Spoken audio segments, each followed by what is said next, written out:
Good morning, chatty friends. Hi, chat house. Roast Dog got the belt, of course. Hey, everybody. Last belt of the year goes to Roast Dog. Nice.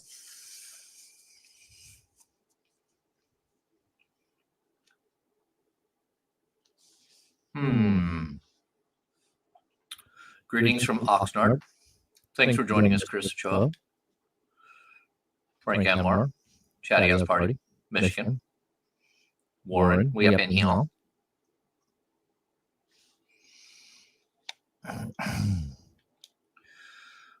Sean Muller, hello. Steven Castaneda. Morning, everybody. Adam Thanks, Allen. everybody, hopping in on a Monday the 23rd. It means a lot. Thanks, Sean. I hope you're out there shopping or doing something productive while you're hanging out with us. What's up, P-Dub? Good morning, Steven. What's up, Manny? Hey, Ricardo, what's up, man? Check that mic. Oh, whoops. There we go. Thanks, Iconic. Oh, was I not muted? Yeah. We got it. We're good. Thanks, guys. Appreciate you. That's fair. I'm only here for everybody except Manny. Damn. Sorry, Manny. Same. Yeah. You know what? We'll talk about it. We'll talk about it.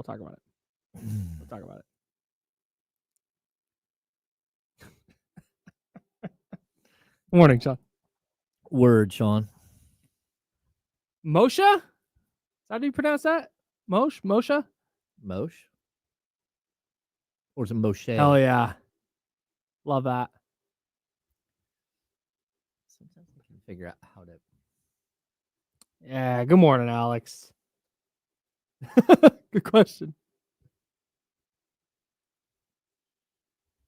Well, let's go. You nailed the first try, but then we said it 6 different ways, so we don't know which one. No, Moshe.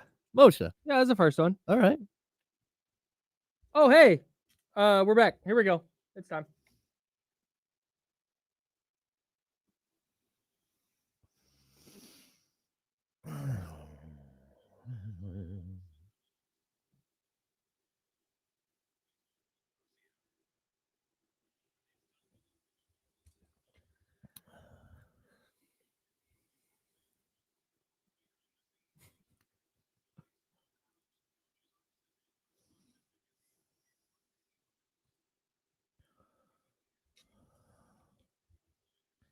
Oh, good morning, everyone. Hello. Well, morning. Is it a good morning? Just morning. It's just a morning. It's just there. Hello, everyone. It's the morning. It is. It is December 23rd. It is our final show of the year. And here's the deal, man. I'm pissed. I was really looking forward to today. We have Christmas gifts all over the studio. That's right. You pulled up with just boxes. Santa Ham was here today. We have Christmas gifts all over the studio. I had also all sorts of fun bit ideas, yet we got booze everywhere. There is so much booze in the studio. Kyle got me the biggest bottle of Kraken I've ever seen. It's incredible. He's a boatsman. We had to get him some Kraken rum. It will be Kraken, just so you know. It will be. Yeah. I might have to Kraken into that thing. Yeah, sooner rather than later. Kraken, like the foundations of the Sacramento Kings. That's right. And that's what's grinding my gears today. I was so ready to have a fun show. We're gonna do Christmas music to open. We're gonna have a great time. Hey, we're gonna talk Christmas movies, and we're gonna do this and that. Had a whole thing, scrapped it all. Because I watched the 49ers play football yesterday in Miami. Air quotes, play football. And was disgusted. It just blech. And I shouldn't be surprised because they were just the team they've been all year. Penalties, turnovers, in inopportune spots, not converting in the red zone, missed field goals, just the gamut. And they lose 29-17. But I thought, okay, last time I checked in on the Kings, they were hanging in there. I'm expecting them to pull away from the Pacers. And I look and the Pacers are up like 5. I'm like, oh, that's okay. So I lock in and I'm like, all right, I think the Kings are going to pull away in this one. Okay. And then the opposite happened. They just face planted. They just lay down, Kyle. And the difference is what you just said. I feel like the 49ers, their issues, the disappointment I feel about the 49ers is micro to this year. I have optimism about them moving forward. With the Kings, this is why I didn't want to say that the Lakers loss on Thursday night was rock bottom, because this feels like it today. Yeah, I mean, we're on the razor's edge. Like, something bad's going to happen. Like, that's what it feels like. That's what I'm hearing. Like, there's enough here that you're like, okay, like, you do not have a team walk into a game that is so meaningful. You're trying to snap a 3-game losing streak. You're trying to get right on home at home. You have an entire packed house full of people. Yep. Everyone paid extra premium dollars to be there for a Sunday afternoon game, the week of Christmas. Like, probably some people's Christmas present. Well, yes. And Kyle, you know what you can't do? You can't check out in the second half. You can't go into the halftime tied at 52 and then flat out check out and play like a bunch of losers. That's what they played like last night. There's no other, like, I watched a team quit last night, and maybe they quit on their coach, maybe they quit on each other, but you know who they really quit on? They quit on the 17,852 fans or whatever it is that showed up to the building. Yep. Because everybody saw it. Yep. You know, it's like when you're watching your kid play a sport and you're like, hey, you're not running fast enough. And you're like, no, I'm giving it all I've got. I'm like, you do realize that I'm standing in the stands and can watch you, and you're not actually moving fast enough. I know how fast you can go, and I can see that you're not doing it. That's what it was like. It was such a disappointment to watch a team walk in and flat out quit on everybody. That's it. Like, you miss shots, whatever. Like, whatever happens, that's fine. But to lose a game by that much, that's just like, click, we're out, we're done. And it's not like, and I don't want the Kings aren't good enough to say, well, they should have blown this opponent out. I can't. But they're certainly good enough to hang with the Pacers. Yeah. Can you stick with them a little? I didn't think, that's the thing, is I didn't think Indiana was doing anything outrageous yesterday. It wasn't like, oh man, you're just not going to overcome the Pacers when they play like this. Like you said, they were a step slow. They looked disinterested. They looked like they took a minor punch in the mouth and went, all right, we're done. Yeah, we're good. And to me, this is the first time for me. God, they went 15 of 48 from the field in the second half. 10 assists, 6 turnovers. Yeah, and I'm looking at this bench of Indiana. 4 of 8, 6 of 11, 5 of 5, 4 of 8, 2 of 2, 3 of 4. What did their bench shoot? Like 70%? Yeah. Like, what in the world? This was the first time that I felt like whatever the coaching staff is espousing is not hitting. And that's why last night was so worrying, because this isn't just like, oh yeah, hey, another loss. It felt deeper than that. It felt bigger than that.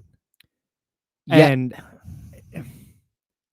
I have a really hard time getting past that feeling of, oh, I've watched this before with the Kings, or at least with some of the players from this group. Like, you've watched it. Like, I know I have.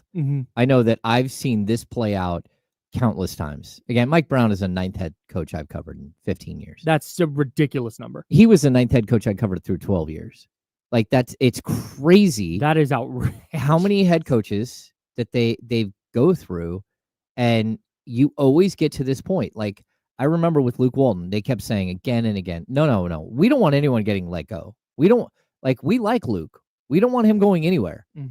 Okay, then why did you just get like stomped by 38 points or whatever it was? Yeah. Like, there's one thing to say it. It's another thing to actually show it. Yes. And what we saw last night was a team that had no fight. Like, that isn't even a physical team. And they just punched you in the face and kept punching you. It was like, that's not a heavyweight fight right there. Nope. That's like a bantamweight fight. And you just couldn't get off the mat. Yep. Just absolutely stunning to watch a team just disappear, go away, and It's tough. It's tough. I cannot get over the fact that we time and time again talk about energy, talk about intensity, and Keon Ellis gets 4 minutes and 51 seconds of garbage time alongside Jordan McLaughlin, Colby Jones, Isaac Jones, and Orlando Robinson. Yeah.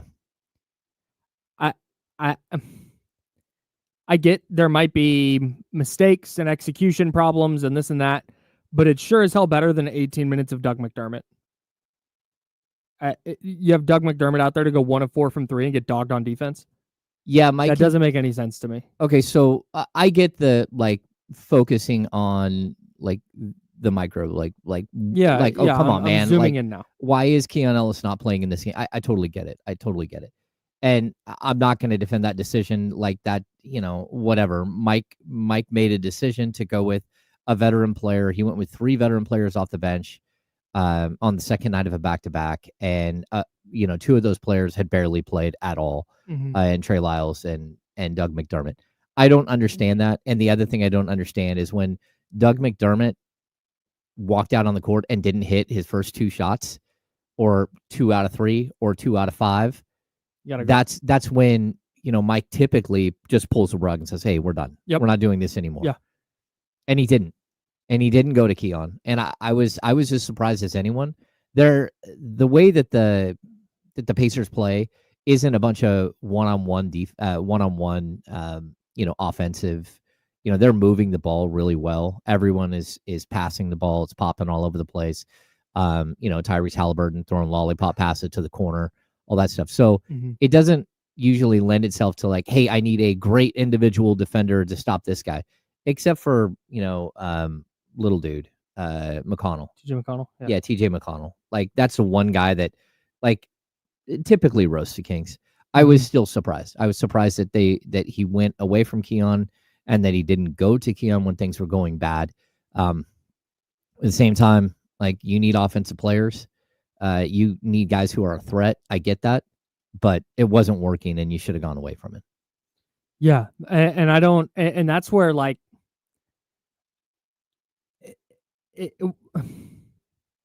this is where it's more than one problem to me. And we talked about this. I mean, frankly, we've been talking about it for a week and a half, but it's why I can't sit there and go, you know what? If they change the coach, this is going to be a winning team, because I don't think there's a mix and match rotation that you can make that you feel really good about. And I also don't, I'm also not 100% confident it's, correct me if I'm wrong here. Are lineups and rotations 100% Mike Brown's decision? Yeah, I mean, for the most part, I mean, there might be some changes that have to, that I think there had to have been a group decision when it came to moving Malik Monk into the starting lineup. Sure. But he's not getting a call from Monty McNair or Wes Wilcox or whoever hey, Doug McDermott needs to play. No, not that I can possibly think of. And even when it comes to Malik, I'll just tell you, Mike has held him forever. For 2 years, he kept him as a 6-man, 2 years and 20 games, or whatever it was. The entire time, you can see that the front office and the coaching staff were aligned, because when they were negotiating the contract, they did not put that as a stipulation. Malik Monk wasn't promised that he would be the starting shooting guard when he re-signed with the Kings. Right. That means that because Mike Brown has nothing to do with that. Right. It means that they were at least on the same page as an organization when it came to that decision. Here's what worries me. And this goes beyond last night. I'm zooming back out. I'm getting away from the Keon Ellis thing. What worries me is that when we say there's more than one problem here, that the logical step is tear it down. And that's why I didn't want to go to rock bottom after the Lakers loss, but then there was a second Lakers loss, and now there's a Pacers loss, and now the Kings, after going 7-8 through their first 15 games, and we were going, hey, that's not great, but here, look how soft their next 15 games are. And they went 6-10. No, that's not right. 6-9. Not nice. No. They were worse against the softer version of their schedule. Oh yeah, this is a disaster. And it all comes back to, we can talk about Mike Brown and is the locker room listening to him and this and that. But it also comes back to, we talk about the Keon Ellis thing. The fact that that's their one move, like that's the rotation thing we talk about, is whether Keon Ellis played or not. Like, I'm sorry, maybe he helps last night, maybe he doesn't. I don't think if Keon Ellis plays 18 minutes instead of Doug McDermott, the Kings were winning that game. There's a deeper issue. Oh yeah. But the fact of the matter is we can talk about that and go, oh, why this and that. Their roster is not good enough. Again, still. And so we can point to the coaching and we can go, man, they look like they quit last night. Yep. That's on the coaching staff. Oh, man, Keon Ellis should have played last night. That's on the coaching staff. Oh, Jay Crowder should be playing more. Okay, that's fine. But listen to that. This is not Tari Eason should be playing more. This is not like high quality rotation players we're talking about. Yes. And that's where, to me, if we're trying to play the blame game and we're pointing the finger at, we're giving the biggest piece of the pie, because again, I don't think you can point to one thing necessarily.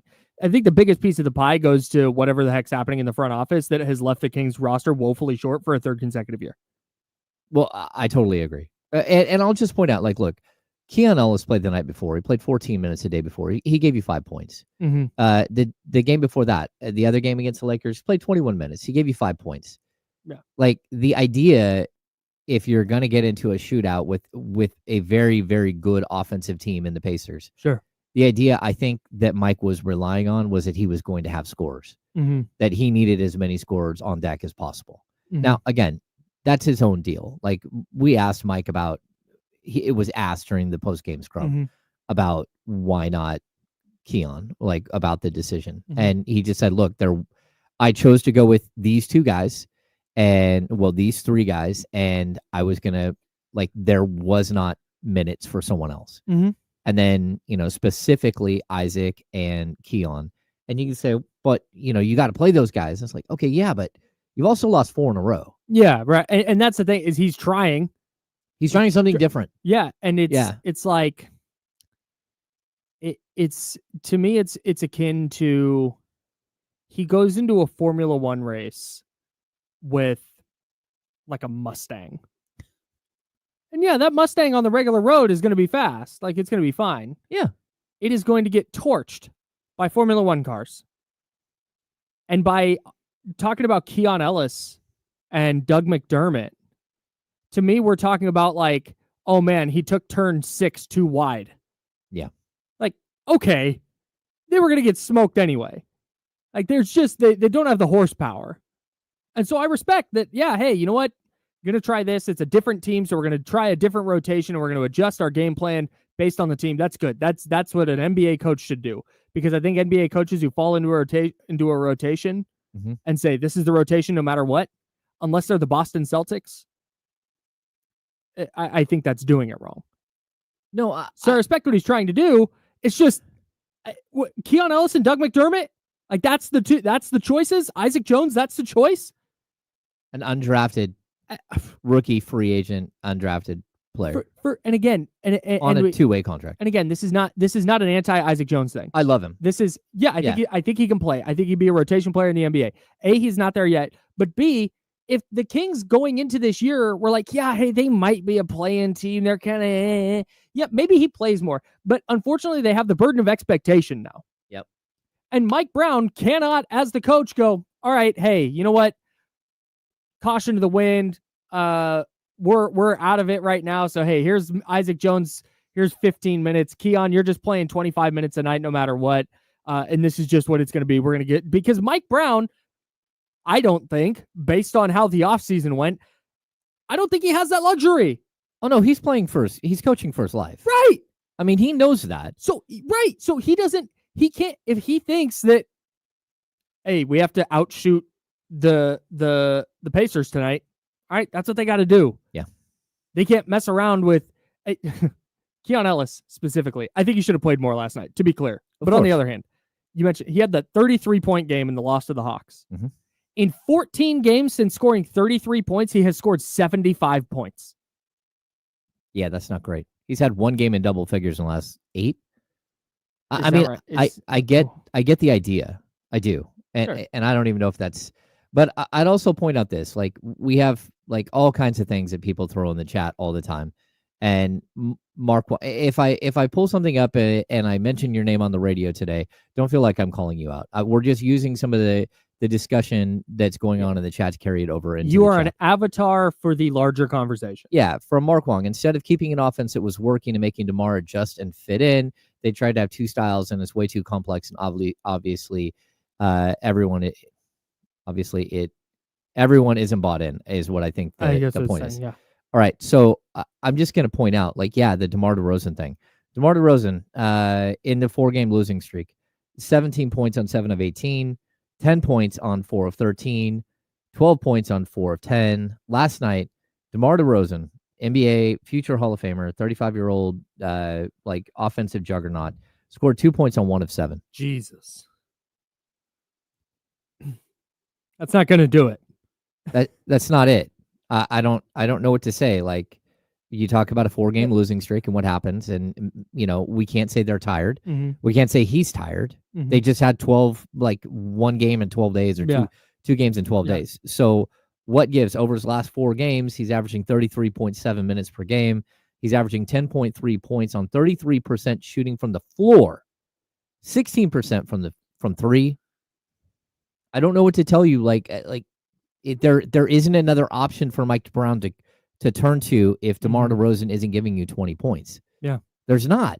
And to Mark Wong's point about DeMar and the offense being too complicated, I think things got too complicated, quote unquote, because they didn't supplement the roster correctly.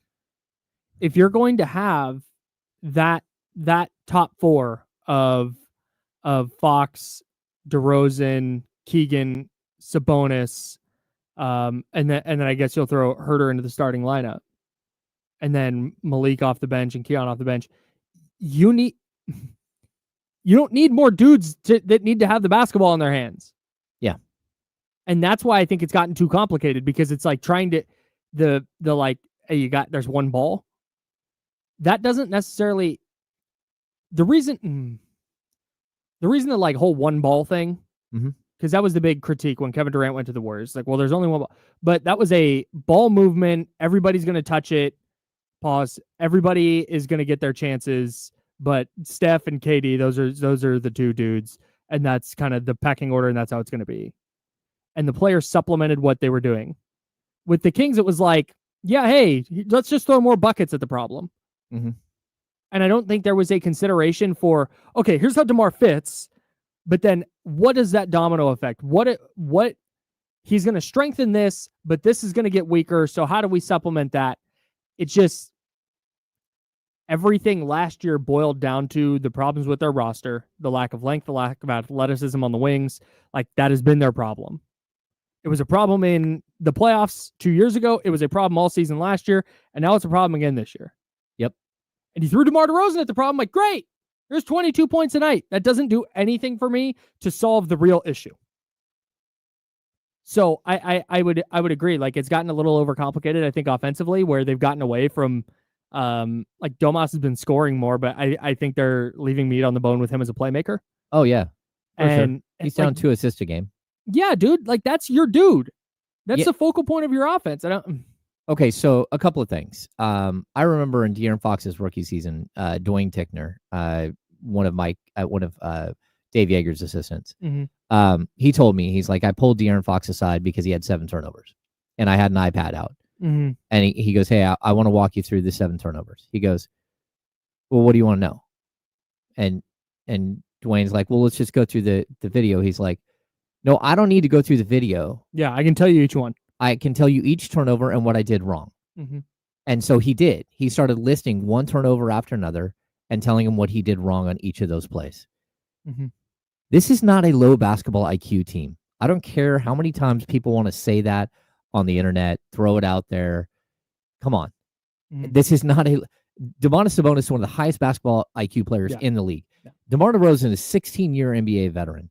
Like, Malik Monk is one of the best pick and roll dudes in the league. You know what it takes to be a great pick and roll dude? a very, very sharp mind. Mhm. That's what it takes. It takes that and some guts. Mhm. That's what this is, a very high IQ basketball team. You look at Trey Lyles versus like some of the other players that you should go get. Trey Lyles is like considered a very high IQ basketball player. Kevin Huerter, the way he knows how to play the game. Every single one of these guys knows how to play the game. The IQ is not the problem. Sure. It's the lack of length and athleticism to compete on a nightly basis with what everybody else in the league has. Mhm. And you can say, hey, I got too complex. It got too complex for a 16-year NBA veteran who's going in the Hall of Fame, for a 3-time All-Star and 3-time All-NBA player in Domantas Sabonis. De'Aaron Fox, it got too complicated for De'Aaron Fox. It didn't get too complicated. The word that's coming up here in the chat, and I've seen it now from EG. I see it here from Aldrin J, and it might have come up before, but I'm not going to scroll up to find it. Is soft. And I know that that's like one of the worst things you can call an athlete. I don't think they're soft individually. Like Domantas Sabonis goes out there and gets his ass whooped every game. Domantas Sabonis said it in the locker room the other night. We were soft tonight.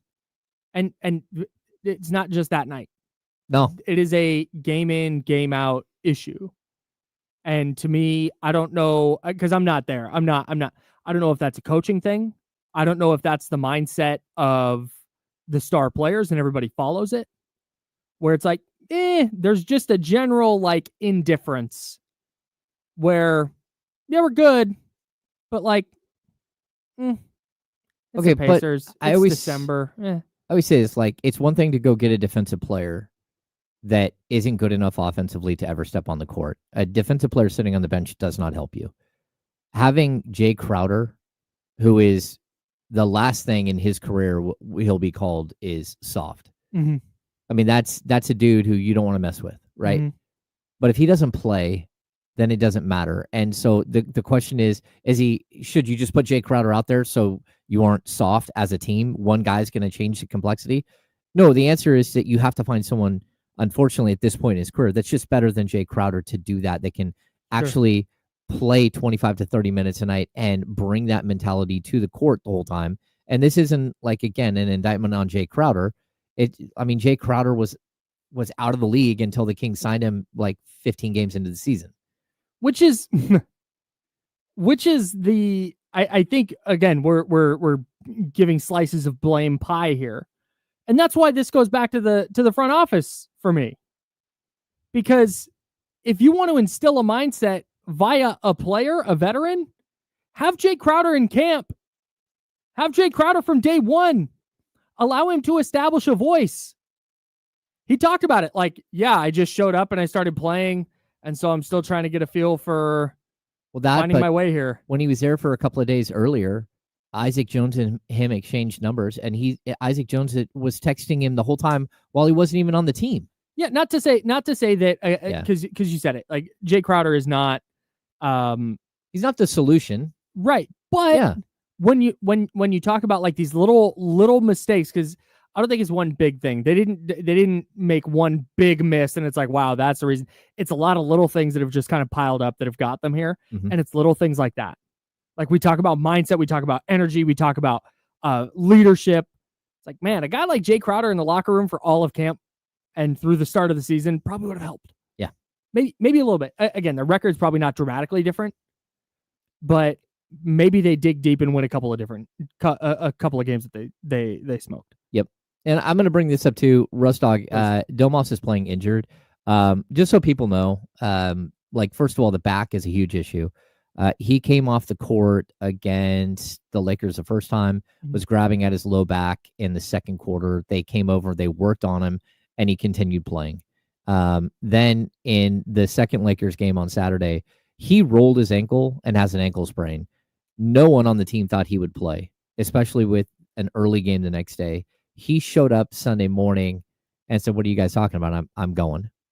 And they're like, this is one of the toughest guys in the league. And the standard he sets for playing through injury is spectacular.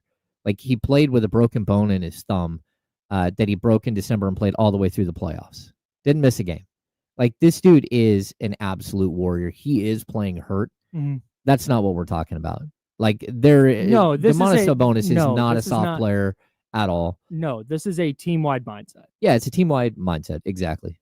I have a question about DeMar DeRozan. Yeah. That we will get to coming up. Major League Baseball lost a legend. We'll discuss that. We got to get into the 49ers lost yesterday, but somehow won at the same time.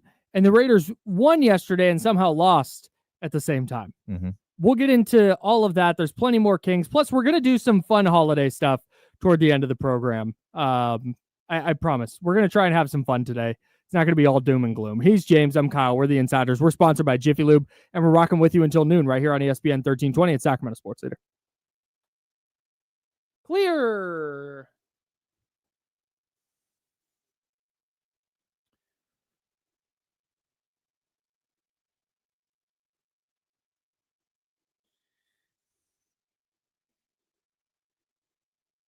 Six and 11 at home. They've lost 7 of 9 at home.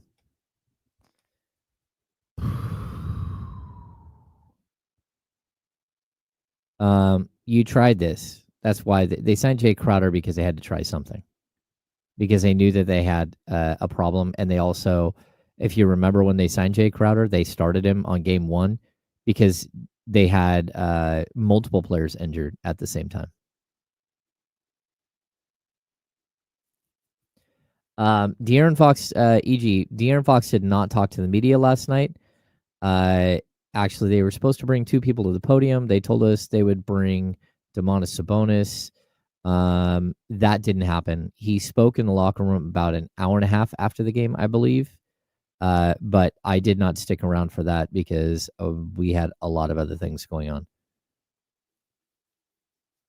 Tom L., I don't know if the Kings were in on Najee Marshall this summer. I didn't hear his name mentioned at all.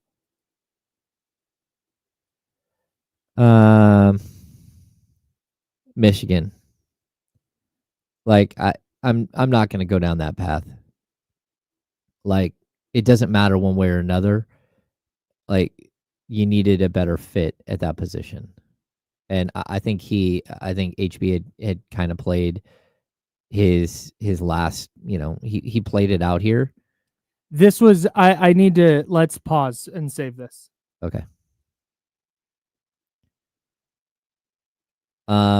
I know this is, Spencer, I know it's meant in jest, but the beam does have something to do with this, just so people know. I'm sorry, what? Opposing teams don't like the idea, and they do try to stick it to the Kings at home. Wow. But at this point, I mean, it's more of a novelty because it's not like they light the beam at home. This did not help, just so you know. Jordi Fernandez, like when you have a first lieutenant as a coach and you lose him, it hurts, and the repercussions of that have been felt.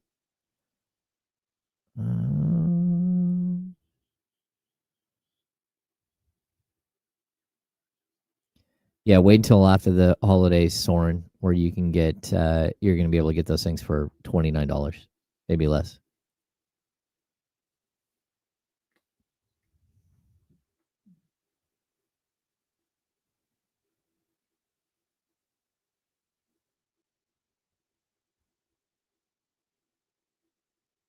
Yep.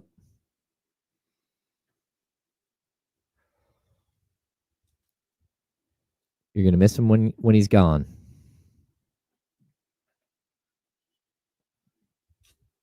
I feel like I had to do something. This is a very good statement, Roman. Remember that Crowder came in and did workouts for the Kings. Doug McDermott did not. And the front office chose to sign Doug McDermott right at the end because they were worried about the health of Kevin Huerter and Trey Lyles as opposed to Jay Crowder.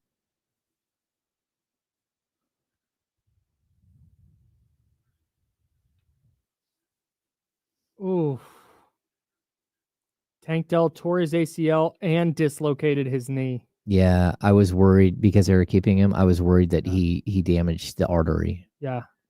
and hopefully that's not the case. Brutal. Yeah, because then it becomes like an emergency surgery to try to save the leg.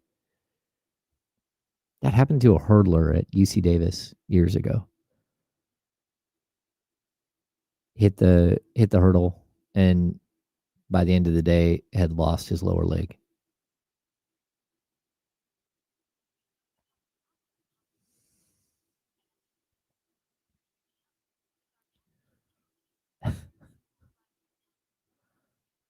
Tom L.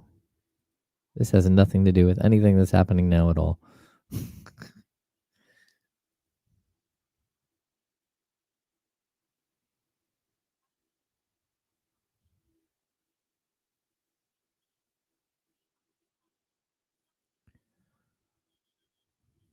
All right, let's hope this works.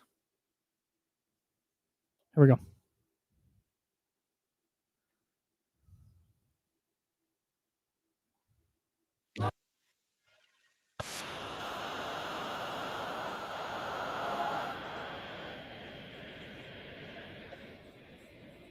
Hell yeah. This is how we're going to get the vibes up with Brenda Lee rocking around the Christmas tree. Shout out. I'm doing my best, everybody. You're doing your best. Now let's talk about the horrible topic. Sam there. I'm Kyle Madsen, 916-909-1320, 916-909-1320. If you'd like to join the program, we're also leaning on the Chatty House today. Again, this is a lot like Friday's show where whatever, we listen today and we don't judge. Whatever your take, let it rip. Even if you're like, I'm not sure, I'm still workshop, let it fly. I don't think there's anything that should be off the table right now. I don't think I would trade. What did we have the other day? De'Aaron Fox for Zach LaVine. I'm not there. Oh no! But anything other than that, come on now. We talked about this a little bit at the break at youtube.com/ESPN1320. Shout out to our guy Michigan Wolverines for bringing it up. I want to frame this correctly because I'm not sure the Kings would be better if they hadn't done the DeMar DeRozan trade. Like if they had just held on to Harrison Barnes, and I don't think they'd necessarily be better. But I kind of wonder if the Harrison Barnes trade could have been used differently. Well, no, of course, that's always going to be the question. Like if there was some other player that was just different. Like, yeah, even if it's like a worse player production-wise. Yeah, well, I mean, a worse player production-wise, but a better fit. Yeah. Yeah, that would make sense. Mm-hmm. I mean, because what you did is when you decided to sign DeMar DeRozan, who's a guaranteed starter the moment you sign him, mm-hmm. The thing it did, like, instantly, is it locked you in as undersized. Yes. There's no way around it. Mm-hmm. So unless DeMar DeRozan's coming off the bench, mm-hmm. and you find somebody else who's 6'8", 6'9", 6'10", you're undersized no matter what. Mm-hmm. Like the biggest example of this was the Denver Nuggets game, where again you walked out and like DeMar DeRozan was defending Aaron Gordon, who mm-hmm. outweighs him by probably 20 pounds. Yeah. That's just not going to play. And just absolutely, the first thing the Nuggets did was go in the post and score on DeMar DeRozan. Like within a minute, Mike Brown had already called a timeout.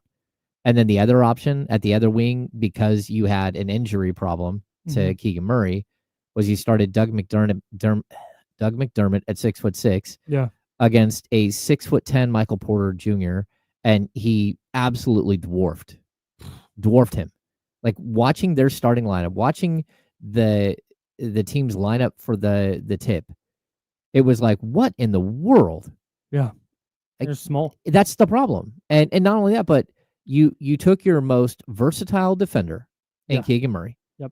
And you limited him to playing power forwards because you don't have anyone else on the floor that can do it. Yeah. That's it. So now, as opposed to Keegan being able to move around and defend different people, mm-hmm. you can't do it because you have no positional versatility in the starting lineup at all. Exactly. You can be undersized if you've just got a bunch of dogs on defense.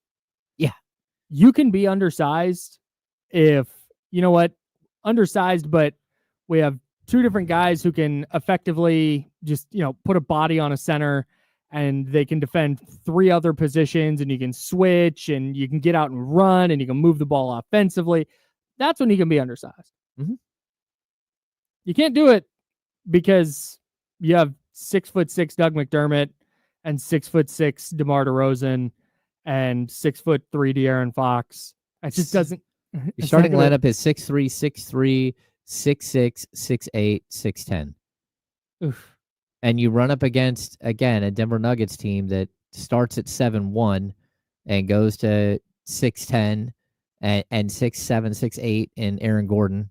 Like, you're undersized. It doesn't matter what you're trying to do. You have no opportunity to match with physically what the opponent. And so sometimes it works. Sometimes you can get out and run. Sometimes you can disguise things. I know Mike Brown went with a bunch of small ball lineups yesterday. Mm-hmm. I was here for it. I was here for the lineup with Trey Lyles and Kevin Huerter, Doug McDermott, De'Aaron Fox, and Keegan Murray. Mm-hmm. I thought, hey, that's inventive.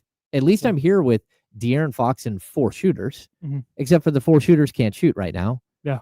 That's the problem. Like, when the 4 shooters that you're running out there who are literally career great shooters, all of them are 36, 38% career shooters. Mm-hmm. When all of them are below their career averages, that's a problem. Mm-hmm. But I understood the idea of it.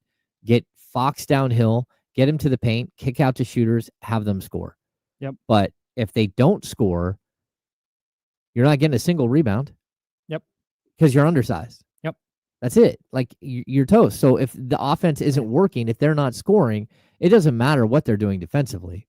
Like, the best way to stop a team and slow them down defensively, like if you're on the defensive end, is to make a basket so they're pulling the ball out of the basket and going and inbounding the ball while you're getting back on defense. Mm-hmm. That's how you disguise it. But yeah, tough.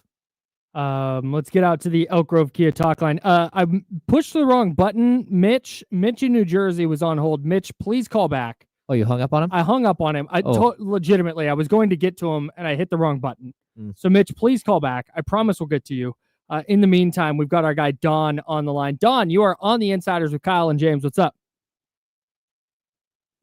Hey, Don. Me? Yes. I'm not Don. I think you kind of messed up. I'm Stuart. Oh, sorry about that, Stuart. Our call screener got it wrong. Go ahead. Hey, sorry, no buddy. Problem. Happy Festivus to both of you guys. Yeah, we're airing grievances today, baby. Yes. Hey, I'm going to let it rip. All right, so we need to trade Fox. I'm going to tell you why. Okay. He doesn't have the Kobe. He doesn't have the Jordan. He doesn't have the killer instinct to fire into these guys. And, I have him on my fantasy team. He's doing awesome for me. I love him on my fantasy team. But we need a guy who's a leader, which Fox isn't, because I'd rather see him traded. We'll just get Halliburton back and let's give him Fox. And I'll guarantee you we will be a perennial playoff team. Fox is not a leader. You guys, I know you guys are like, oh, he can score, but I do not see him have that fire. He doesn't have the LeBron. He doesn't have the Larry Bird. I mean, we're talking about greatest. He's up there, but he doesn't have that leadership. And I think that's the reason why we got Sabonis. Sabonis is a great shooter, great player, but sure. He doesn't have that quality. And that's what we need is a real captain. We get that captain, we're good. The team is good, but right. We need a leader. Thanks. Hey, happy festival. I love the show. Thanks, Stuart. Appreciate you, man. Happy Festivus to you. We're airing grievances today. Okay, look. I want to take Stuart's call in two parts because I don't disagree with his De'Aaron Fox take on the mindset. And again, this is not a bad thing. There's a lot of players who are very, very good and don't have that je ne sais quoi. That just he's not a psychopath. It's that certain something. Like, it's okay, and it's not to drag him. It just if that's the case, then you need somebody else. I think who is. I think Anthony Edwards is like that. I think Anthony Edwards is a lunatic when it comes to trying to win. And De'Aaron Fox picks his spots, and that's we've seen him have a lot of success. You don't score 60 points in the NBA on accident. Mm-hmm. You don't average almost 30 a night on accident. Like he's a very freaking good player. He is. But does he leave meat on the bone because he's not psychotic? Like, and it's not to blame. Like, dude, he has a great life, makes a ton of money. He has a beautiful family, and he hangs out, and he's awesome at basketball, and he's going to get paid to be awesome at basketball for a long time. And that's just what it is. And again, I don't know the guy. I've never met him. I've never talked to him. I don't know that what's happening with the Kings right now. I don't want to say it doesn't bother him, but I don't know that he has the mindset to just like single-handedly be like, all right, team on my back, let's go. We're going to win 4 in a row, and I'm going to average 38 a night in those 4 games. But also, even if he wanted to, I don't know if the team around him is good enough to do that. But anyways, go on. Well, and I don't know if the team around him is built to have him do that. I mean, like we talk about the 60-point and 49-point game. DeRozan was out both of those games. Sabonis was out the 49-point game. And Sabonis got hurt in the 60-point game. He either got hurt or he fouled out. I think he got hurt. Anyway, I don't know. I also think that having 5 years of complacency and winning not mattering in your career is a big deal. I think you're right. I think that like basically while De'Aaron Fox was getting better and better as a basketball player, just wins and losses didn't matter because that team and the franchise just wasn't. They can say that they were, but the one guy who said, "Hey, forget everything else. We're just going to do something tailored to our team and try to win games for the sake of winning games," is Dave Yeager, and he got fired at the end of the season, and it's because like they couldn't deal with all the other stuff that came along with him. But like outside of that, like this mentality of winning 30-something games is okay, or it's just going to happen to us. Like at a certain point, you get it with a player who just maybe that's who he thinks that like it's part of who you are. You can't just sit there and like not learn the winning aspect of the game for 5 years in the NBA. Yep. Again, he was a great player in high school, great player in college, won. He gets to the pros and it's like, hey man, it's okay if we lose 50 games a year, 50 plus. It's okay. It's crazy. You're part of the Kings. That's what we do here. That's crazy. But like, I get it. At this point, there's going to be a lot of finger pointing. Yeah. There's all kinds of finger pointing. And part of the finger pointing is because you don't want the stink of what's happening on you, right? And part of the finger pointing is you want to save your job. And the first thing to do is to push a coach under the bus because heaven forbid you didn't build a team that could win. Like that's the first thing that's going to happen. But just so you know, the bus comes for everybody here. It does. Players rarely play their entire career in one spot. And they certainly have a beginning and an end. Right. Coaches who get fired, they go on to coach somewhere else, but just so you know, what happens after a coach gets fired is not usually like a light switch goes off and all of a sudden they win a bunch of games and you're in the playoffs and everything's great. And the flawed roster for some reason looks so much better with Coach X there. Look at what the Bucks did last year. Oh yeah. Fired Adrian Griffin halfway through the year and were worse. Oh, they were bad. They were bad. And they brought in Doc Rivers and they brought in Dave Yeager and they brought in one other coach that. Oh no, Terry Stotts came in with Adrian Griffin and then left. Yeah, and I think they had Rex Kalamian there as well. Okay. Like they did good work to bring in coaches, but like that's just the game. Like it's hard for you to just say, okay, one coach is gone, now it's time we rally. And so just so you know, what happens after that is when the season spins out, which it most likely will, the next move is to fire the GM. Yep. Fire the assistant GM.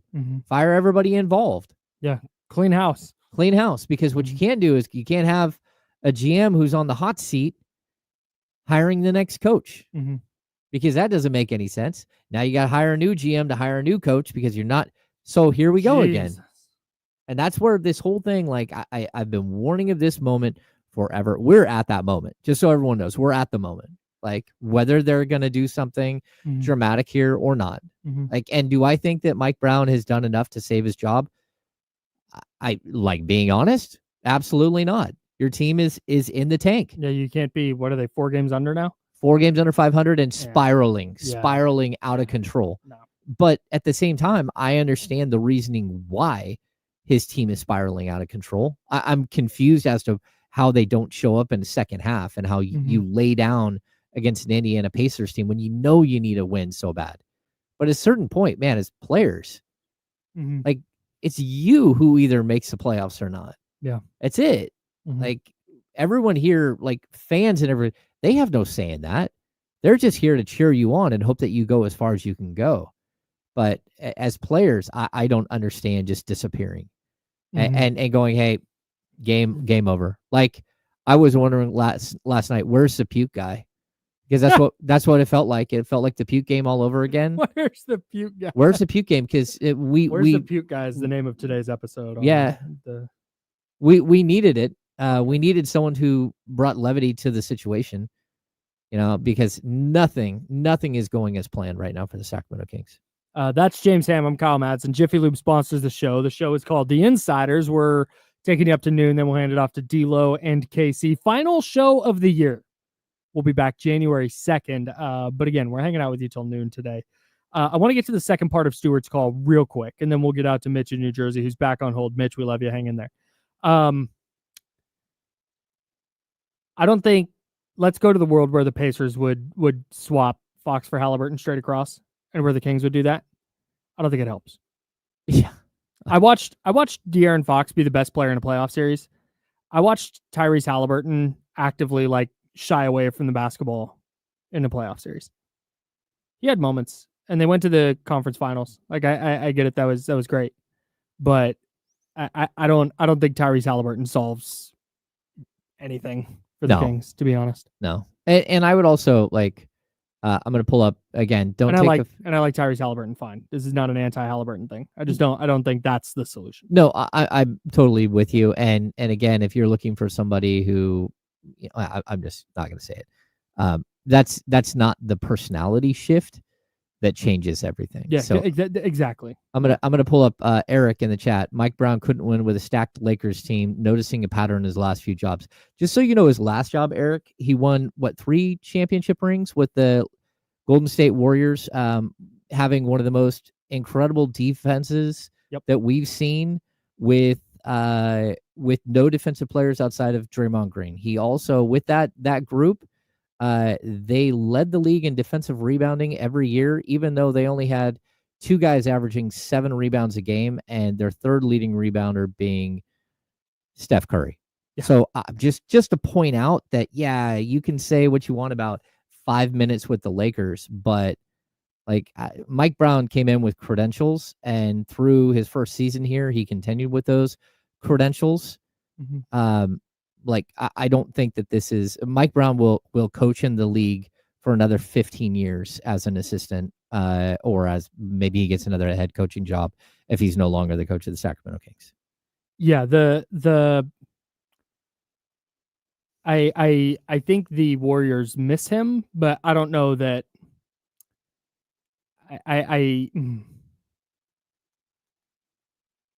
I think the delta between being an assistant coach in the NBA and being a head coach in the NBA is dramatic enough. Well, I mean, if you watch the Draymond Green interview with De'Aaron Fox, he specifically asks about Mike Brown. He said, Mike Brown is a defensive guru. How could you guys not play defense for him? Yeah. He doesn't get it. Draymond Green had him as a coach and doesn't get it. Yeah. So sometimes it's not in your players' makeup to do that. But also sometimes you have to bring in players that are actually good defensive players to start. Sure. And hope that you can work to get those good defensive players to great defensive players and work through that. I don't know. There's a lot more to this. Let's get out to the Elk Grove Kia talk line, 916-909-1320, 916-909-1320. Mitch is in New Jersey. Mitch, happy holidays to you. How we doing? Good. How you guys doing? Happy holidays. Happy New Year to you and your families. Yeah, same to you, buddy. Thanks, Mitch. Yeah, I wanted to get to play a little Adam Sandler, Happy Hanukkah. It's up to you. I know you only have a 2-hour show. Yeah, no, salute. Yeah. it seems like our team is too small. We really could have done. Lamar's a good player, maybe a Hall of Famer, but we should have gone for size in terms of like Collins or the other fellow from Utah. Mm-hmm. We could have replaced DeMar DeRozan with another Hall of Famer, Russell Westbrook. I know he's a little bit wild, but he's a Hall of Famer, and they're about the same age, so you could have replaced them. It's like we had too many small forwards, like the 49ers had too many quarterbacks at one time. And hopefully they don't follow the same way like the 49ers season is going. Hopefully it turns around soon. No doubt. Thanks, Mitch. Appreciate you. Seems like the Kings and 49ers are headed to the same place. They are, but they're just heading there in two totally different ways. Yeah, I agree. Yeah. We should probably cover the one other thing that we don't want to talk about today so we can cleanse our palate for the second hour and kind of move forward. Yeah. Some bad news in the baseball world over the weekend. Yeah. Hall of Famer, 10-time All-Star, MVP, 2-time World Series champion, Rickey Henderson, who played for 25 Major League Baseball seasons, died at the age of 65. Man. One of those, I don't know that there's a player that I like more, despite the fact that when I was growing up, he was well into his career. Like by the time I started watching baseball, Rickey Henderson was like 40. By the time I was like cognizant of baseball. Mm-hmm. And to a person, ask any A's fan, and I'm going to ask you, ask any A's fan about, hey, who's your favorite player growing up?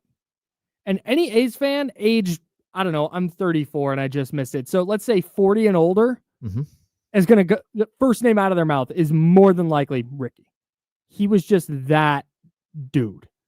Oh, yeah, he was that dude. He brought so much charisma, so much just moxie to the field. I grew up like sitting in the left field bleachers, and sometimes we would heckle Rickey just because we were teenagers and messing around and stuff. But I grew up watching Rickey from the beginning. Rickey came up in 1979. And to be honest with you, just like he changed the game. I mean, his first full league in the first full season in Major League Baseball, he stole 100 bases. I mean, like you were watching something we had never seen before. And it took a while, but then he started hitting home runs. And I remember when they traded Rickey Henderson the first time, and I, as a young kid, cried when they traded him. I remember when they brought Rickey back, and this happened so many times, but being part of that great run with, Carney Lansford and Dave Stewart and Jose Canseco and Mark McGuire and Dave Henderson, like that run, just like they were the most complete team you've ever seen. And Rickey Henderson, the greatest leadoff hitter of all time. Just like there was something about him. The stories about him are crazy. Everything about him was bigger than life. And to lose him on something like this, where, to hear he's 65, first of all, everyone that I've talked to who had been around him in the last couple of years said he looked like he could still play. And so to lose somebody that was that healthy and that in that good a shape at 65 years old is just absolutely horrific. And just like lots of love going out to his family and the baseball community is as a whole. The A's fans have lost so much this year. Yeah. And that's what it really strikes a chord, like to lose the A's themselves, but then to lose like the embodiment of what it was to be an A over the last 5 decades in Rickey Henderson. It just from Oakland.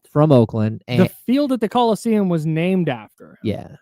Yeah. It's just, to me, it's one of the saddest conclusions to a baseball story that you can possibly, imagine. And so I'm sad. I saw it hit really late on Friday night that there were rumors, and it was just like your heart sunk in, like, please, no, not right before Christmas. He's born on Christmas Day.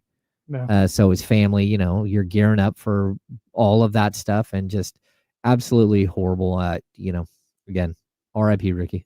Rickey Henderson at age 40 played for the Mets.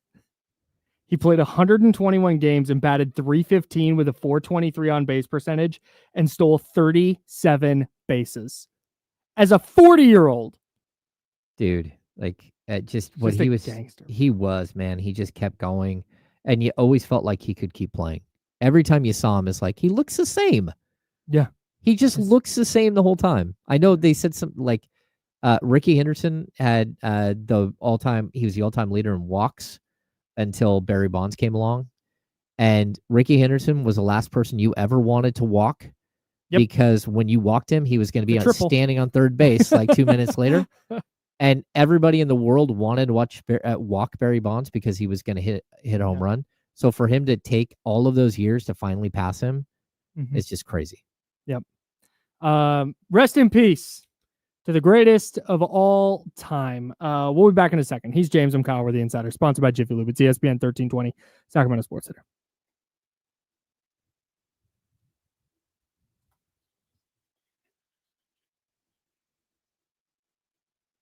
What's going on, everybody?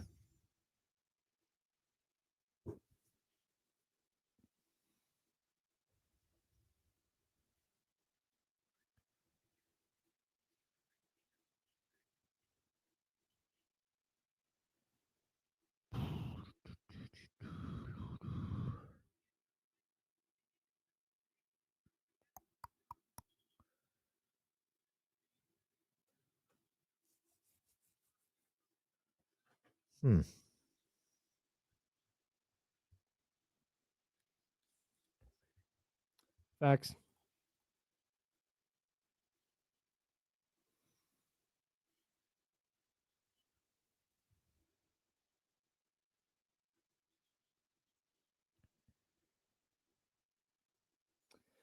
Johnny G, I think you're asking for Christmas, not for Christ. What do I have for Christ? I don't know. I got a bad basketball team. How about that? We do. Well, we'll do chicken enchiladas on Christmas Eve, and then Christmas Day, I do a giant prime rib.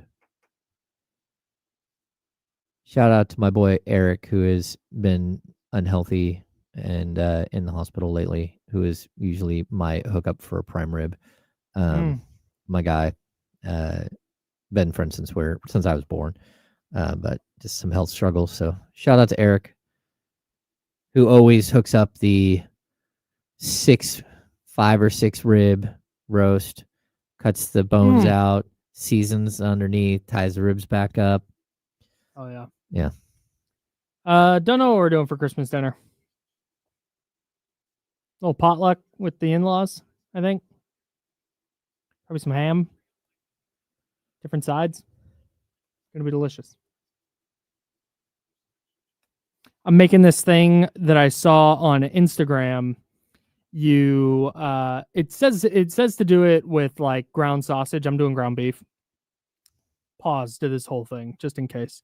But it's a pound of ground beef, brick of cream cheese, and then some cheddar cheese, and you mix that all up. And then you take 2 packs of the Pillsbury Crescent rolls and you unroll them, and then you layer them over each other so it makes a circle. Okay. And then you put the mixture around that circle, and then you fold them overlap. over. You fold the crescent rolls back over. This sounds healthy. And then you bake it. Yeah, dude, it's Christmas. I know. It doesn't count. The bigger thing I'm excited for is Goose Island, the brewery, does their Bourbon County barrel aged stout.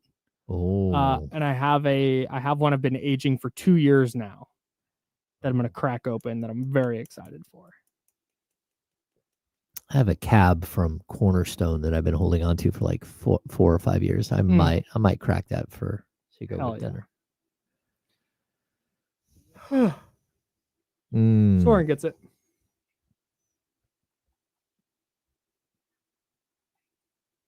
Facts. I bought like 4 of them a couple years back, and I've just been letting them sit. Well, I've had one like every year. So I had one the year it came out, and then I had one the next year. Steven Castaneda. Might be the move. Might be the move. You should do that and then watch Lindsay Lohan's Little Secret movie. Our Little Secret, great movie, Our Little Secret. great film. Except for the scene where they talk about weed. They're gummies. Those gummies were laced with THC. Laced. Who says that? She conservatively had 100 milligrams of THC and was just like, what? I didn't know I was high. BS, Lindsay Lohan. Well, it's possible. You know, she's got a high tolerance from her youth. Her ute. Oh. Oh, yeah. What's up, Drew? Oh, yeah. Love that. You're going back to Disneyland, Bryce? Nice. Oh, hey. Here we go.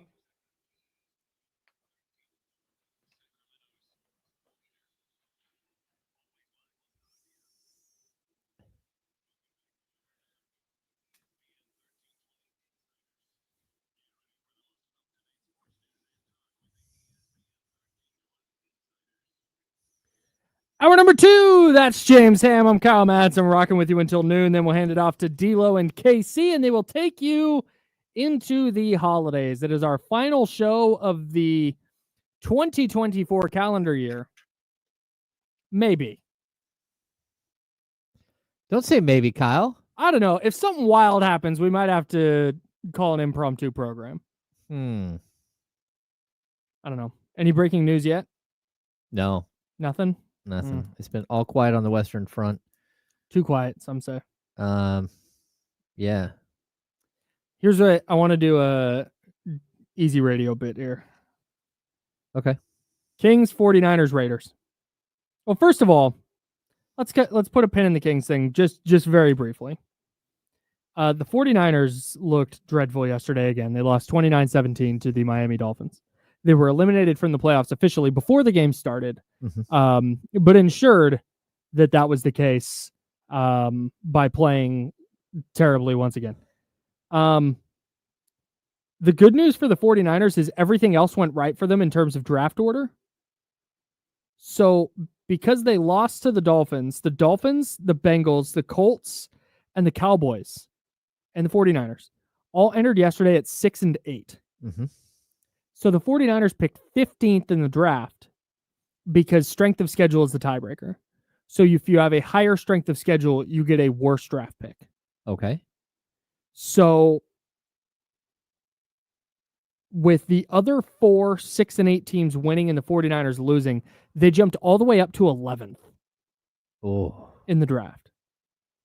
And if the Saints win tonight, they will be tied with the 49ers. The 49ers still have a higher strength of schedule, so they'll be behind them. But it'll inch them closer to a top 10 pick. You're saying there's a chance. I'm saying there's a chance. Man, that could get you a defensive tackle. That could get you an offensive tackle. A right tackle that could be a left tackle in 2 years. End.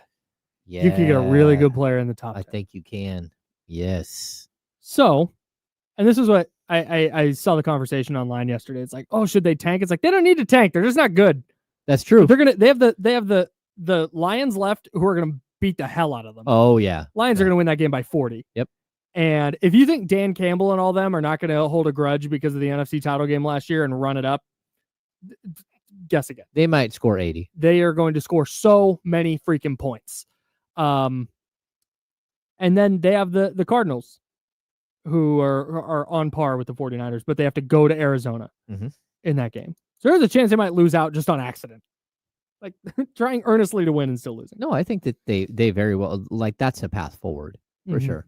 Yeah. And like I said, I don't think it's like, oh, they're going to tank. Like, nah. I just think they're just not that good. No. I agree with you.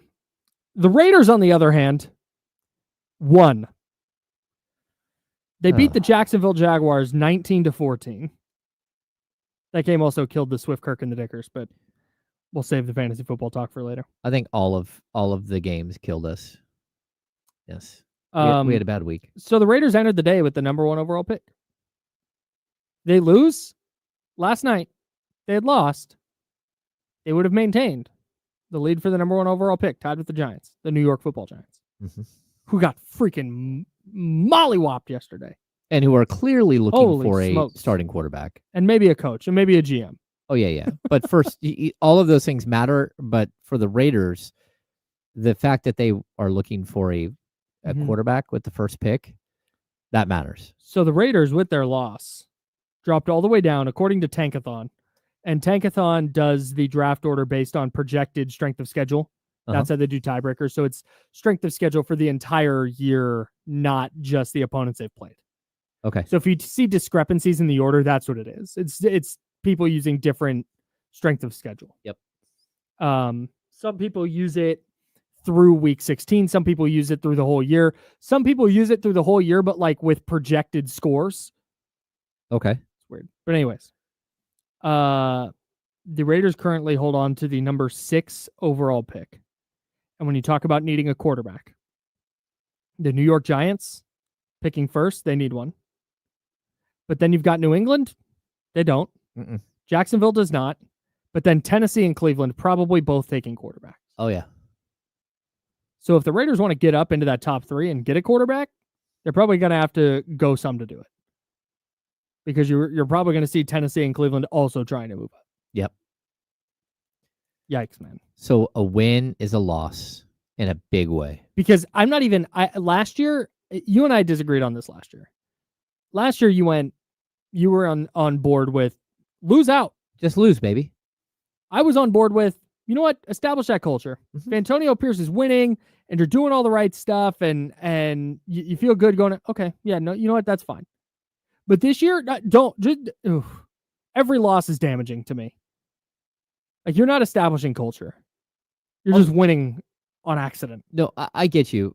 And I would say the one good thing about last season is that for how bad it turned out, they got Brock Bowers. And Brock Bowers is a flat-out baller. Mm-hmm. So they were able to get a superstar tight end. I mean, the dude's over 1,000 yards as a rookie. Mm-hmm. And that's with some of the worst quarterback play we've seen, whether it's Gardner Minshew, Aiden O'Connell, whatever. They're just not good at all. Wasn't there someone else who started a game for them? Desmond Ridder. Oh, yeah. Gardner Minshew and Aiden O'Connell. Okay. Yeah. I mean, that's like not... Yikes. Yeah. That's a bad omen. That's not good when you've got those guys starting. Wizzo Max says Brock Bowers is our new Zach Miller. Well, first of all, Brock Bowers is way better than Zach Miller. And when you look at projecting what the Raiders look like in the future, that's a really good place to start. Max Crosby is one of the 4 or 5 best defensive ends in the sport. One of the most disruptive defensive players in the sport. And Brock Bowers is about to set the rookie receiving record. Like, okay, you got 2 players. It's a good start. Yeah, now start. Well, I mean, yeah, you need to fill out, but that's a good like foundation. Like, you feel really good about Brock Bowers moving forward. Like, I wasn't being sarcastic this time. I wasn't. They got a long ways to go though, and moving down in the draft is not going to help. What I hate to see is that maybe they're looking across and saying, "Oh, that Mac Jones kid, he seems pretty good. Maybe we should chase him in the offseason." I don't think anyone's saying that. I can't believe he plays with fire. Look, I'm so sorry, everyone, because if James and I had won our company fantasy league, we were gonna buy drinks. Oh yeah, and I got to tell you, we just leaned too hard on Mac Jones and the Jacksonville Jaguars, and that's on us. Yeah, just a little, but you know, Brian Thomas had a huge game. Yeah, but then the Brenton Strange instead of Hunter Henry killed us. It killed us. Like, we should have picked one. Yeah. That's you know what? That's on us. You know, even like the beginning of the season, we had Brian Thomas Jr. and we had Christian Kirk, hence the name Swift, Kirk, and the Diggers. Yep. And so like we were banking on them early. I think we even accident. We didn't take Christian Kirk on purpose. No, that's true. That's true. I ran out of time while picking. It did. That's happened. Fine. Yeah. Anyways, sorry everybody. We're not going to be buying drinks anytime soon. No. Wish we were though. Yeah. That would have been fun. I mean, we've got plenty to drink. We could just, you know. Yeah, I was going to say, if people just want to pull up, we got Woodford and various boozes all over this place. Oh, yeah, the Kraken. I think the boss has some. Well, I know one boss has a bunch of bourbon and stuff in his office. Yeah. Oh, other boss has got some vodka. Yep. I don't know. Anyways. I may have only bought gifts for one boss. Just a warning. Just a warning, Kyle. Since no one's listening. I'll go give him. I'll go give the other boss a hearty handshake. A hug. Oh, no. God, no. How about a hug? James is there. I'm Kyle. Jiffy Lube is omnipresent. They sponsor the program. If you're driving anywhere tomorrow or Wednesday, Yeah. get your car into Jiffy Lube today. Oh, heck yeah. Get those windshield wipers replaced. Get your headlights and brake lights checked. Battery. Got to get an oil change. tires. Make sure that's done. Get everything checked. Yeah. Yeah, this is definitely the time of the year that you need to have about as safe a car as possible. Yeah. You do not want to get stranded somewhere. Yep. All right, so we're going to do a cliche radio bit. It's a holiday season. It's a season of giving. Okay. You can give the Kings, 49ers, and the Raiders each one thing to, I don't want to say fix them, but help them as much as humanly possible. Okay. And there's no like parameters. Well, we can't do like we give you 22-year-old LeBron James. Yeah, no, it has to be a thing that currently exists. Okay, it currently exists. Okay. I guess if the easy thing is to be like, hey, we're going to give the Kings an athletic defensive wing. Okay. But I don't know who's is it just like Jason Tatum's the ideal? You could just give the Kings Jason Tatum. Oh, yeah, that would ideal. be a lot of goodness. Okay, but let's keep it realistic. Yeah. Cuz here's the thing, not to torpedo the bit, but this gets to something I saw some people asking earlier in the chat. I don't even know. We've talked a lot about like Cam Johnson and Dorian Finney-Smith. Mm-hmm. I don't even think that helps that much at this point. No, I mean, those aren't needle movers at this point. I mean, they might have been 2 weeks ago. Mm-hmm. But as of now, yeah, I don't think that helps. I mean, I would like to say, oh yeah, that's going to change everything. But like, I don't think it would. The Cam Johnson, Dorian Finney-Smith thing would have been the type of move that, hey, this is a team that's like sitting a couple of games over 500, but they can't quite like really get over the hump. And these are going to be the guys that get them there. Okay. To me, the Kings are in a rut. Okay, so and they're in a rut that Cam Johnson and Dorian Finney-Smith are not going to get them out of. Yeah. Okay, so I like to do analogies here. Like, you know, when you're doing a yard sale, right? And you're pulling all the stuff out of your garage and you're starting to get ready for the next day, the next morning, right? And some dude pulls up and says, "Oh, having a yard sale?" And you're like, "Yeah, tomorrow. Tomorrow we'll be up and running at like 8 a.m." Mm-hmm. And they're like, "Mind if I shop it early?" And you're like, "Yeah, I do mind." Do that? Oh yeah, they do. They always want to get there before the yard sale starts. Mind if I shop it early? Yeah, but you're going to pay retail. It's like, no, the yard sale starts tomorrow. Okay, you still know I can't just browse for a few minutes and, I got cash. You're like, no, bro, I haven't even put stickers on stuff yet. Yeah. Right? And you're like, okay. I'm still preparing. And then they drive off and they don't come back the next day and you never see them ever again. But the Kings should have been that guy. They should have been that guy in September. They should have been that guy in the early days of October. Mm-hmm. Everybody knew the Nets were holding a yard sale. Mm-hmm. You should have gone to them early and got the players you needed before the first 30 games of the season looked like a team that just lacked everything that you needed to get before the season. Yep. Like it's like what we're talking about is like bailing water, your boat's leaking and you got a teaspoon and you're flicking water over the side. Like, hey man, the boat's going to sink. Yeah.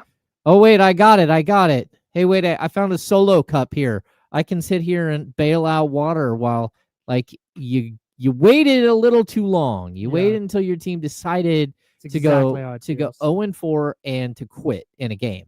Mm-hmm. That's the moment where you waited too long. And realistically, the moment you waited too long was when you opened the season with a roster that was broken and you started signing guys that were available on the open market. And, not to be disrespectful, they're available because there's a reason they're available. Yep. That's it. It's the world you lived in. Yeah, I would. I saw Jaren Jackson Oh no. For the Kings, Kelly Oubre and Andre Drummond. If I could get a, I still like Jabari Smith Jr. or Oh, Tom L says Jabari Smith Jr. the other one is Evan Mobley. If there's a way I could get Evan Mobley, I think I would be in. Scotty Barnes. Scotty Barnes, yes, I would definitely. Scotty Barnes is a good one. Yeah, I've seen Jabari Smith a couple times. Lizzie said Jabari Smith as well. Joe Brazil says OG Anunoby. That's the homie Joe. Yeah, he'll be hurt. Yeah, he might not play. Adam L says Bam Adebayo. Oh yeah. No, I mean, I think I'm trying to. Bam would fix everything. That's the thing is I think but a there's player. no way to get him. Yeah. Right. Yeah, but again, we're undoing the parameters here for a second. I do think that conversation is kind of interesting because Bam is obviously all defense type of player. Who hasn't been. He started shooting it a little bit in the Olympics, but he hasn't been shooting very well this season. But you at least have to respect him a little bit offensively. And I think he can switch a little bit defensively, where all of a sudden some of your problems stopping the ball become less problematic. And you don't have to spend so much time helping in the lane. Like the domino effect of adding a player like Bam Adebayo. Yeah. Or just a really, really high quality defensive big changes like the entire complexion of the Kings. No, I totally agree. I mean, like the player that you need to put next to Domas, it's not that hard to find. It's hard to acquire. There are players like that. There are players all over the league that are like him, but other teams aren't sitting there saying, okay, we're willing to give them up. They're not. So, again, Aaron Gordon is a version that like a different version than some of the other guys, but these long, super athletic, shot blocking, 3-point shooting fours. Yeah. If you can find a unicorn like that, it just changes everything. No, it does. And it's really tough because, there's all kinds of different versions of them, but you don't have one at all. And again, we talked about positional, like you locked yourself into like really, really strict positional things here. Yeah. You're not switchable at all. Like you had a couple of 6'3" guards, a 6'6" small forward, a 6'8" power forward. Yeah. You're not switchable. Not even a little bit. No, like there's nothing you can do if you're a coach when that's the limitation. So One Take Fades jumped in the chatty house and said, I'm getting cooked for this on Facebook. And he wants to also get cooked for it on the radio, apparently. okay. Here we go. Here's his trade idea. Kings receive Amen Thompson, Tari Eason, Jabari Smith, and Jock Landale. The Rockets receive De'Aaron Fox, Trey Lyles, Kevin Huerter, and Colby Jones. $62 million in contracts to match. Okay. Brother, the Rockets, the only thing keeping the Rockets from hanging up would be that they're laughing too hard to hang up the phone immediately. Yeah, they're not giving up Jock Landale. That's hey. You gotta give up more if you want Jock. No, man, that feels to me like a hey, what if the Kings got rid of some of their not good players and De'Aaron Fox and traded them for the Rockets' good players? Okay, so look, if I'm the Kings, I'm only calling the Rockets. That's it. Like I have a mandate hiding, and there's only if you're going to press that button, which I'm not saying they should press that button. Right, but if you're going to trade De'Aaron Fox, he did like I heard he did build a home in Houston this year. I'm looking at the Rockets. I'm calling the Rockets, and I'm saying, what's your best offer? Now, the Rockets at this point, they have no reason to trade anybody. Yeah. But they're going to look at De'Aaron Fox in a different way. They're going to look at him as a Houston kid. They're going to look at him as sort of the point guard that can take them to the next, that can carry through with this group. Yeah.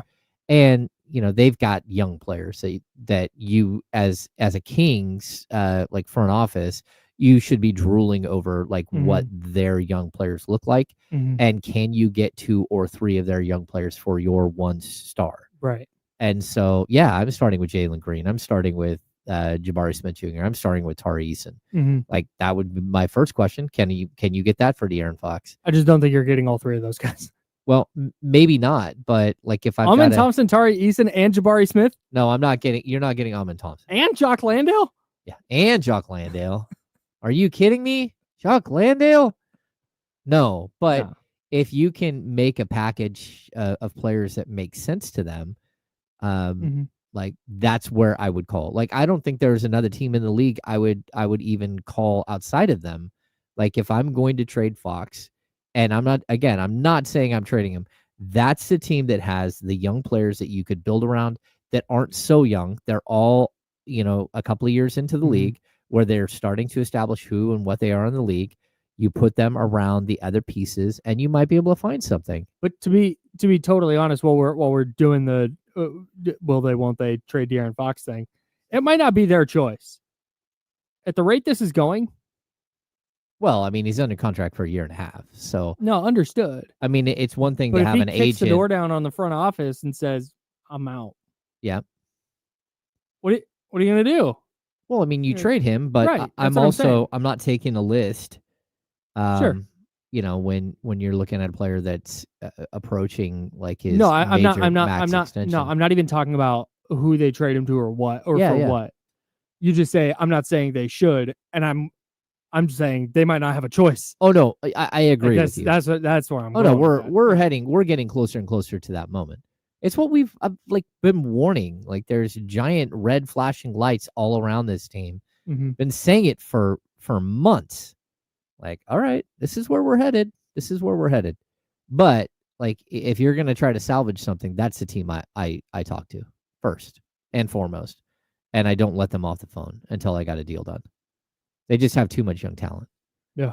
Like, I mean, again, if you can get two pieces that fit and a young, versatile forward off the bench, okay. And the thing is, they have enough players that they can probably do it. They can withstand. Yeah. They can make a huge trade and also still be really freaking good. Of course. Well, no, and still have a ton of young talent. Mhm. I don't know that. Again, the Rockets have said, like, to this point, we're not making any moves. This is our team. Which is understandable. Yeah, it is, because they're very good. But if a player of De'Aaron Fox's quality gets floated. Yeah. Well, if that happens, especially at 20, he just turned 27 like 2 days ago. Yeah, it's one of those players that you look at and say, okay, how do we acquire them? And a lot of the guys that are in Houston are still part of the Daryl Morey tree. And the Daryl Morey tree is very, very specific. If you're going to trade, you're going to trade for a star.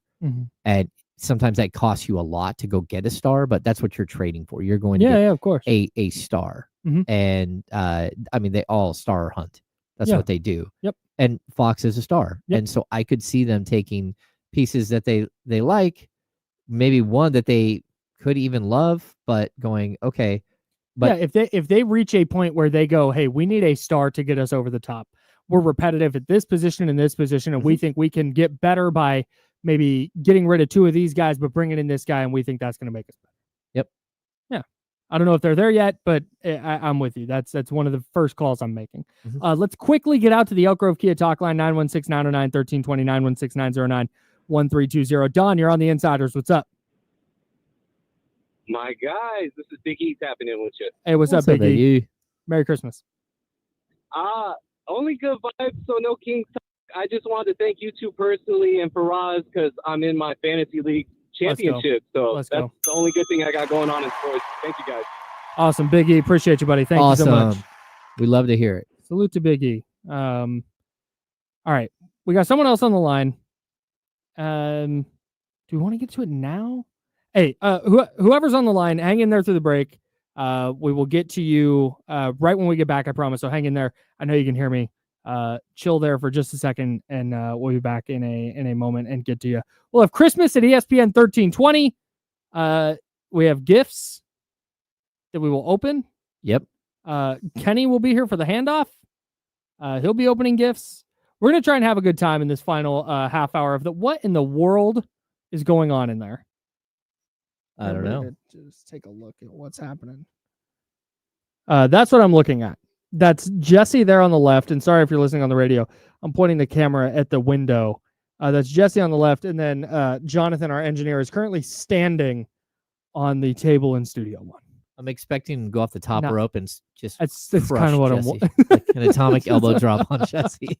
All right, let's have some fun. It's been a little bit of a bummer show, but we'll get to the phone lines and we'll have a good time to finish this out. He's James. I'm Kyle, sponsored by Jiffy Lube. It's ESPN 1320, Sacramento Sports Hitter.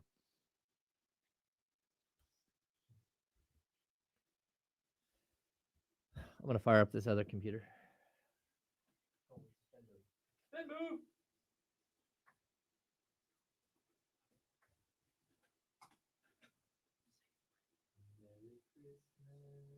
Hey, Jesse, can you hear me right now? Hang on, guys.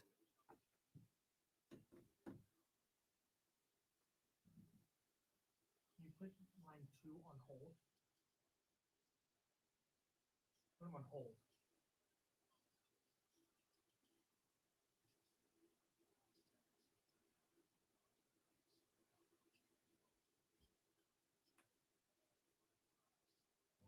Oh, welcome.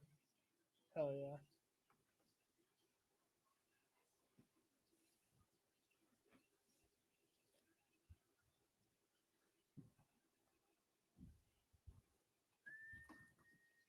Okay, Dr. Charlie O's here with cough medicine. Let's go. We Let's got cough medicine go. here, so everybody can feel My it. man. Thank you. Oh, beauty. Thanks, Charlie. Change your life. Well, Rittenhouser I eye. saw it, Oh, guys. yeah. Thank you very much. Yeah, thanks, man. My wife won't have to put up with me for the next 5 days. Okay, I'll Just sit in my chair going. drunk. Drunk Charlie hiding somewhere in the house. That's amazing.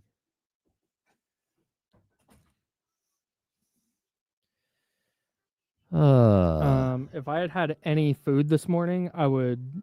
Oh no, I lost our caller. Oh, okay. If I'd had any food today, I'd just crack this open and take a little swig right now. But I think we did open one of these one time. yeah, on Dame's show last year. Oh, I had some out there. Oh, out in the wild. Out in the office space. Oh, you have tumblers on Kuroshi's desk. Oh, I know. Oh, yeah, Did yeah. you get them already? Yeah. Okay. I got 3 of them. There's a 4th one that I don't know where it's at.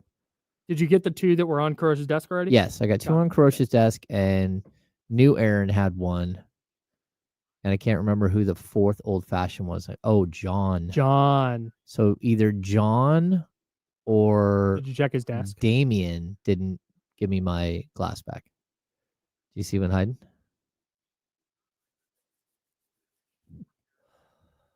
Oh. I got Jesse a case of Modelo. I just bought everybody Woodford. Except for you. You don't have Woodford. That's fine. I can't wait for you to open your present, Kyle. And Same. not because of what's inside. There's gags here. There's a funny moment that will we be got had. jokes? A funny moment will be had. Oh, great. 2 minutes. 2 minutes.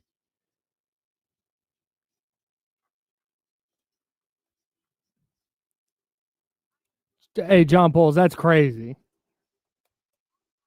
I mean, yes, but wait, what? Wait, no. No, that's crazy.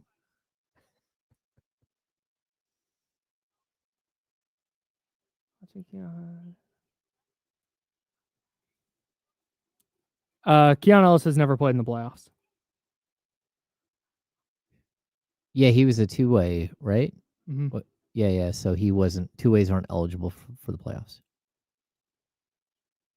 He did play in the non-playoff game. Yeah, no, we lost. The Swift Kirk and the Dickers lost by 3 last night. Brutal. Tough.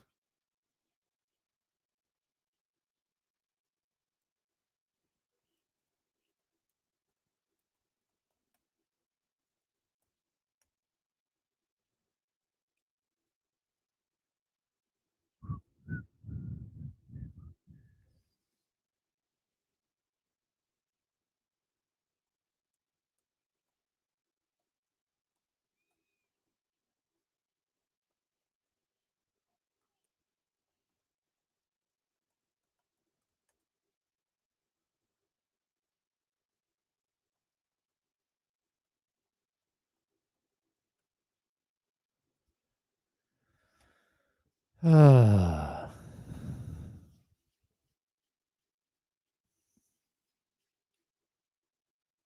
yeah, love the energy. I did not 15 see seconds. Charlie Woods hole-in-one yesterday. No, that's dope. All right, here we go.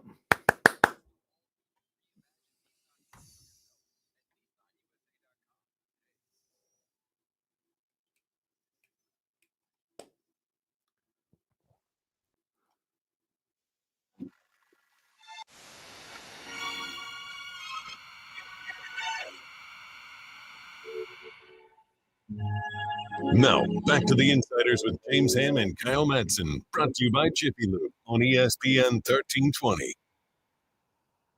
A little Nat King Cole to take us into the holidays. There we go. Come on. This is the best. I bought this album on vinyl. I'm waking up early on Christmas morning just to fire up this song or this album. I was going to ask a snarky comment there, but I don't want to spoil Christmas gifts. Oh, okay. Great. You know what I'm saying? Totally. Salute to Nat King Cole. That is the Christmas song. Highly recommend it. Real quick so I use YouTube Music because I'm a weirdo. And on YouTube Music, it tells you how many times that song has been played on YouTube Music. Oh. So Rockin' Around the Christmas Tree by Brenda Lee, 214 million plays. Jingle Bell Rock by Bobby Helms, 354 million. Santa Tell Me by Ariana Grande, 628 million plays. What? That's this one. That's this one. This is 628 million plays. It's the Most Wonderful Time of the Year by Andy Williams, 138 million plays, etc., etc. Mariah Carey, All I Want for Christmas Is You, 2.1 billion plays. Is that's crazy. That's so many. I can't Billions. 2.1 billion. Wow. That is just Mistletoe by Justin Bieber, 620 million. And Mariah Carey's at 2.1 billion. That is a healthy amount of plays. Anyways, so many. It's the Elk Grove Kia Talk line, 916-909-1320, 916-909-1320. Don, you are on the Insiders. What's up? Kyle, Hammer, what's up? TC, what's good, bro? What's going on? Hey, man, just vibing. So, Hammer, man, I know, this might sound crazy, right? So, I'm not opposed to trading Fox, right? I'm not opposed to trading Fox, getting young players. And he's just the leader, just not it, lackadaisical. Like, we've been here 8 years, bro. Like, if you don't want to be here, bro, and you're ready to move on, it won't be the end of the world, bro. And we can get draft picks and get in here, right? So it's either going to have to be him or Keegan, Hammer, Kyle. Like, it sounds crazy, but we're going to have to bust that move. I'm already looking at draft picks in the first round. I like that center from Duke. He can fit right next to shot blocker, Jaren Jackson, the guy that we've been looking at, that blocker to put next to Domas. Take a look at his film, bro. This guy from Sedan. I like him. He's going to be a first-round pick, maybe a lottery pick. I like that kid, 18 years old. He's the guy to put in, bro. We can make a few tweaks. Don't get rid of Brown. Brown is here to stay. He's going to be the coach, bro. We just going to have to make a decision on Keegan and Fox, bro. That's the main question that we got to ask ourselves and get an answer. That's all I got. Great. Thanks, TC. Appreciate it. Yeah, I got to be honest. Like, the Keegan Murray thing is going to keep coming up. And, like, at the end of the day, like, Keegan is a really, really high-end talent. Whatever's happening here is not good. Like, watching a player just struggle. I think it was the last three he missed last night. Yeah, we talked about it. It looked like like you said, like shot soccer with two hands. throw-in style shot at the basket. Yeah, it looked like he threw with two hands. I looked at Sean. I'm like, did he just throw that up with two hands? Like, what in the world just happened? It's like to have an elite 3-point shooter. And, like, trust me, Keegan Murray has been an elite 3-point shooter for, like, in his college career as a rookie. I mean, he set the all-time rookie record for most 3-point makes in a season. Yeah. Like, this is an excellent 3-point shooter. To watch him look like he can't hit a three, I don't understand. I mean, he bricked that so bad. There was like DeMar DeRozan had a brick in I don't know what, like the second quarter, and it was like, what in the world was that? I think it was a like a left of the top of the key three that just hit the backboard and fell down. Like, shocking. Like, what is happening here? Yeah. I don't buy the leg saying I don't buy it. I mean, 3 games in 4 nights, but come on. I don't know what to say about what they're doing, but I do think that there comes a point where you have to figure out who it is that you're going to move. And more than who you're going to move, who are you going to stick with? Who is your core? And I know, like on Friday, you were adamant that this core of Fox and Monk and Sabonis and Murray just isn't it.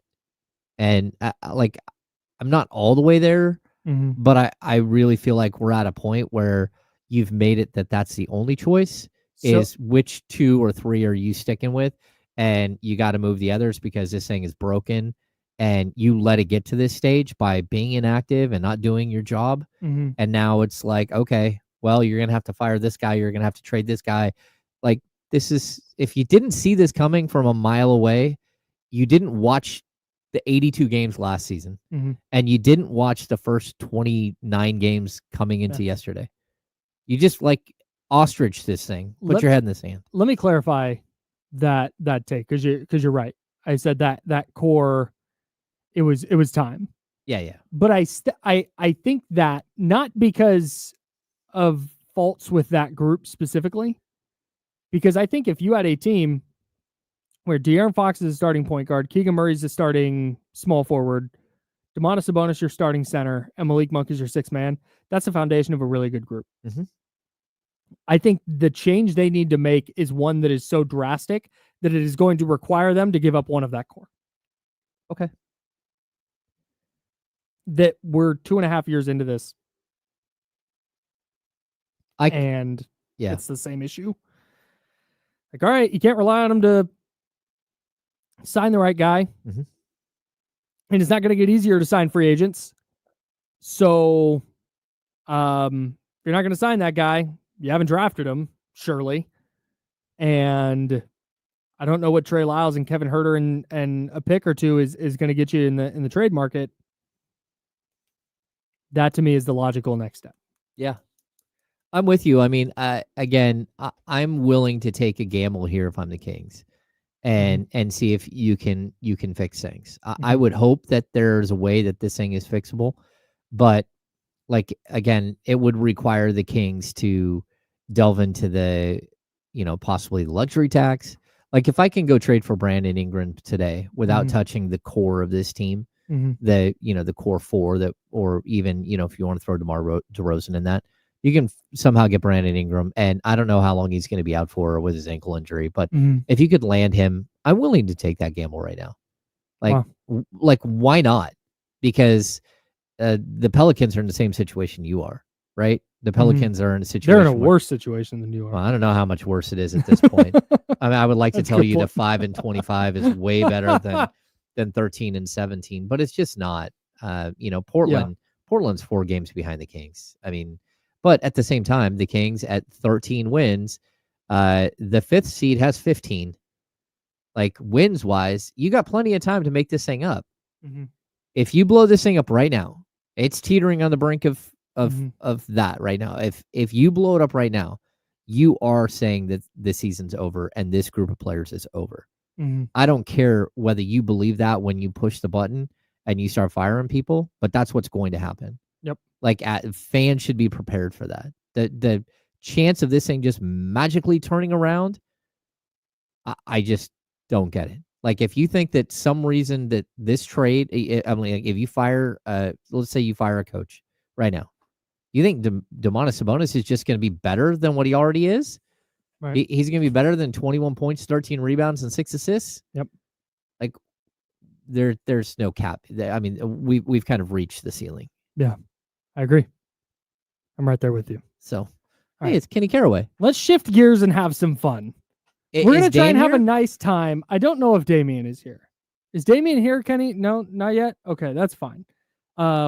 If and when Damian gets here, we will get him into the studio. We have like 13 minutes Okay. left in the year. So it's a handoff. Wait, why are you look so upset by that? What you talking about? Let's have some fun. Ain't nothing fun today. Oh no, we're having fun. We're having a good time. No, there ain't nothing fun today. I'll have fun tomorrow. They're not going to ruin my Christmas. I'll have fun 2 days from now. But there ain't nothing fun today. So do you don't want to open your Christmas present today? Present. You know what I mean? I'm always down to open a little present. That's what it's just been today. And that's why I was so angry at the Kings, because I was last night watching the Niners, and I'm keeping an eye on the Kings game, but I can't lock in, because I'm doing my Niners stuff. And the Niners game ends, and I'm like, well, that sucked. But luckily, like, we've been known around. Like, we've known since the Buffalo game or the Green Bay game or the Seattle game. We know it's like week 11. This thing wasn't really going anywhere. Right. It was close, but I'm looking at them going, okay, well, they can pull away from Indiana. I got the echo. Yep, sorry, guys. And they did the opposite. And I thought the Niners game was disappointing, but at least the Niner game was like, yeah, all right, you know what? We're here. Yeah, this is what they are. You got some optimism going into next year.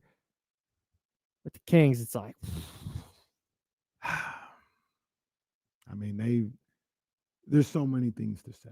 You guys have done a great job of saying it for the last 2 hours or so. Thank you. 45 minutes. Thank you. But there's so many things to say. A lot about. Where we'll start off with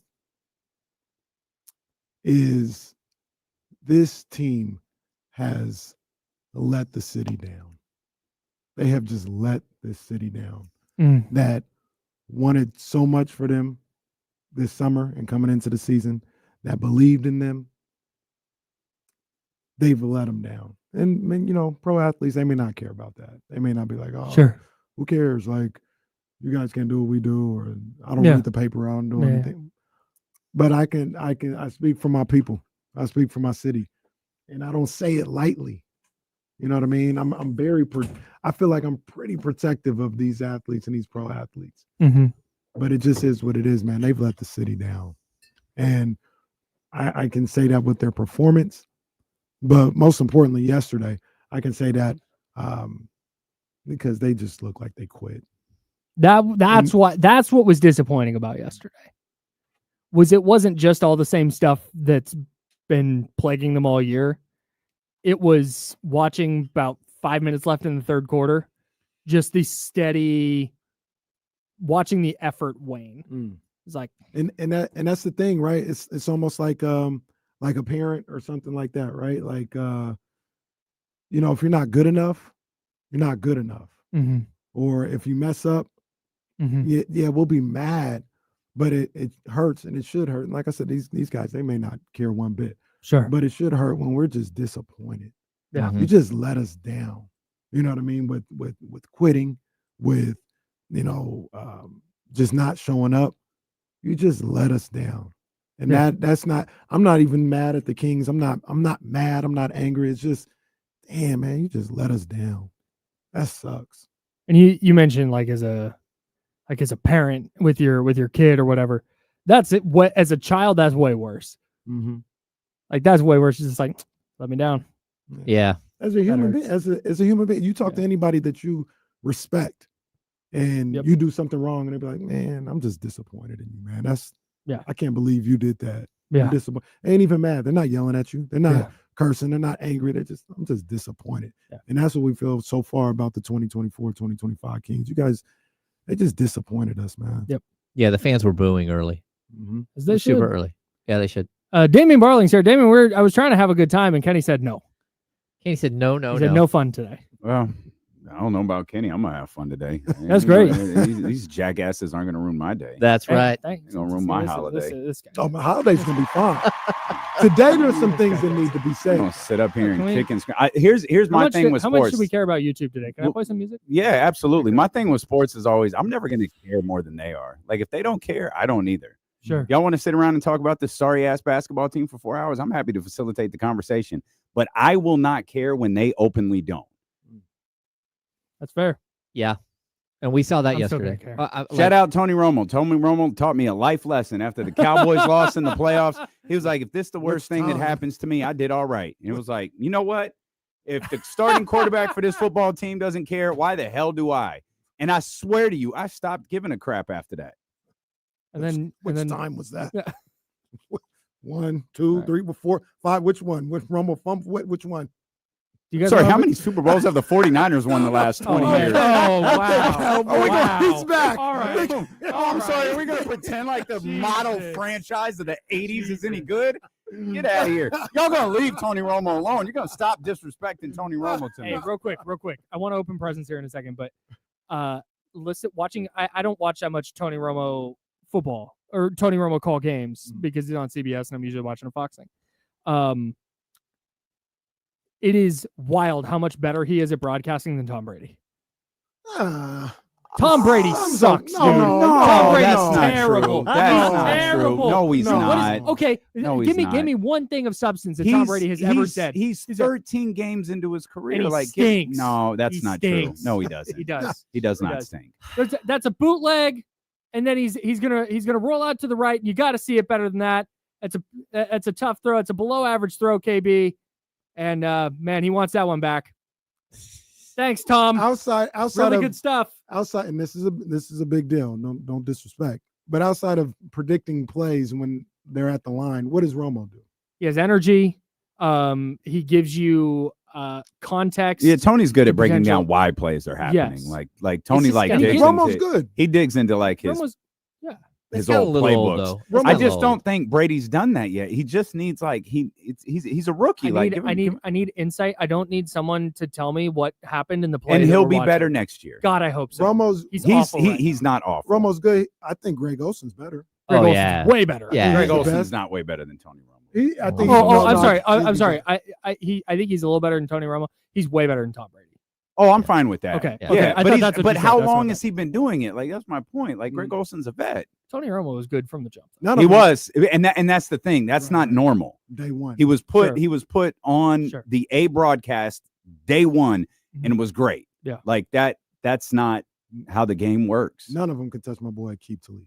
A throw, hit him between. Oh, Kenny, he caught it. God damn it, he caught it. That's a keep to leave. Keep to leave is incredible. Hey, look at hey, watch the homie critical field. Boom. Hey, That's what I dog. want. Hey, That's dog. what I I'm want. telling you. Look, dog. That dude, he didn't want none of that. I'm telling you, bro. For real, bro. For real. Oh, bro, I think his leg is separated. Oh man. You guys want to open presents? We got 5 minutes. So impressive. I did not bring presents. That's okay. No, we got. My No, that's present not. to No, you guys you're good. is me.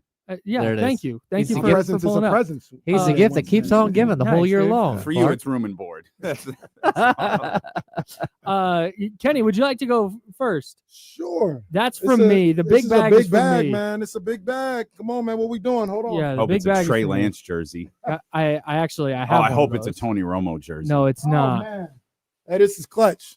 This is clutch, right? Oh man. I This need is you mine to. I too? need you That's to go Rich through. Paul. Oh, I need you to go through individually and say what each thing is. We got skinny pop, You have popcorn. gigantic bag Skinny of skinny pop, pop. yeah, Yeah, that'll we know what last time it is. until 4. Yo, these are the hottest candies Bro. in the game. The nerd Nerd gummy clusters? clusters. I mean, Elite. I've had them. Like Elite. they're good. They're great. But the kids are going crazy. Over Elite. these. Going crazy. These are the hottest candy of 2024. Yep. The nerds gummy cluster. Big ups. Peanut M&Ms. You know what I mean? Obviously. You know what I mean? You know what I mean? Obviously. Let's go. Let's go. Resealable bag. I need you to read the next one verbatim. All right. Well, Yep. why do I need to? What did he give you? Come on, man. This is What yo, is this it called? What crazy. does it say? No, this is crazy. What's though. it say? Nature Valley. What's the rest What say? kind? There's a lot of different kinds of Nature Valleys. Chewy granola bars. Not Yeah, but it like what says. kind? Almond, dipped in almond, butter coating, bursting with almonds. Okay. Well, that's crazy. There's going to Can be I see it? bursting. Can I see Sure, the Go box? ahead, read it. Read the box. Go ahead. It's called No, read- sweet. It's called sweet and salty nut. Oh, That's what Kenny has. Sweet and wow, salty that nut. sentence was crazy. That's what Kenny has. Yo, chill. No, am I wrong? Kyle gave Kenny I sweet and don't salty know. nut. He Is did. that what he did? He did. Yes or no? Kyle, Well, I mean, it's that's right what it was here. in the bag. Everyone's watching. Everyone's watching. Flags everywhere. Flags everywhere. Everyone's That's watching. The amazing. benches have cleared. And then the last one, a big old. No, Kenny. I don't think You I don't gifted think, Kenny like he's. I don't think any 8 of this years old. is leaving the Yeah. office. It's amazing. That's the great thing about that's this. yeah. I don't not think leaving any of the that office. stuff's lasting till 4. And thank God we only have one show today. It's early. True. Okay, you guys have to open these gifts together at the This is same good time. stuff Same right time. here. This looks. You got a little This looks Woodford. like, this Woodford's looks like great. it's not gonna make it through the break. Yeah. Through the Christmas break. I like that. A beautiful ham Show family. started. Well, we got Love 2 opening minutes. Yeah, I got about. Minute and a Unless you guys are okay starting a little late. Oh, come on, man. Oh, yeah. Oh, let's go. Yeah. Let's go. Let's go. We got We a ain't gigantic box Let go. of 20 little bites. These Which fools of love these their, little- their little Now, bites. These might not make it till Man, 4. this I'll is- tell you that. This is horrible. These are the snack of 2024. I'm This telling is you. crazy. Little bites. These are just absurdly delicious. There really it is. good. There it is. Thanks, James. I love little Look at bites. both you guys bringing holiday joy on a day when the Kings don't. Trying our best, man. We don't let them mess with our vibes. No. I'm At least we try. I'm gonna be good at 4. You know what I'm saying? I'm gonna be good. I did Jesse and them with no. Well, you guys might not be happy, but I'm pushing forward through snowfall. I'm good. Nice. But before 4, or at least before 2, they got to get these verbal hands. That's fine. This is ridiculous. That's fine. ridiculous. Kyle, you got to open yours. Okay. And you open yours. I've decided I'm starting a tradition. Look at the beautiful. Oh, hands. yeah. A tradition like no other. More A flannel. New More York flannel. Knicks flannel. And that's a beast too. That's Hey, a that's a that's heavy ass nice. flannel. That It is a nice. heavy ass flannel. Nice. Hey, that's so funny. That's Isn't it? Is really this the nice. box I gave you last year? That's so funny. That's the point. That's so funny. That flannel is nice.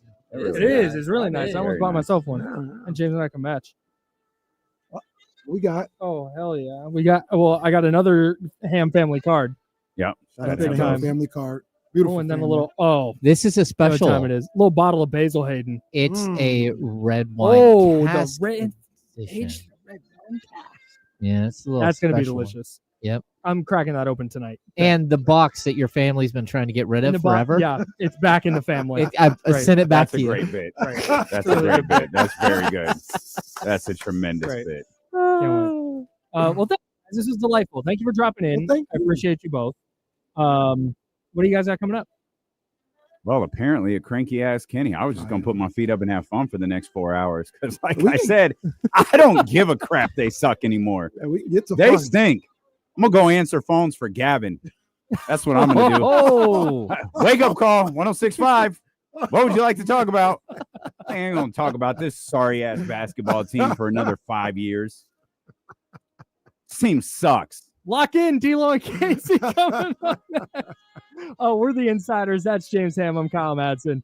Thanks everybody for hanging out with us this year. We will be back January 2nd, right here on ESPN 1320. Until then, everybody have a safe and happy holiday. And until January 2nd, 2025, drink water and be nice to people. Shout out to the Kenny G Christmas Yeah. music. thanks All right, everybody. adios. Hey. We'll talk to you guys next year. Appreciate you guys. Happy holidays, everybody. Yep, no doubt.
We got them screaming D-Lo, KC, D-Lo, KC, D-Lo, KC, D-Lo. We got them screaming D-Lo, KC, D-Lo, KC, D-Lo, D-Lo.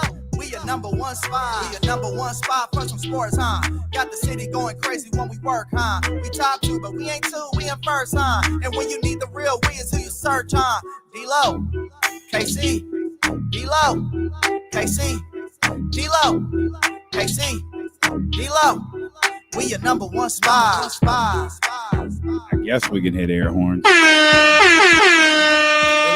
Air horns for us. We can hit air horns for the holidays. We can do that. We can do that. We here. You know what I'm saying? We can hit air horns. Tune in at 3 o'clock. We're going to play the Boyz II Men album in full. Let it snow. Let it snow. Our final show of 2024. And these bitches. God damn it. Welcome in. The ultimate needle mover in God mode himself. Steve Kenny Caraway. Yes, sir. Acknowledge me. And we're live. The worst slums of Sacramento continue to be downtown on J Street, the Golden One Center. There is no place worse in this city than that building right now, as the Sacramento Kings, our stupid asses thought they hit rock bottom Thursday night. No, how do you follow that up? How do you follow up a loss to the Los Angeles Lakers where their fans take over the arena for the second time in its existence? You follow it up with a second loss to the Los Angeles Lakers, and then just for good measure, you go get your ass kicked by the team you had your biggest trade to date with. And Tyrese walks in here, doesn't play well, doesn't even look like a good basketball player. Tyrese, he ended up like hitting some shots late. We had the perfect view early from like his shot. All his shots were just awful. Just garbage. It's like, what is this guy just throwing? Garbage. But he ended up playing better as the game went along, but his team left with a dub. And the Sacramento Kings, now after, 3 straight wins, are sitting at 4 straight losses, every single one of them at the Golden One Center. This homestand started with people talking about going 4-1 at worst, try to be 3-2. And now this basketball team is very realistically staring at an unfathomable 0-5 homestand. Because if you don't think Detroit could come in here and kick their ass, you're mistaken. Oh, I'm gonna tell you right now. That's where we'll start, because I got a bunch of things written down that I need to get to, that we need to get to, whatever the case may be. Let's foreshadow right now. Detroit, from what I've seen so far, Detroit is gonna come in here the day after Christmas and beat the hell out of the Kings. Kay Cunningham is about to go to work on the King. About to go to work. Jaden Ivey.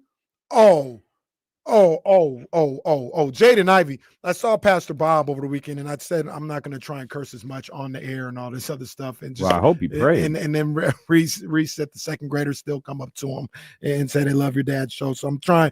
But let's just say Jaden Ivey is about to bury Keegan Murray. Bury him. All the talk that we was doing out here. You know, all they picked the right guy and all this other stuff. And Jaden Ivey, what is he doing? Jaden Ivey is coming out here to bury Keegan Murray. Put him in the dirt as somebody that's supposed to be better than him. The Pistons are coming in here.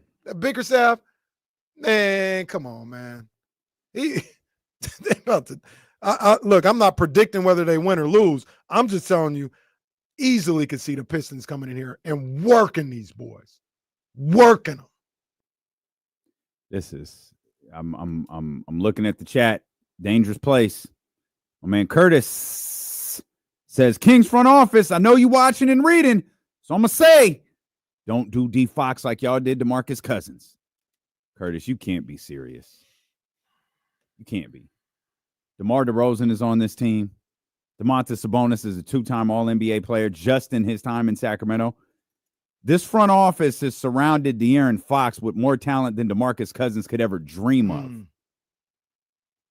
And yet this team still stinks. Now, is this team perfect? Absolutely not. The roster has flaws. And Monty and West, they've got a job to do that they need to start doing right now. But if push comes to shove, the first one to go, it's not going to be Monty and West. If something happens, it's not going to be Monty and West. It's going to be Mike.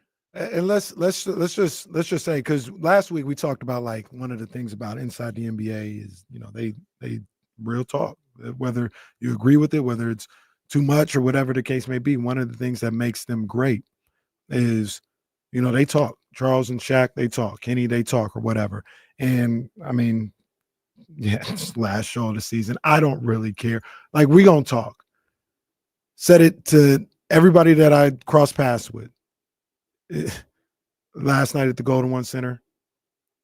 And it's just a fact. Somebody's got to go. Somebody has to.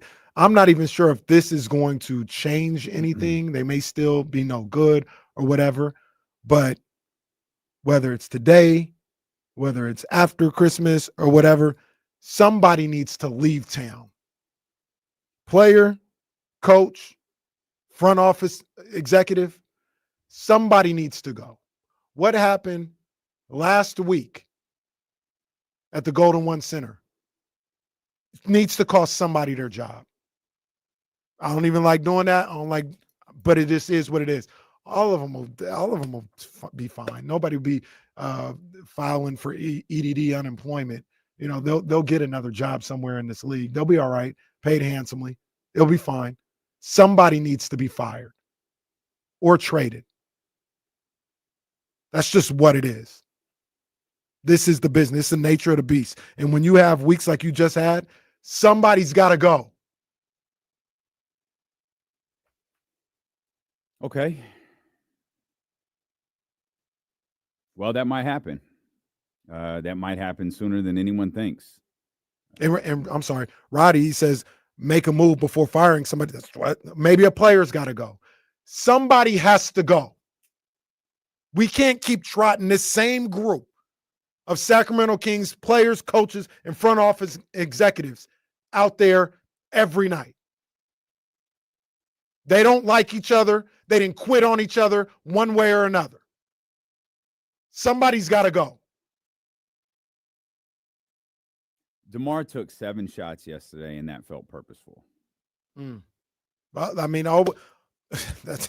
I guess. And that's ridiculous. He's 1 of 7. Even if you take 7 shots, make your damn shots. He was 1 of 7. But all I heard was, DeRozan is messing up the offense. He get demanding his shots. All this other stuff. Hey, man, I'll tell you right now. Give him the ball. You didn't bring him here to fit in with everybody else. Everybody else that was here, that didn't work. You didn't make the playoffs last year. Monk was gone, and everybody fell apart. Couldn't nobody make a shot. They were shooting 77 threes a night because nobody could get their own shot or get to the line. So I'm sorry. You bring DeMar DeRozan in here. Let him get his shots. Let him shoot. If that was the case, don't trade for him. Don't trade Harrison Barnes if you just want somebody to fit in. Give him the ball and let him shoot. That's what he does. So here's the issue with trying to evaluate what's going on with this basketball team is it's not something. It's some things. There are multiple things wrong. So you just stated the flaws in the DeMar DeRozan situation. Keegan Murray has regressed in a way that almost doesn't seem possible. He looks like a shell of the offensive player he once was. And Kevin Huerter is the exact same way. Kevin Huerter was an elite role player 2 years ago. An integral role player 2 years ago.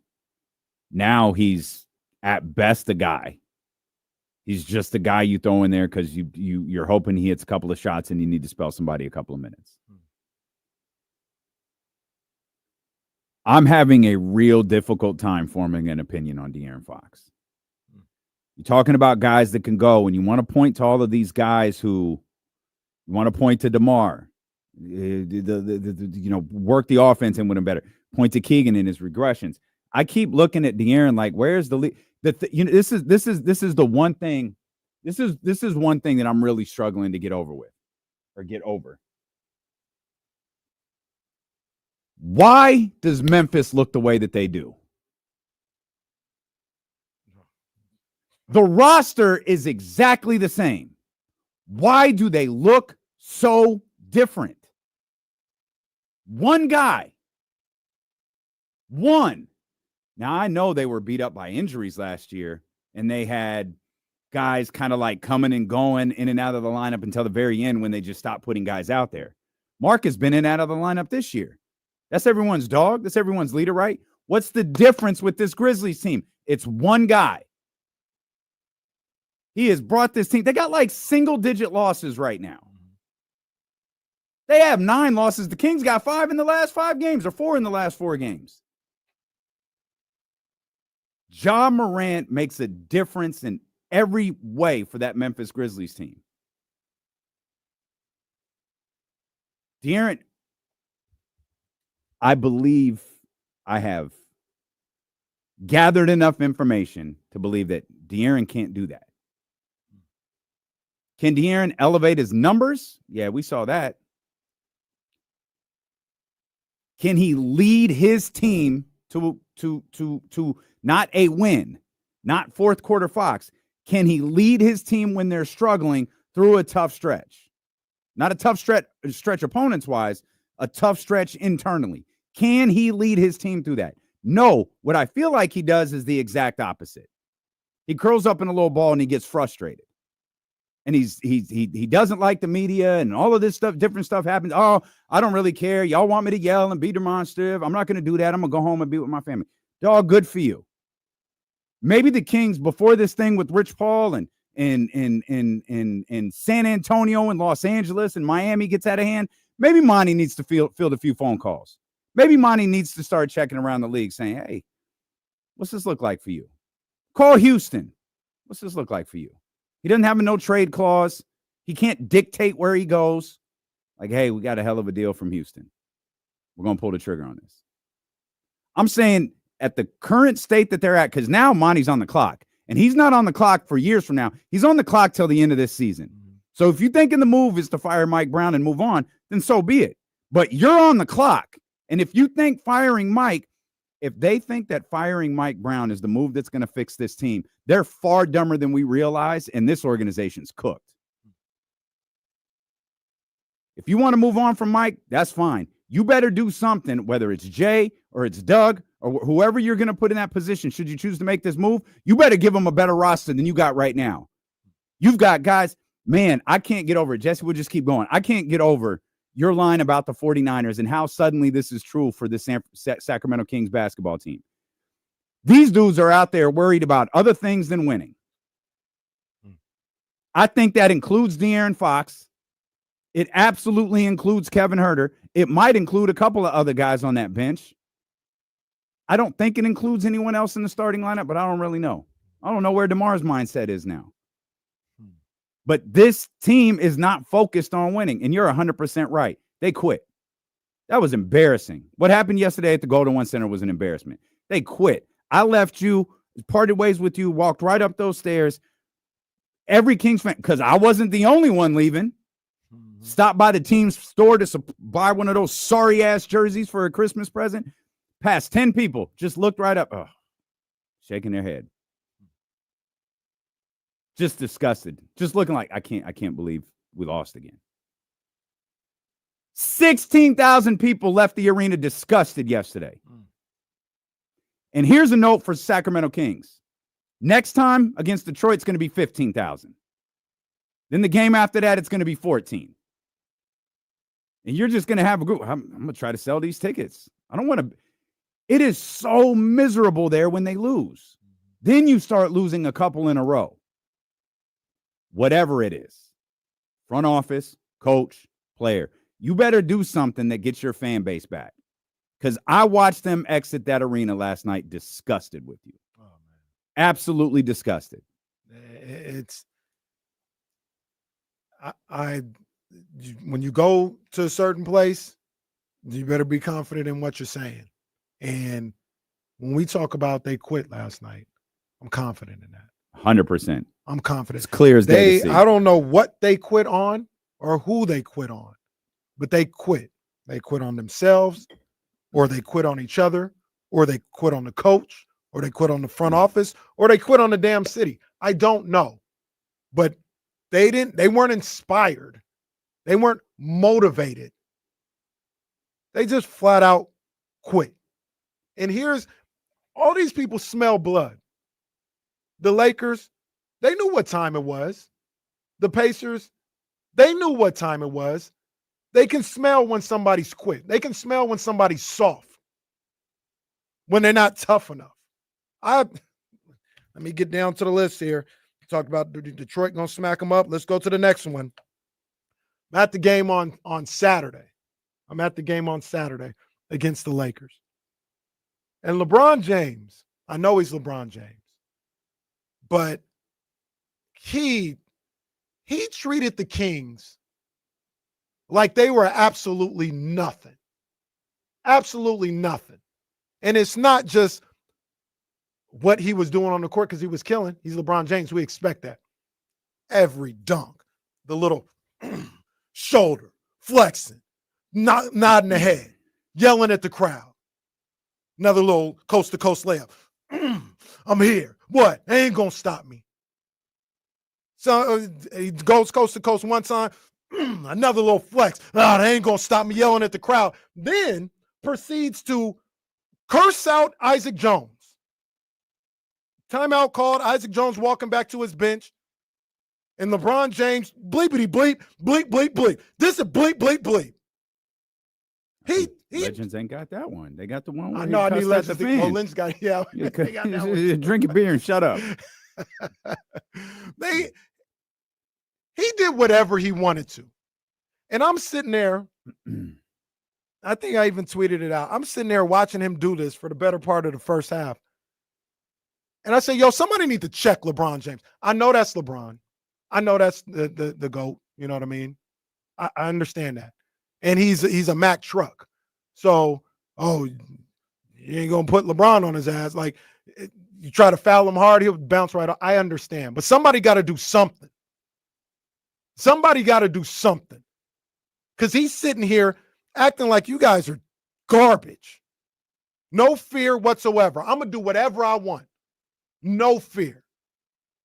Guys are trash. That's the way he's looking at you. And guess what? Guess what, Damian? Nobody did a damn thing. Nobody did nothing.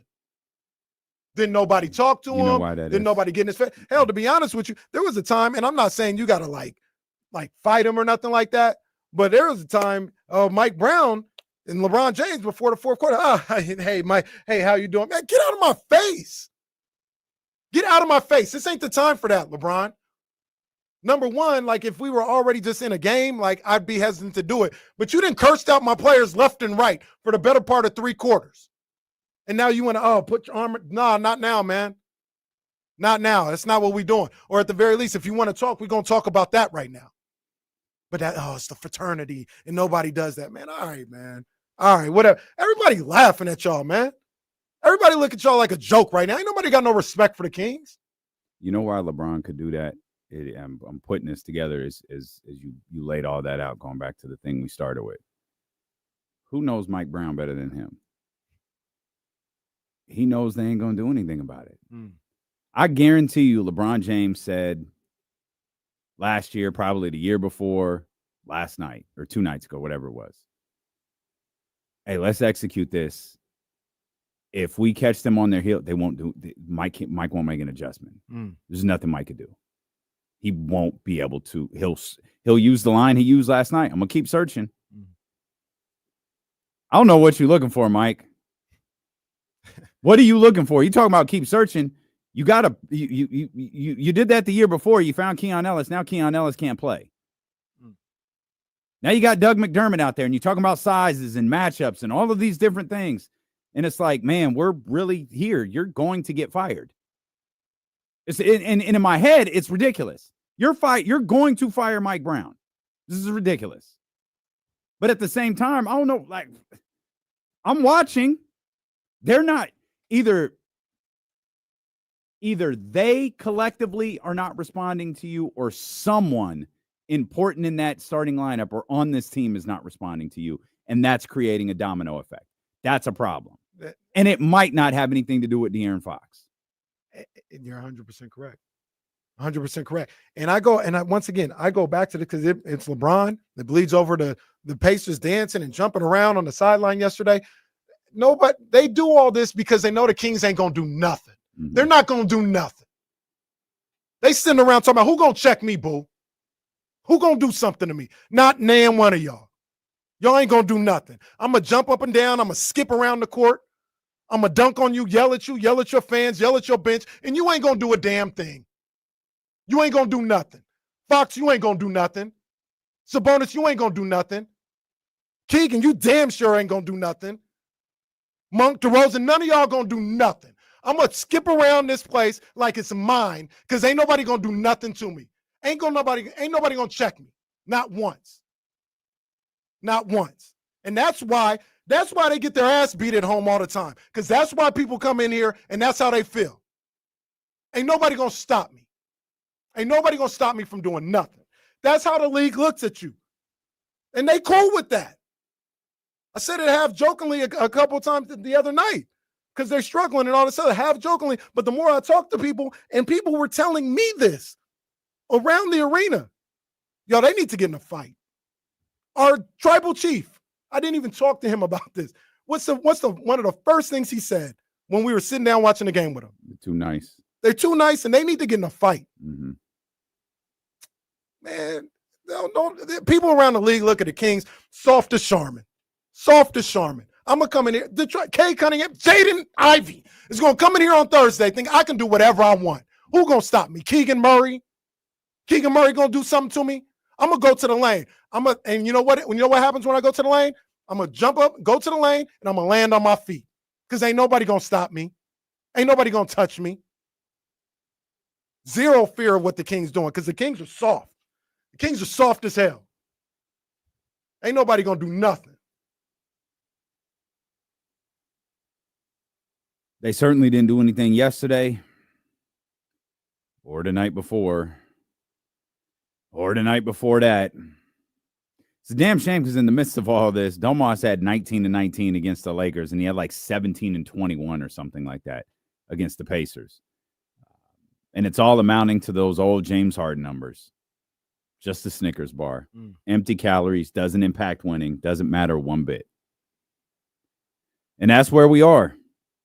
You want to trade DeRozan? Fine. Whatever. Do what y'all want to do. You want to trade De'Aaron Fox before it's too late? Y'all go ahead. Them reports aren't nothing. What Sam Amick wrote, it's not nothing. Now, I don't know that Rich, in fact, we were told, Rich, Clutch, they're not pushing for a trade. They haven't asked for a trade. They didn't demand a trade, nothing like that. They're having conversations with the front office for sure, but they haven't asked for a trade. They haven't put the Kings on notice. Mm-hmm. However, Rich's presence in Sacramento puts the Kings on notice. A meeting with the front office puts the Kings on notice. And now you're getting, well, San Antonio's watching this pretty closely. Yeah, I'm sure San Antonio would love to pair De'Aaron Fox with Wemby. Then you're hearing De'Aaron in a Lakers jersey. Miami, Bam Adebayo there. You got a connection. It's going to get louder. The worse this team gets, the louder the noise will be. And they're pretty bad right now. So this noise it's loud. It could get a lot louder. It's going to get a lot louder before February. Mm-hmm. And if the Kings do something like fire Mike Brown, it's going to be written in flames. And to that point, let's go to Mike Brown right now. Check this off. Where's the leadership? Where's the leadership? I get it. You can't make guys do anything, but Mike Brown looks as scatterbrained as anybody else. I don't know. We need some. We got Jay Crowder in here, and he's starting. He's starting. He just got off the damn plane. He's starting. Mm-hmm. We won't play him for another 10 games. What? You know, we can't stop anybody on the perimeter. Let's get Doug McDermott out here. Keon, you're in garbage time. Just scatterbrain all over the place. I understand searching, but he's not leading anybody. He's not leading anybody. I like I like Mike Brown. I respect Mike Brown and what he's accomplished in this league, but I know he's been in the league for X amount of years and won with San Antonio and the Golden State. He wasn't the leader there. He wasn't a leader. He don't get credit for being a leader of men when he wasn't the leader. Now he's in positions where he's the leader and it's falling apart. It's falling apart. This team needs leadership. Leadership. I got on the screen that climbing together mantra. I'm selflessly connected to the team because we are stronger together. Matt George posted this picture. All of the players, everyone in the organization signed it. I'm fully committed to being present while accountable to doing what's best for the team. I embrace adversity in a positive way to earn the trust of the team. Every play and every day, I believe in us, all in. Matt says this is hung, I think, in the practice facility and right outside the door of the locker room. You could throw that in the garbage. You could take that off the wall and throw it in the garbage. Those are the signatures that matter in this league are the contracts with dollar figures attached to them. This was symbolic because it worked 2 years ago. You could throw it away now, Mike. You want to send a point, take this off the wall and throw it in the garbage in front of your whole team. Hell, if De'Aaron wants to make a point, take that stupid-ass thing off the wall and throw it in the garbage. Because everything I just read, you ain't selflessly connected to the team because we were stronger together. Even Malik was like, yeah, we're not playing together. Malik said that. Yo, throw that garbage away. Throw orange. All of this. Well, all right, Doc. There's no... You need to throw oranges at it. Throw oranges at that thing. Well, as long as you do it in your practice jersey, it's fine. We'll come back. Phone lines are open for you. Is that Stanley I see? I think Stanley on hold. Oh, Stanley here, Manny here. He feels good today. Stanley feel good today. Stanley feel good today. It'll be great to hear from Stanley. We'll open up the Elk Grove Kid Talk line next. Get in here, weigh in 916-909-1320. It's D'Lo and KC on Sacramento Sports Leader, ESPN 1320.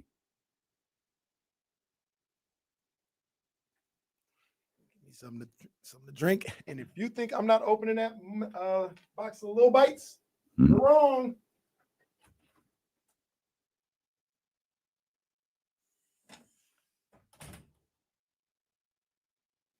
Can't play that Malik sound. I know he was cussing in it.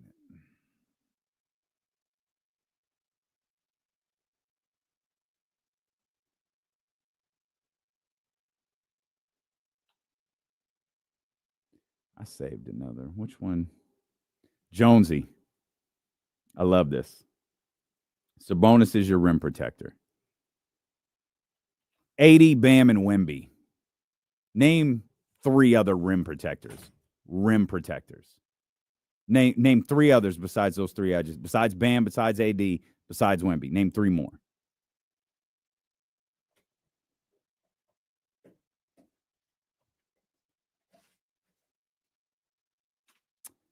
It's a great... Where'd you go, Tom?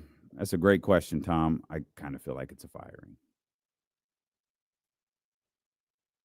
That's my opinion.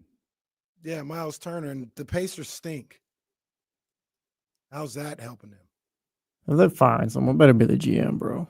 Rudy Gobert. The Timberwolves, Ant is cursing them out daily. And I'm gonna tell you, I'll die on this hill or whatever. This whole DeMar DeRozan is a bad fit and all this other stuff, and they need to trade him. He's the problem. Look at the damn numbers. Y'all need to stop regurgitating the dumb shit you read. Stop it. What Y'all bitches are serious? Oh, of course Jacob would agree with you. Of course Jacob would get okay. Miles Turner's a rim protector. Okay. Got it. Yeah, give me Miles Turner. There you go. This team will be so much better with Miles fucking Turner on it. God damn.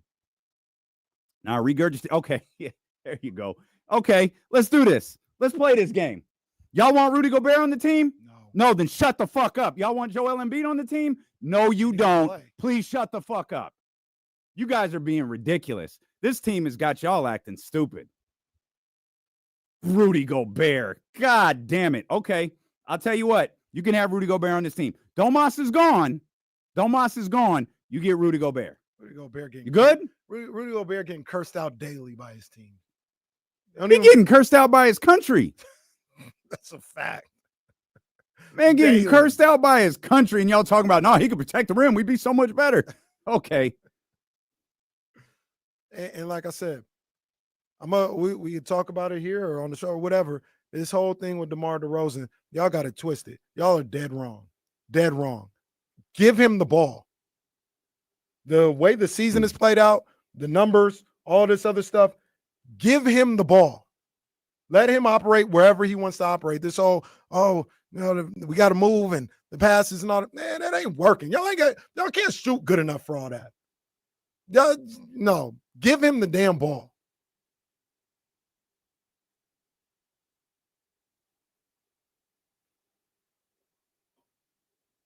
Jonesy, what I'm saying is you're talking about fucking rim protecting. That's not a thing in this league.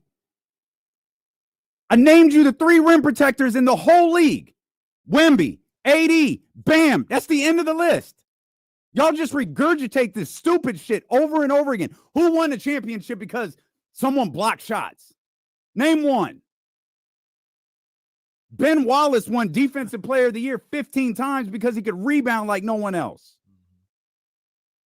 Dwight damn near won the award more for what he did on the boards than he did on the defensive end. What are you talking about rim protecting for?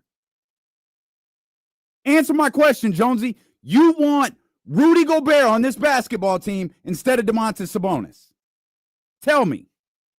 Tell me you want Miles Turner here to protect the rim more than Domantas Sabonis. Tell me that.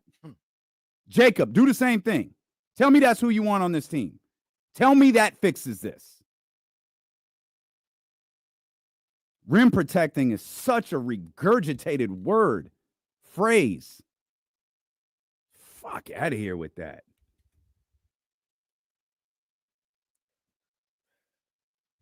I'm talking about rim protection.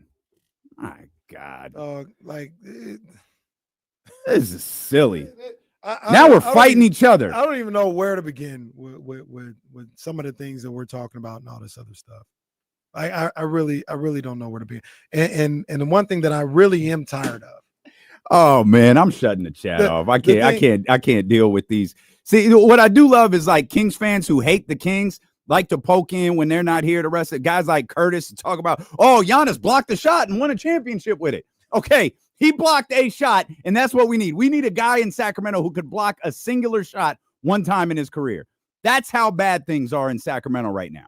Just get me a guy who can block a single shot one time in his career, and this fan base will be happy because they've been told they need what was our Lord and Savior's name again? Oh, Mason Plumlee. Mason Plumlee. That's what we need. Mason goddamn Plumlee. I like I said, I don't understand. I don't understand some of the rhetoric. And people talk about the rim protection. I'm like, all right, whatever. Like, I'm telling you right now, you talk about rim protecting. I'm saying the perimeter defense needs to be better. And maybe that's just me as a guard. Maybe me as a point guard and the way that I was taught the game, how I learned the game, and how I approach the game. But my job isn't on. My job to be a good defender as a perimeter guy isn't based on the guy that I can funnel the defense to. No, it's the NBA. Now, all these guys can score. They can do different stuff. So it's not as easy as high school basketball when you got a guy on the perimeter that can stop. But it'll help a lot. If you play good perimeter defense, it'll help a lot. So there's that. And then, like I said, I'll die on the hill. I'm just this whole notion that DeMar DeRozan is the problem or he doesn't fit is asinine to me. It's asinine. And I looked up some of the numbers. In December, in November, DeMar DeRozan for November and October, we'll just do that. He was averaging 22.5 points per game, 17.6 shots a night. Where everything really went left was he got hurt on November 13th against Phoenix with a bad back, had 2 points in that game. Kings won. At that point, they were 7-5 at that point. Since then, you got, 3 games with the Clippers, Brooklyn, OKC to finish out November. Then in December, he's 18 points a game, 14.5 points or shots a night. You dwindle that down just a little bit. In November 12th, when they beat the Pelicans, he had games of 29, 18, 23, 26, 16. They were 4-2. He had shot attempts of 18, 14, 15, 15, 15, 20. In the 4 games since, shot attempts, 18, 13, 10, 7. Give him the ball. That's why he's here. It makes you better. I was here last year. You were here last year. We were all here last year when Malik Monk got hurt and nobody could dribble for two dribbles and get open. They would shoot 65 threes a game because they had one guy that could create and everybody would camp out around the three-point line, and that was their only way they could do anything. And they lost over and over and over again to fall into the play-in. We were all here for that. And what do we keep saying? They need it. Without Malik there, they don't have somebody that can create, and they don't have an ability to get easy shots at the basket and get to the free throw line. You got a guy here that is able to do that. You were giving him the ball, and he was producing. And then this whole notion, we talking about he needs his shots. Maybe everybody else needed their shots, and that's why they stopped. Because when you're feeding him and you're getting him the ball and you're allowing him to do what he does, you're a better team. Period. You're a better team when he's doing what he does.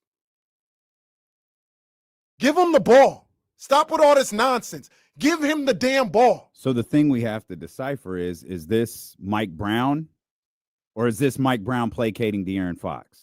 Or is it Mike Brown placating Domantas Sabonis? Is it Mike Brown acting on behalf of a different player? Or is it Mike Brown acting upon himself? Or is it doesn't have anything to do with Mike Brown and they're just not running the offense with DeMar? Like that's what has to be gotten to the bottom of.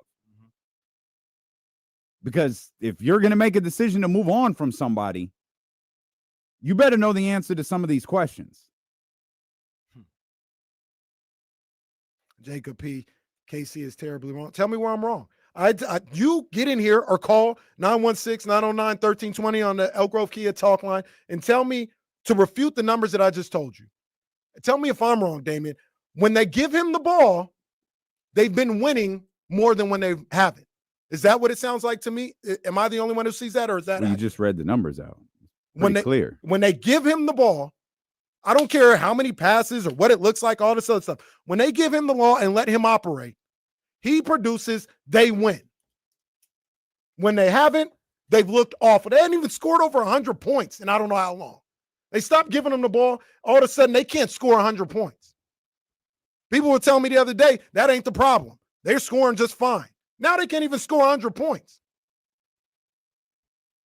So I'm tired of hearing all that. Oh, DeMar's the problem. He shouldn't be a fit. He's not a fit and all this. Man, stop. Because y'all just, once again, regurgitating stuff. I sat here, and it didn't even take long. I sat here and looked 5 minutes at these numbers and what the differences is. If they were losing 4 games in a row and getting blown out with him shooting 25 times a game, I'd say, yeah, it's not really a fit. Clearly, they give him the ball. He gets his numbers. They're successful. Elk Grove Kia Talk Line 916-909-1320. Let's talk with our man Stanley. Stanley, what's going on, baby? Man, first of all, I'm ready to cuss you and Kenny out. Oh, wait a minute. What'd I do? You people have went and sold a bill of goods, okay? You people sold a bill of goods. Oh, DeMar is coming over. He knows how to finish games. He does this. Okay. Well, somebody don't know how to finish games. And maybe it's not him, Stanley. I didn't say it was him on single. I'm not saying it's him by himself. You're right. He's got the numbers. But like you said sometimes, numbers don't tell the whole story. Statistics don't tell everything. Okay? And then, which reminds me, before I get on the Kings, a little side note here. Now, look at your 49ers. Look at them. Look at them. They're in dead last place. They got people quitting on. I heard you talking about people quitting. Yeah, look at the 49ers. Devondre. The whole darn team is quit. Okay? And now, getting back to the Kings. Getting back to these pathetic creatures. For once, I actually agree with Kenny Caraway. LeBron coming in there like a bull in a china shop. And what did the Kings do? Oh, let me get out of the way. Let me get out of the way. Yeah. No. He had been misfiring, and everybody saying what's wrong. Well, in the second half, he sure found out he found out the cure. All he needed to do was come in here and smoke the Kings. Hey, like a cheap cigar. Hey, Stanley, you won't find those at the humidor over at Sky River Casino. Hey, Stanley, how about them Cowboys? Yo, chill. What's gotten into you today? What's gotten into you today? I just wanted to we hear talking my about man how about the Stars. Cowboys? I'm sorry, who got eliminated from the playoffs last night? The 49ers. Who else? Yeah, we eliminated, but like I said, then don't even talk about you all. But you know what? Here's the one thing. I mean, when you eliminated, you're eliminated. But I can trace our downfall of one play, that bonehead play against the Cincinnati Bengals. After we blocked the kick, this fool tried to pick the ball up and run with it and then fumble it. If we won that was game, funny. We'd still be in the race. You'd be out next week. What are you talking about? You guys Wait were a minute. You guys were like 3-9 at the Wait a time. minute. What are you talking Yeah, but about? technically he's right. I love that the whole season boiled down to that play. Oh, Shout God out bless Stanley. Stanley. Hey, Stanley, have a Merry Christmas. my guy. Zaybo, that was a terrible loss by our Bucks last night. Come on, man. Oh. Let's get Manny in here. 916-909-1320. What's up, Manny? Hey, what up? Two things. One, how do you have that much time off? Like everybody always complains about the grind of the season, not enough time to practice. How do you not use that time off that they had that low to galvanize this team and get them on the same page? Like that time should have been used. It's not going to fix all the problems, but like that time should have been used. Hey, Manny, real quick. I want to let him finish, but I want to hit that point real quick. Oh no, they needed time off. Another part of the soft nature of this roster. Oh, we needed this time off bad.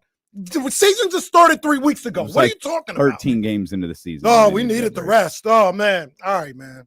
All right. I ain't hear that from Boston, OKC. None of the winners. I ain't hear none of that from them. Cleveland, none of them. Sorry, Manny. Go ahead. No, you're right. But you know, even on top, like you said, that's that one part of it, and the other is again, like, yeah, normally you don't get that kind of time off, so use it wisely. Obviously, it wasn't. But the second part of it is with this whole look, there's blame to go all around everywhere. But I'm gonna get back as much as I put my number one blame was Monty at once. I shifted that. To me, I put the players back at number one on it because what in the hell is Monty gonna do? What player is he gonna bring in to a team that can't even play up to what their current potential is? Never mind whether they're a championship contender or any of that. This team, as constructed, should be at least at the minimum a 500 team. And if you can't even play up to that, if you can't even play up to what you currently have with all its flaws, what player is he going to bring in here to take a 5 game below 500 team to catapult it to something that you were expecting. Like, there's no sixth man coming in, walking through these doors to help take this team to another level. Why would Monty even be motivated? I understand the Fox part of it and all that, but if you take a step back, what would motivate Monty to go give up assets? Hold on, Manny. If Monty's looking at the structure of this team going, there's nothing I could do, he can quit. That's literally what every general manager in the entire league and every professional sport does. What are we talking about right now? What is the conversation we're having? You're telling me Monty McNair's looking at this roster going, there's nothing I can do. If that is the case, I'm begging you to quit. What are you hearing? Do you hear how stupid things have been the first 45 minutes of this show? We're talking about rim protection and throwing our hands up when it comes to the roster. Losing has made us idiots. What are we doing right now? Mitchell, I'm begging you, please say something intelligent. All right, a lot of pressure here. Can you hear me? Yeah, we got you, Mitchell. Go ahead. Sorry, y'all. Hey, I just have one question. I was thinking about that interview with Kev in the locker room after, and he's like, the Pacers, they play with pace, and that was us. We used to do that, or we're trying to revert back to that. And then, just reading through the lines, listening to that, and then listening to Fox say, we got to learn to play with joy again and enjoy playing together. It just sounds like players who are being forced into a mold that's not them, So, I don't know. I was just curious what you guys thought about that. People are saying, hey, this isn't what we used to be. And they're thinking about that season 2 years ago. And from my eyes, it doesn't seem like, other than the DeMar trade, what, core stuff has changed between 2 years, other than maybe how they're being coached to play. I don't know. No, it's pace and speed are two different things, right? And the pace of play requires everybody to go at a certain rate. And I think what happens sometimes is you'll see them try to start out with a certain pace, but then the guy who gets the ball to bring it up isn't moving as fast. So everyone feels like, well, why am I moving fast? And that slows down the pace of the game. And man, that was Mitchell. That's one we hear so much about. No, go ahead. I'm sorry. I wanted to get Daniel in here. Yeah. 916-909-1320 Elk Grove Kia Talk Line. Daniel, what's happening, man? Hey guys. Hey man. I've been a fan, dude. 39 years. I want this team to be proactive just one time. Dude, the writing's on the wall. Fox has got to go. Why can't we get the most for him now? Why do we have to wait till he demands a trade? Because once he demands a trade in public, once he puts it out there, won't his stock go down? Why can't we do it before that happens? Yeah, I'm not. I guess maybe that's true. I don't know that it is. I'm not for trading players secretly unless you have a deal that you cannot pass up. If Monty and Wes are presented with a trade offer that they look at and they go this gets us, this balances out our roster, this helps alleviate, we're gonna put Monk as the primary ball handler, we're gonna do this, we're gonna do that, this does everything we needed to do, then you execute it. The word getting out about nothing stays a secret in the league, whether Shams reports it or Sam reports it or Chris Haynes reports it. In league circles, nothing's a secret. Right. So his value at this point, is that Daniel? It's probably the same. It's not going to change, because if there are conversations about trading De'Aaron Fox, league office is already aware of them. League offices, I should say. Right. The league. Right. You know right. Yeah. Right. Right. They all know what time it is. Right.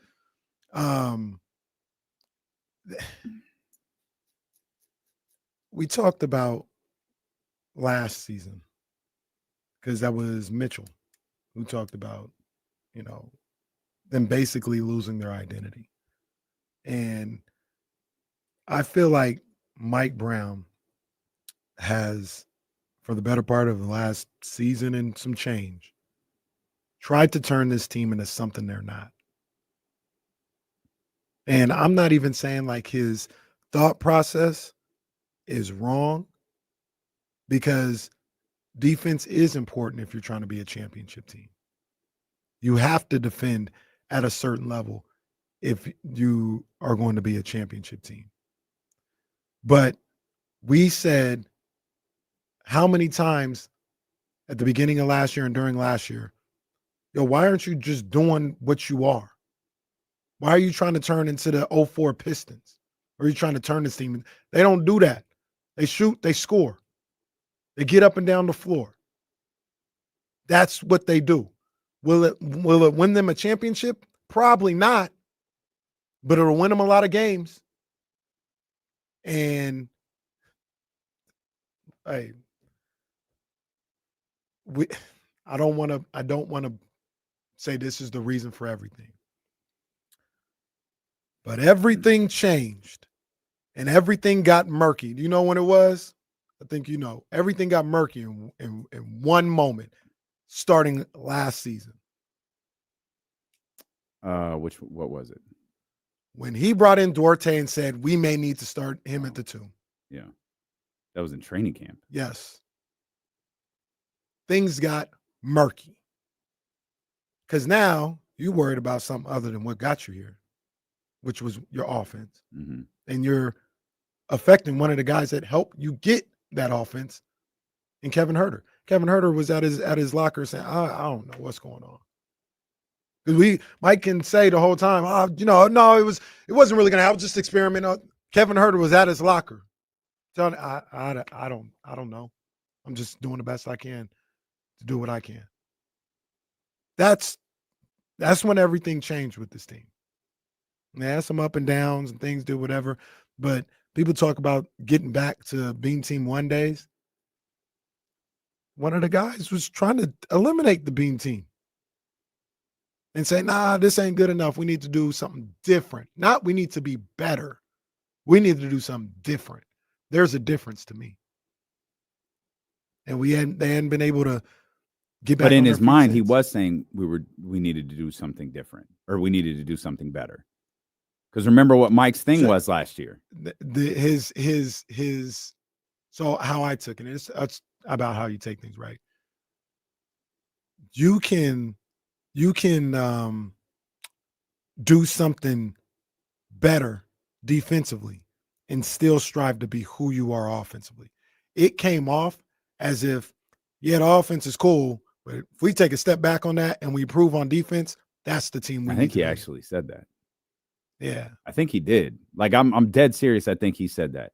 He's like, no, not too far back, but a little bit. But we take a step up. At that point, you're trying to change who you are. Not be better with what you are. You're trying to be different. Mm-hmm. And failed miserably. Miserably. And you probably ruined Kevin Huerter in the process, who appears to be the softest player on the team. So, that's a battle. He's had one good game as a bench player. Yeah. Like one really, really good game.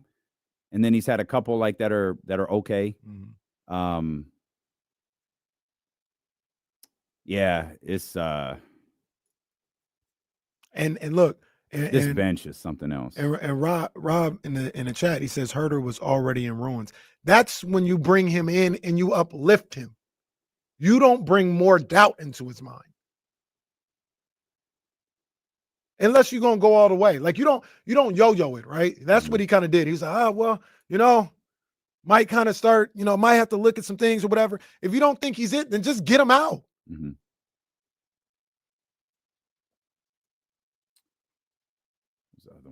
Well, here's Jakey Lee. We should have Dalton to connect. And then he asked a really important question. Why did we draft a dude who can't play? That is a fantastic question. Well, let's get to the Monty part of this list. This team lacks depth. They lack rotational players who can help. And they basically punted their draft pick until, I guess if you listen to them, January. Allegedly, Devin Carter may be available to play in the next handful of weeks. You've probably pissed your season away here at this point, but cool. Like a guy coming back from a shoulder surgery is going to get himself ingrained in a team that Mike can't figure out who he's going to play and who he's not going to play on a night-to-night basis. Mike adjusts everything based on matchups, which is why Doug McDermott, who wasn't in the league 4 months ago, is getting heavy minutes, and Keon Ellis, who was seemingly an integral part of this team last year, can't play. And, we got another player at their position. Like 2-3 other players at their position that play like 35 minutes. But no, let's go ahead and draft him. Let's get the rookie in. Yeah.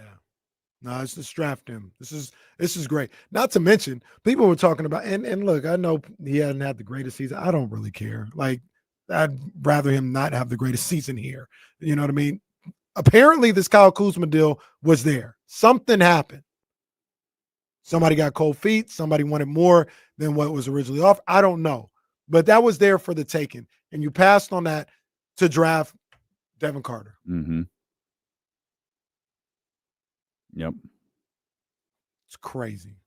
That is crazy. That might have doomed this season.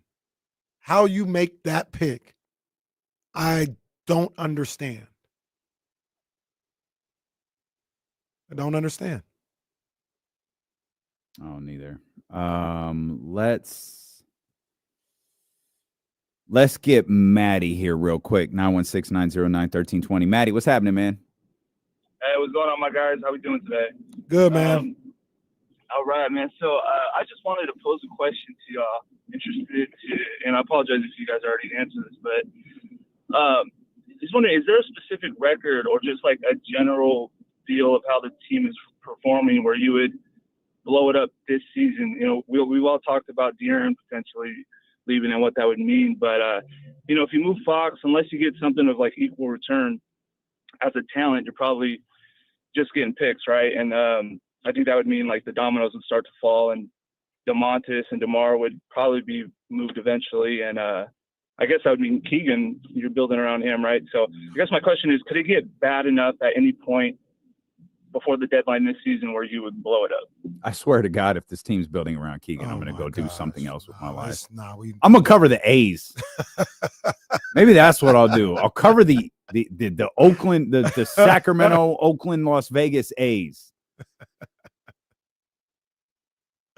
Building around Keegan? Come on, man. Murray? I mean, I understand the point Maddie was asking, and the truth is we might be getting really close to it. He said, at what point does this thing blow up? What record? We're getting pretty close to it. Pretty close. Because you're now looking at a second, you're looking at a second consecutive year of regression. And you have to look at this team and this roster and go, okay, it feels like this team is talented enough to turn it around. I don't know if talent is its leading issue, is this team's leading issue. Now, you can get into players 7, 8, 9, 10 and discuss the talent there and how that is hindering this team. That's fine. Mm-hmm. There is a lot of evidence to support me and anyone else who makes that argument. But when you look at the top 6 or so, it's like, yeah, this team's 5 games under 500. That's not, or 4 games. That doesn't match up. The talent on this roster and their record does not match up. Who's the 5 and 6 in that top 6? Do we need to answer that when we come back? We got 3 hours. Well, I think he meant come back from commercial. Yeah, no, we can come back. Yeah, we got to take a break. Well, we don't have to. I didn't know. No, yeah, we do have to take a break. We're going to take a break. We'll come back. Steelo and Casey here on ESPN 1320. Jay, so I told my wife, and like I said, people watch this show that are younger and are of faith. I told my wife, I said, I'm not going to curse as much. I'm going to try and stop that. But people like Jacob are really testing my patience. They really trying me right now. They really trying me. Jacob says, Casey overreacting like Kuzma was a difference maker for the season. LMAO. Jacob, first of all, you got a whole lot to say for somebody that can't show their face. I don't respect that. You got a whole lot to say about people for somebody that can't show their face. Who even know? Like, come on, dog. Like, I don't respect that. And I'm saying that probably to keep from cursing you out. But I'll just ask you a question very nicely. Would you rather have Kuzma on this team or a guy that can't play? Just answer the question. Would you rather have Kuzma on a team that has depth issues or a guy that can't play on a team that lacks depth issues? If you aren't able to comprehend what is being said, I suggest you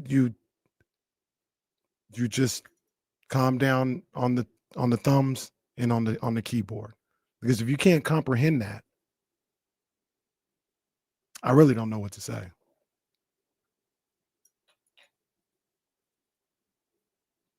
Jacob, here you go again. Number one, nobody's saying Kuzma will be starting. Number two, weren't you the one saying DeMar is an issue?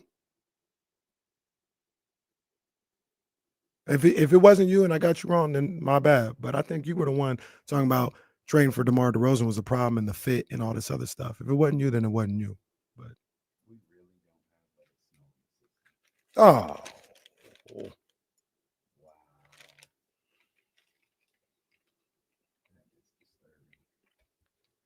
But here's the other thing about that, Jacob, is I'm talking to you right now. Here's the other thing about that. You're talking all this. I asked you a specific question. Answer the question. I'm trying, as you guys can see, I'm trying not to curse at him. But answer the question. I said, would you rather have Kuzma in this lineup as is, or would you rather have literally nobody, somebody that can't play? It's a simple question. And once again, if you can't comprehend that, that's not my fault.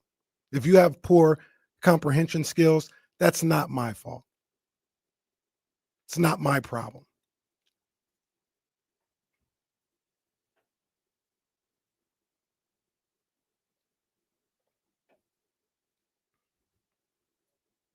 Are you I'm just going to ask, are you stupid? Are you dumb? It's a simple question. You had an opportunity to get Kuzma at the draft. You decided not to, and you drafted Devin Carter, who can't play. Would you rather have Kuzma or somebody that cannot play?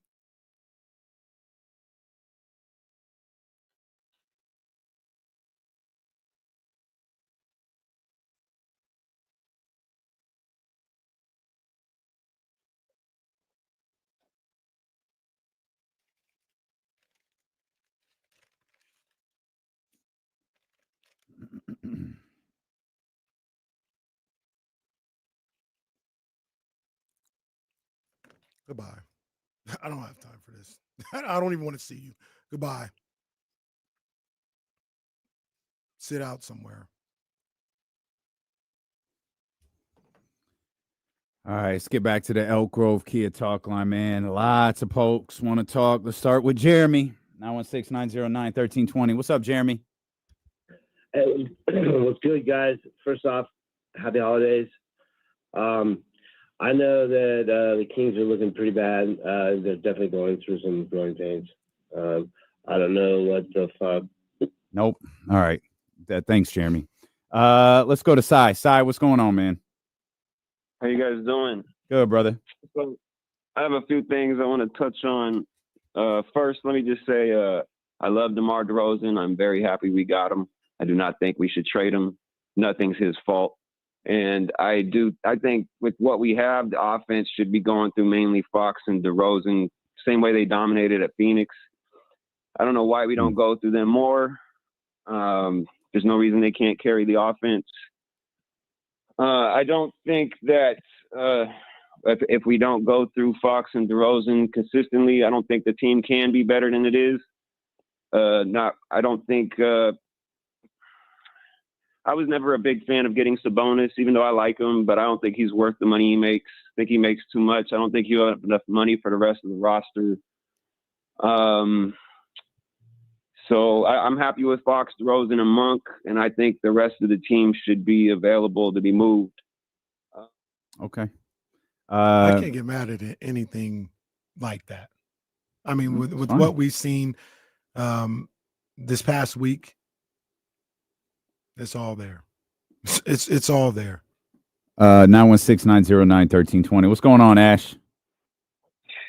Hey guys, I just want to let you know, first time caller, long time listener. I listen to you guys every day while I'm at work. Appreciate you, my man. With that being said, I know you guys get paid to talk about the team. I'm not going to act like I know how to fix it, but I just want to let you know that my girlfriend, she's just now getting into basketball for the first time. So I Shoot. wanted to show her my favorite team. Yep. And I had to explain to her, we missed the playoffs for 16 years or 17.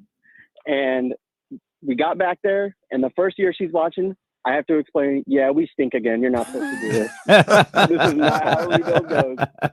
Happy holidays, guys. Yeah. Hey man, appreciate Merry Christmas. you, dog. Sorry about that, Ash. You know, sometimes the person, and I'm not even gonna just like put it just on like women or anything like that, but the person that doesn't follow the game so much sees it clear. There's plenty of conversations that I've had with people that know what's going on, but they're not like reading every article and you're so entrenched into it. And they're like, well, this is not working. And it's because of this, or it's because of that person, or this is a simple fix, or we got to stop turning ourselves into a pretzel trying to figure out why it's simple. That person ain't it. It's like, well, you might just be right. Like, I can't tell you what Horn's action is, but I can tell you that's not working. And sometimes it's as simple as that. Let's get TC in here, 916-909-1320. TC, what's happening, bro? Man, Kenny D-Lo, what's up, man? TC, what's up, man? Man, listen, bro. I'm super livid. Listen, the question that we need to really ask ourselves, it's only 2 moves. It's not 3 moves. Mike Brown ain't going nowhere, in my opinion, bro. The 2 moves to be made is, which one are we moving off of? Keegan or number 5, bro. Simple as that.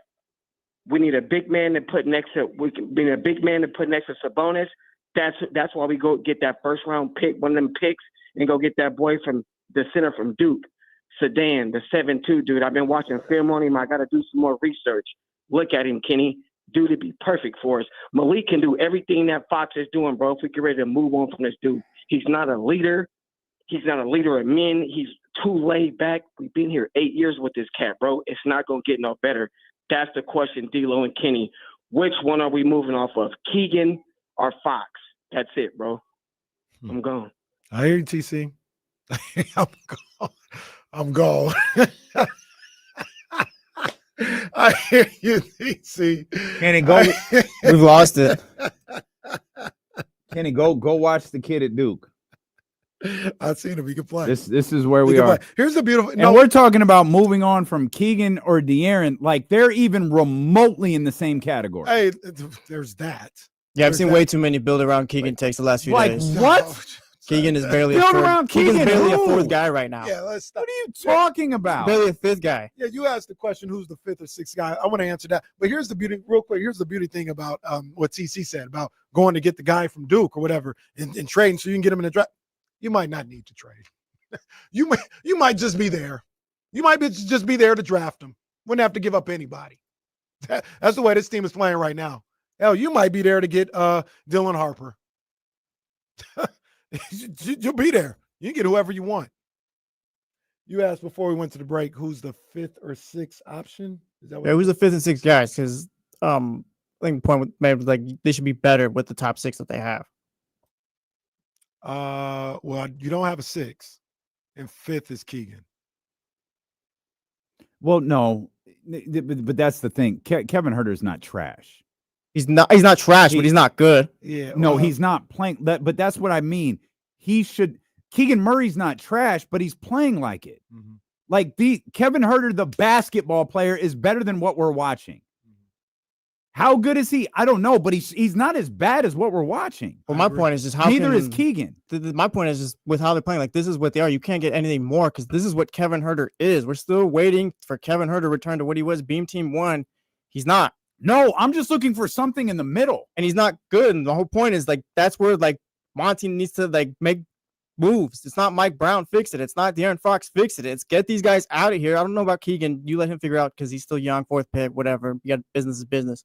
But you got to get other guys in here. Kevin's not coming to fix this. He's not. Well, whoever else on the bench. So then my question to you, Jesse, if whatever Marks is in Brooklyn, why do I want him then? If he ain't no good, why To be do honest, I that's want him? Monty's fault He's not because he even- waited too long and this blew up in his face. He's not even an expiring deal. That's fine. Why but would I want I Kevin think then Hervey? Please, we all goodbye. Get then- off the phone. I Well, don't need to talk to you. Then we all look at Well- Monty McNair because he waited too long and it blew up in his face. Now this guy's got no value and the team's cooked. Well, there is one good thing to being a dysfunctional organization is that I think some people will look at the players and go, it's because Mike doesn't know what he's doing. He'll be better here. Mm-hmm. That's the one good thing about carrying the weight of being the Sacramento Kings is they'll look at certain players and go, there are people looking at Keegan right now. That kid could be a star, but yeah, they don't know what they're doing.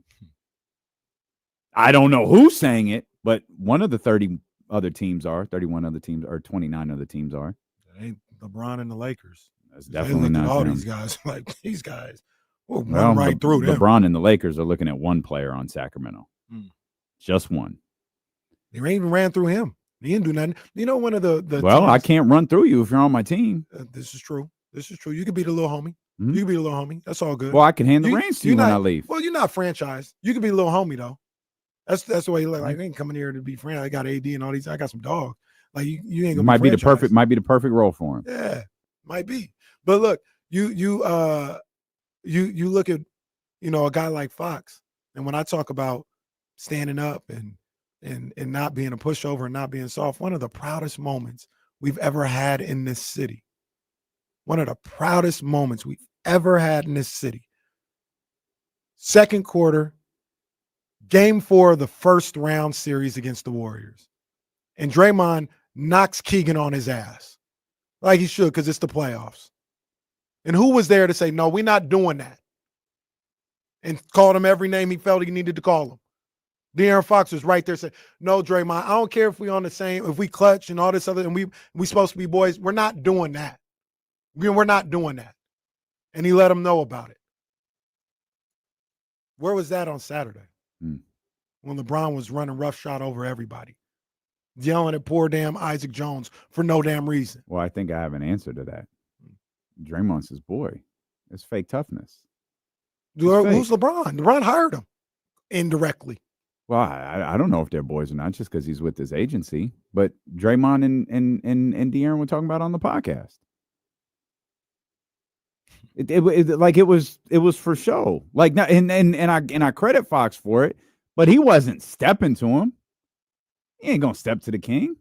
Ain't a player on this roster gonna step to LeBron James or anybody for that Maybe matter. one, and Well, he Trey just Lyles, can't- he just well, might. Trey, but no, I'm thinking Jay grab him Crowder. by the throat. Jay Oh, Crowder yeah. has, Well, but he can't get off the bench for whatever reason on this soft ass team. The one guy that'll step, guy was off the plane and had a Kings jersey for 10 seconds and is up here talking crazy to Julius Randle. Bro was in street clothes at shoot around and played in that game.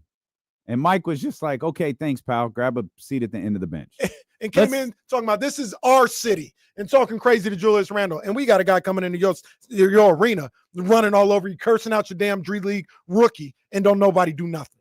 Let's get sorry to use an inside term here. Let's get the clock back on track because we got Trysta at the talk top about of it on the the 2 other o'clock side. hour.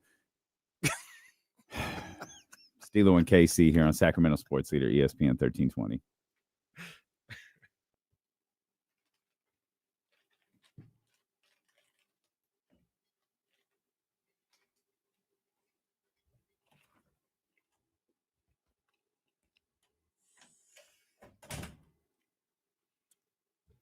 Shout out to my guy, man. Big up to my guy, Nico, man. That's my dog, man.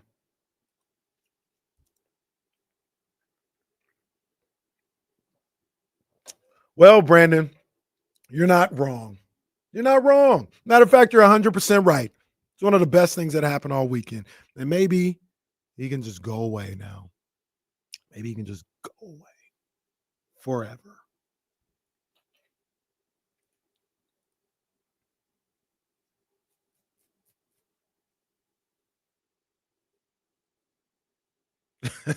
I can't say it without being on the air, so I'll text you. I meant to say this the other day.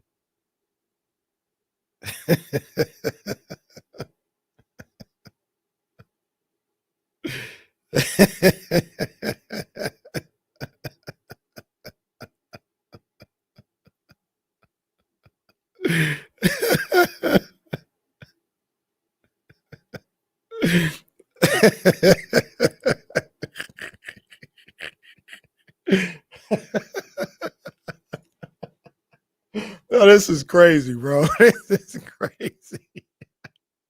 At some point, let me tell you something. At some point, you're the problem. And you got to realize that. How does this keep happening, man? Because it's you. It's not us. It's you. And that's just life. You can take that with you in life, but. Oh, man.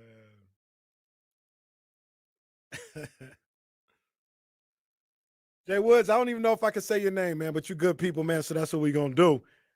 You're our guys. So do you think some of these guys are playing bad on purpose to get out of here? Boy, I pray that's not the case. I'll answer your question. I don't think so. But, I mean, that would be such an indictment on that individual. I would say more about the individual than it would the team. That would be embarrassing.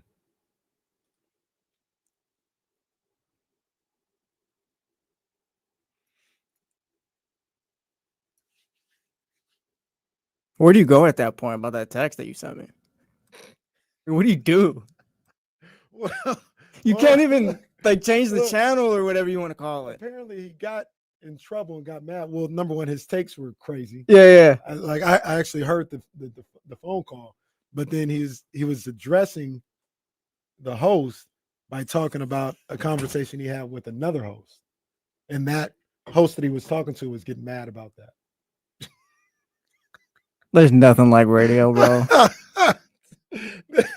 the host got mad that he was addressing his conversation with somebody else. Somebody's got to listen to me.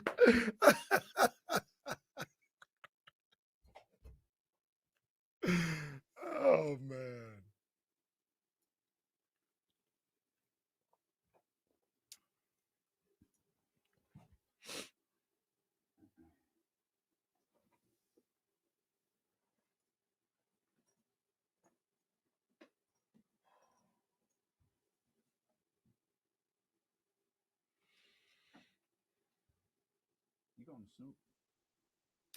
I gotta check. I gotta see what the wife want to do. I gotta check that out. I want to. Mm-hmm.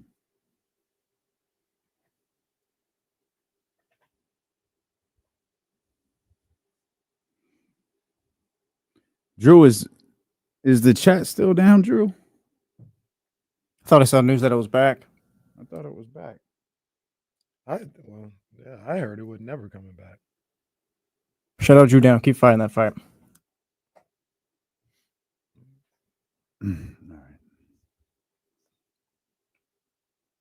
All right, let's get to Troy, and then we'll get to whatever you said we were going to do on the other side, because I can't remember what it was. Elk Grove Kia Talk Line, 916-909-1320. What's up, Troy? What's going on with you fellas? What's up, Troy, man? We getting through it, man. We getting through it. Getting it out the way so we can have a good Christmas. That's what we're doing.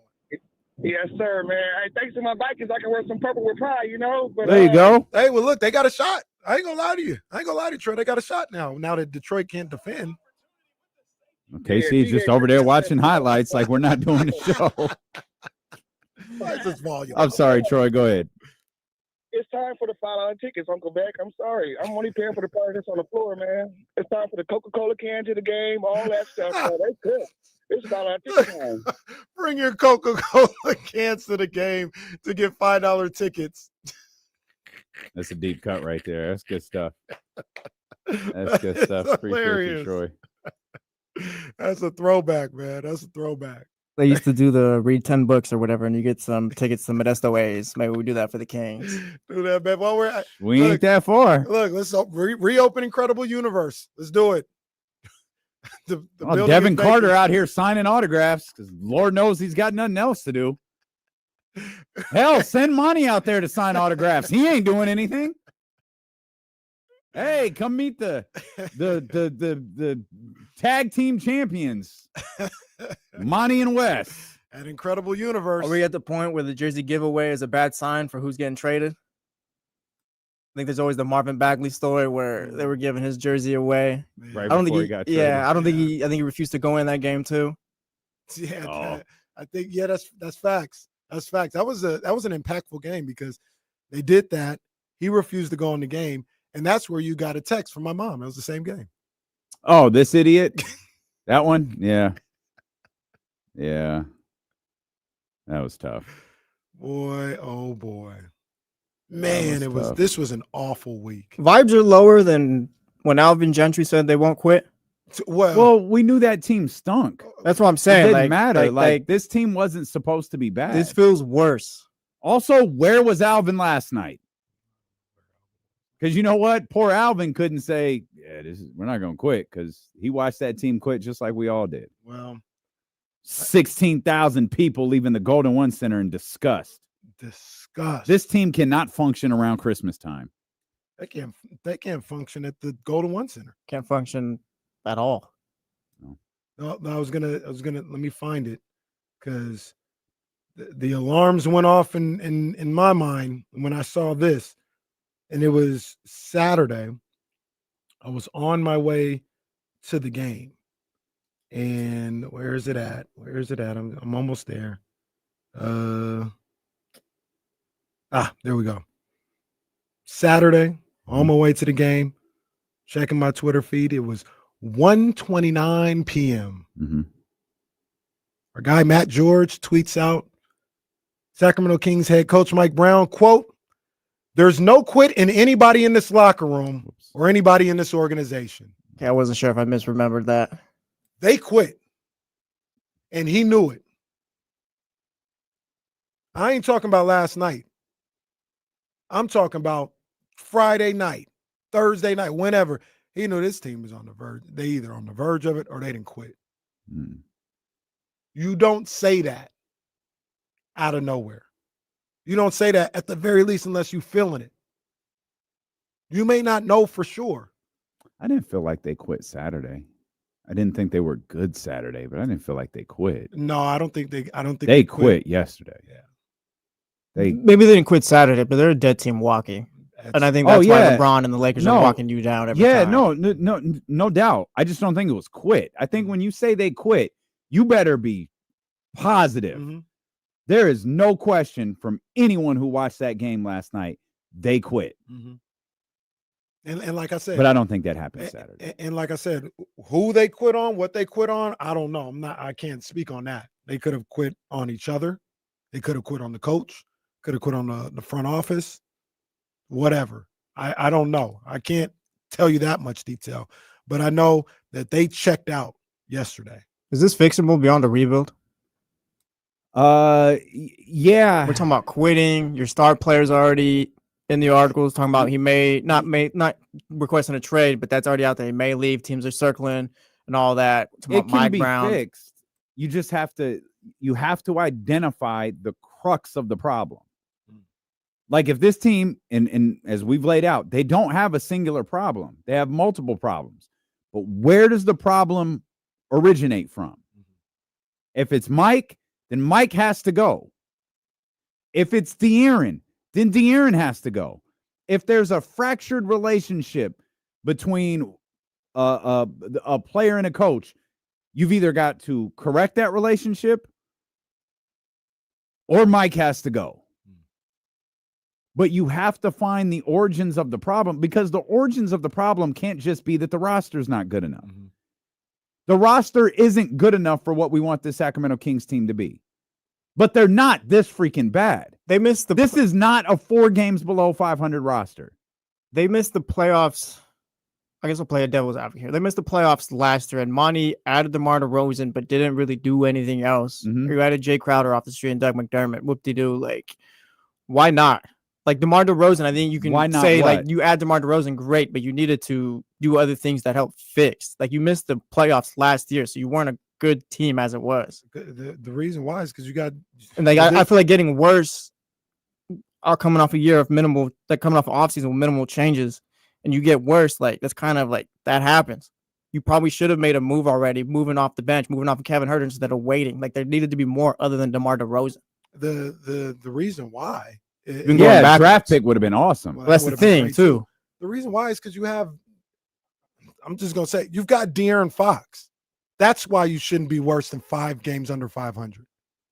And not only that, you've got Domantas Sabonis. That's why. Name another. We look at those guys both as top 25 players in the league. Name another top 25 player that's 12th right now. Oh, you can't. Which this league is set up for the bare minimum for you to be in some type of contention. Does it matter if your top 25 players are like the 18th and 25th best players? Fox isn't top 5, and he's not going to reach that SGA status. I think we can all agree on that as far as here. Like that's not what he is. Do you pivot if you're Monty? Like you may have 2 top 25 guys, but it might be the 18th and 25th best guy.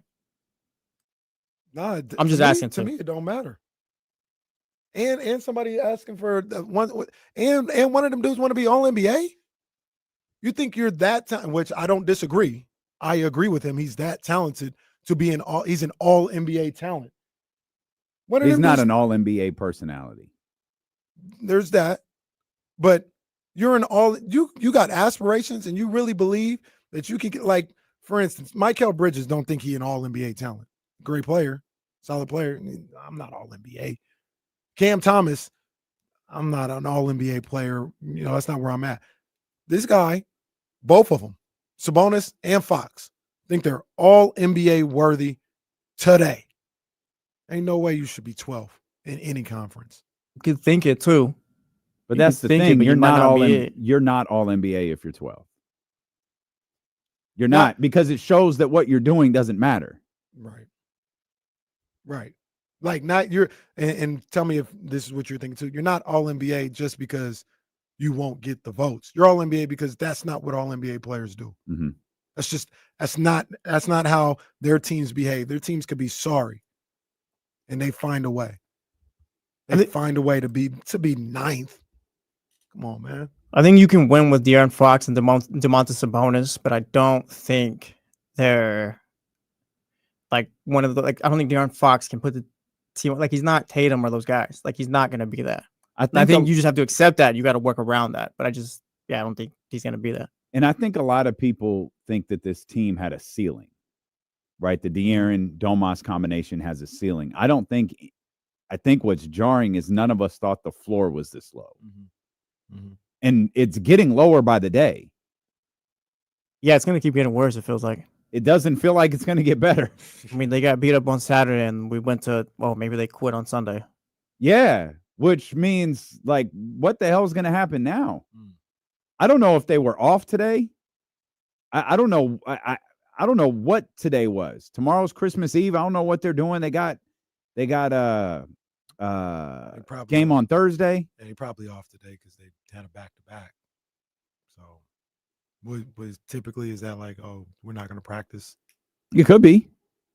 I mean, it could be, but I'm thinking also like Christmas Eve is a thing for people. So maybe they practice in the morning. I know there were talks with the media about like who would come to practice if we had it on Christmas Eve, and then you have Christmas Day. Are you taking Christmas Day off too? You might need to. It's Christmas. Well, I don't what I'm saying. And then you got Detroit. So you're in shambles off Christmas, Detroit. I need someone to convince me that Detroit's not going to kick Sacramento's ass. Well, that's the thing. It's ugly, but these teams, because correct me if I'm wrong, De'Aaron Fox talking about this team needs to find their joy, like as far as playing and all that. Like, I didn't hear De'Aaron talk last night, so I didn't. Not yesterday. I think it was over the weekend. Saturday. Yeah, it was over the weekend, not yesterday. Okay. Like the team, no one talked last night. As a matter of fact, no one came out. Their issues might just be beyond basketball at this point, where it's not X's and O's anymore. Oh, they ain't got no leadership. We've zeroed. Not on the floor. Because I feel like Mike Brown has tried to talk to them and stuff like that. No, Mike Brown. We're not buying into that. I haven't seen leadership from him. And it's easy to say that like when they're not winning. Like obviously it's more convenient to say that, but Mike Brown hasn't shown. Mike Brown has never shown, to be honest, that he's a leader of men. You can't. That doesn't mean he's not a good coach or a good assistant or anything else like that. But when have we looked at Mike Brown and be like, this is a leader of men in his entire career? How many of that you think Steve Kerr is a leader? Yes, you do. I do. Luke Walton was not a leader. Don't look at me like that. I'm looking at both of you. No, I'm being serious. I'm being serious. No. All right, because my question is like now he we've hired wasn't. 2 straight guys who can't lead a basketball team. Then whose issue is that? Hiring process, and it could be the players. Well, it's your 2 core separate players. people's issues. I know, but like how does you couldn't we're have talking told about how do me- we talk about the same issues 3 years on? It's literally a cycle now. I also don't think that is. I don't know if it's Mike Brown and Luke Wallen, if it's a players issue where they're not coachable or who. That's basically what I'm trying to get at. I also don't know if that is like we talk about it as if it's super common. It might not be common to have like a leader of men. Like I don't think Dave Yeager was a leader of men. And part of the time, like I think it's how you deal with relationships is how you lead. So you may know the game. You may know what you're talking about, but can you get people to believe in you? That's kind of what we're talking about. Can you get people to blindly believe in what you're saying? And that's a separate conversation to whether or not the guy knows basketball or anything else like that. I think there comes a point when people are coached by Mike Brown, there comes a point when they're just kind of over it. And they don't believe in him anymore. I don't know if that's what we're here in Sacramento. Yeah, but here's the thing, though. That's fine if that's LeBron James. Because you have one destination you have to get to. That's fine if you're Kobe Bryant and Pau Gasol. You have a destination you were just at that you have to get to. Who the hell are they to not listen to Mike Brown? I agree with you. De'Aaron has won exactly one time in his career, and it was with Mike Brown. I agree with you 100%. Domas is playing his best basketball as a professional basketball player under Mike Brown. Malik Monk is playing the best basketball of his career with Mike Brown.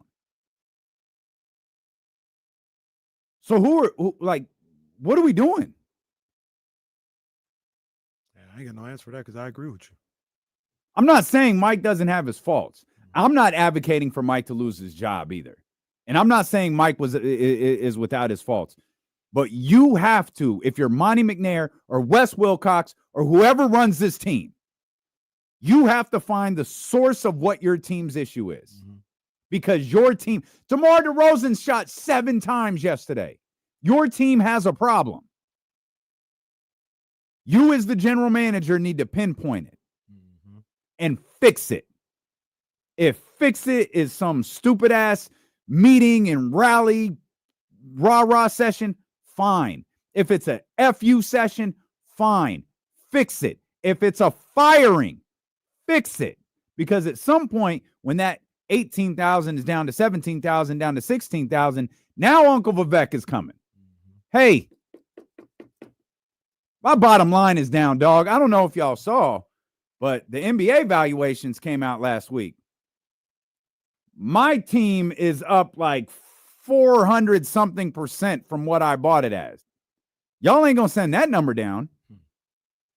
I have a better return on my investment than the Milwaukee Bucks, who have Giannis Antetokounmpo and a championship.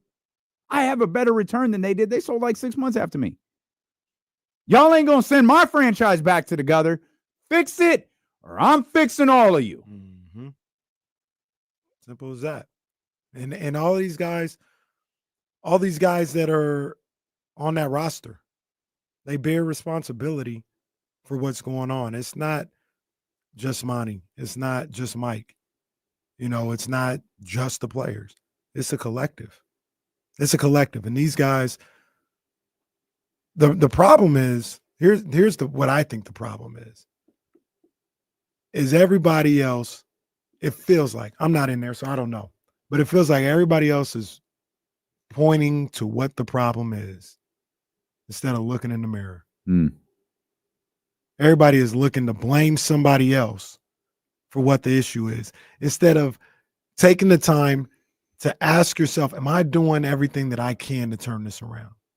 Maybe it is happening. I can't speak for everybody. I'm just telling you what it feels like and what it looks like. Looks like everybody got a reason as to why things can't get done, as opposed to being somebody that brings people together. And that's what I get to when I talk about a leader of men, whether it's Mike Brown, whether it's De'Aaron Fox, whether it's Domantas Sabonis, who is going to galvanize people and bring people together, as opposed to just letting people stay in their little bubbles. That's what a leader of men does. He brings people together for one common goal. And right now, they don't have somebody that brings people together.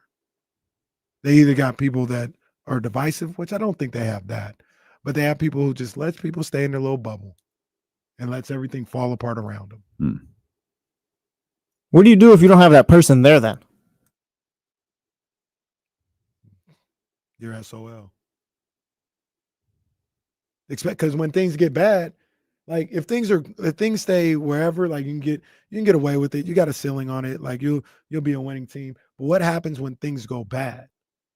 You don't have nobody to help you get out of that. So you just dig deeper into it. Well, because that's the thing. Get deeper into their own little bubbles. That's not an issue Monty can fix. I put a lot of heat on Monty. He can't fix that. He's not trading for a guy who's going to be the next leader of the Kings.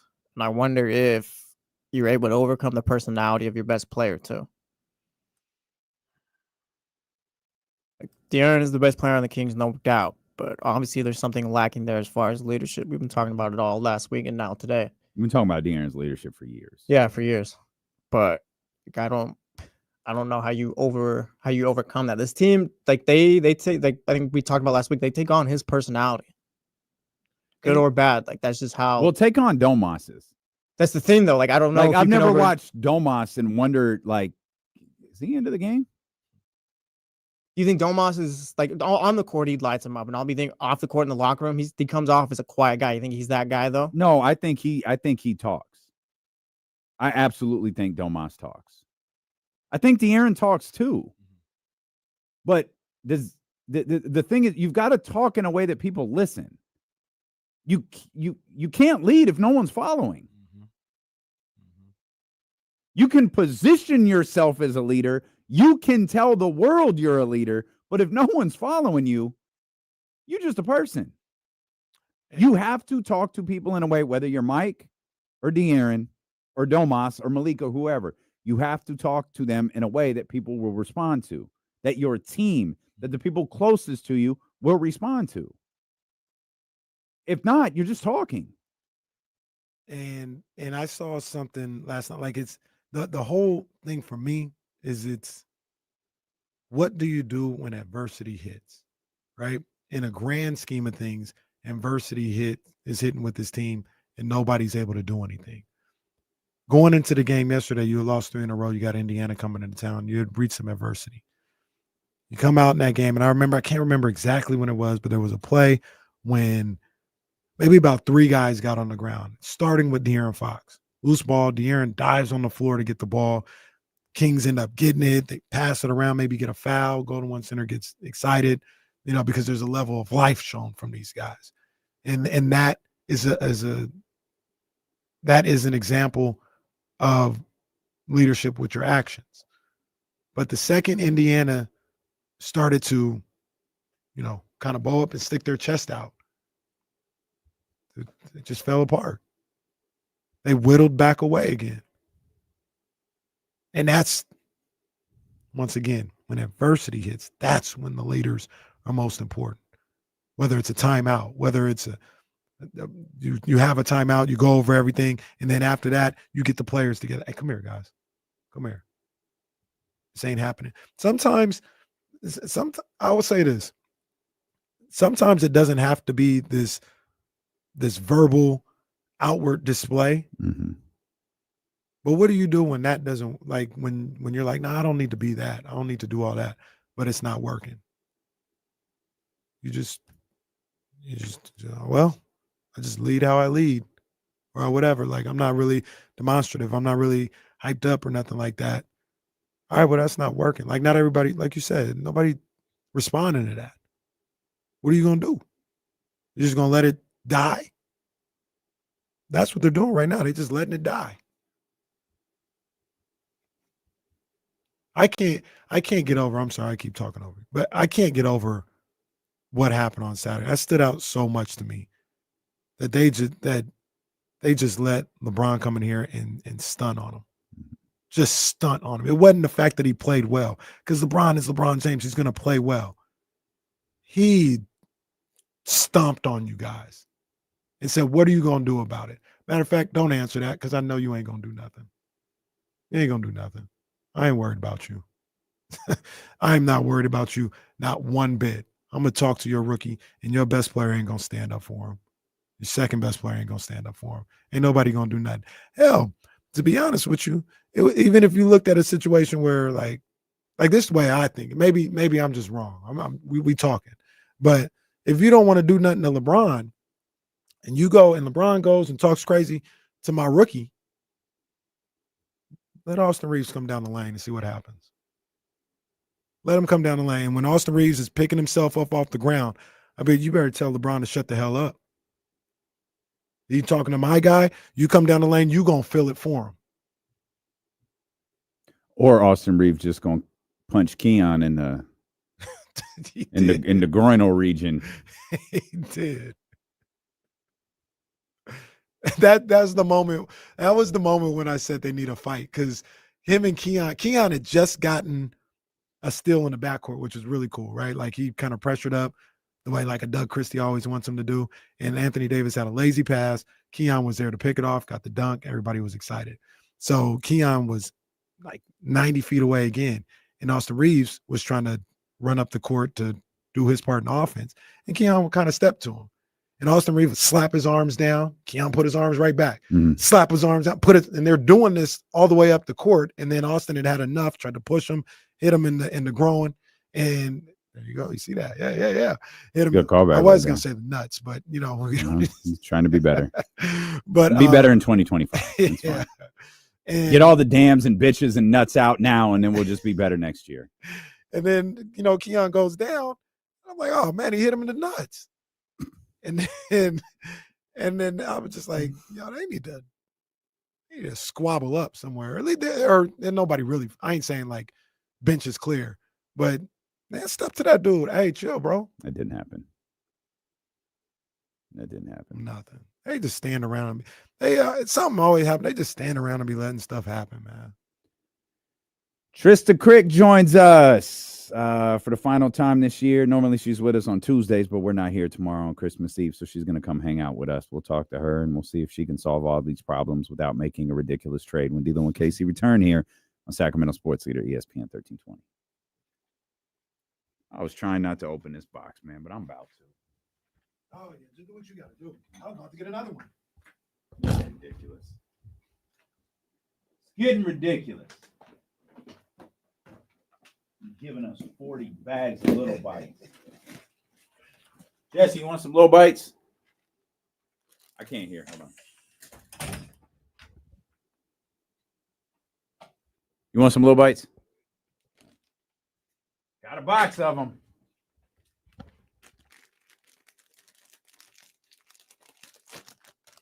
I got to get these out of here. Otherwise, I'll just walk in, see them, and crack open a bag. Damn, Jazzy wants to throw the whole team away. That's cold. No, I don't need any at all, Dr. David.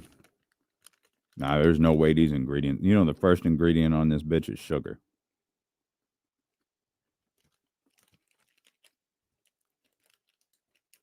I'm going to give this box to Jesse so I don't eat them.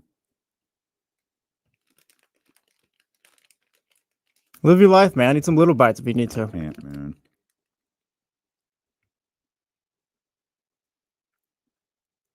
Jazzy, I'll send Casey home with mine. I cannot have these around next year, man. Absolutely cannot. Give them to Reese. Tell them they're from Uncle D'Lo.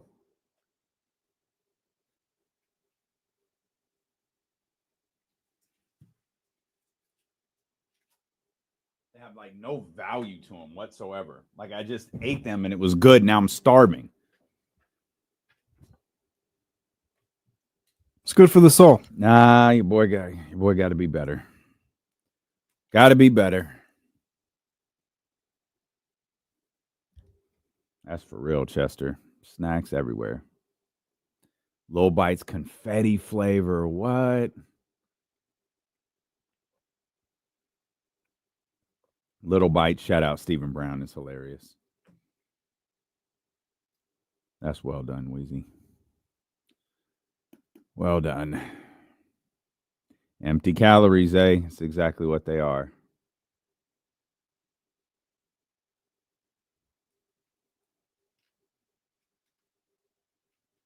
She's the GOAT, Aldrin. Oh, is that right? I'm not sure, but sources are saying.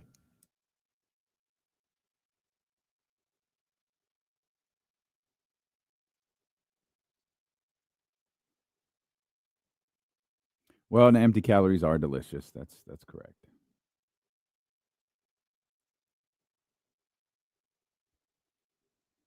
What was that game in the office they were playing where Andy, I think Pam and Michael had the finger guns drawn at each other? There's been a murder in Savannah. I can't remember what it was called, but it was like. Either way, that's what's going on here in Sacramento. Oh, yeah.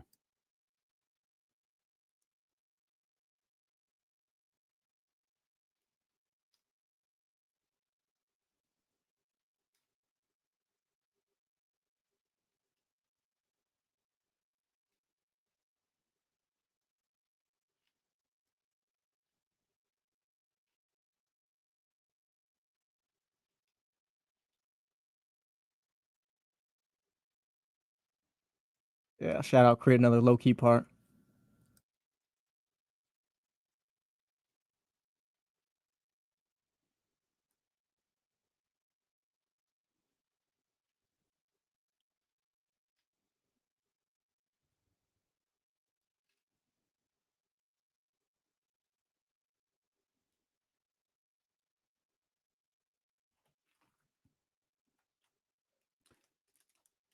All right, Trysta Krick going to join us at the top of the 2:00 hour. Did we ever? You got to take these box of Little Bites home. I told Reese he could have them.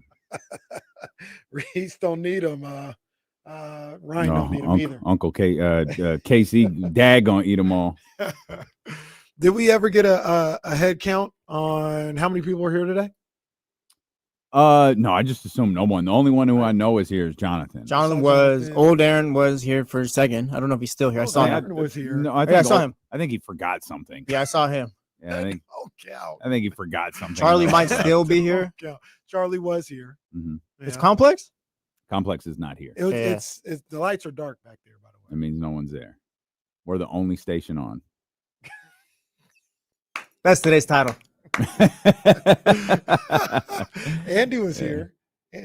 Andy's still here. Andy's probably doing some programming stuff. Complex is probably programming from if he's at home or LA or wherever he went. So at this very moment, there's 5 people in the office.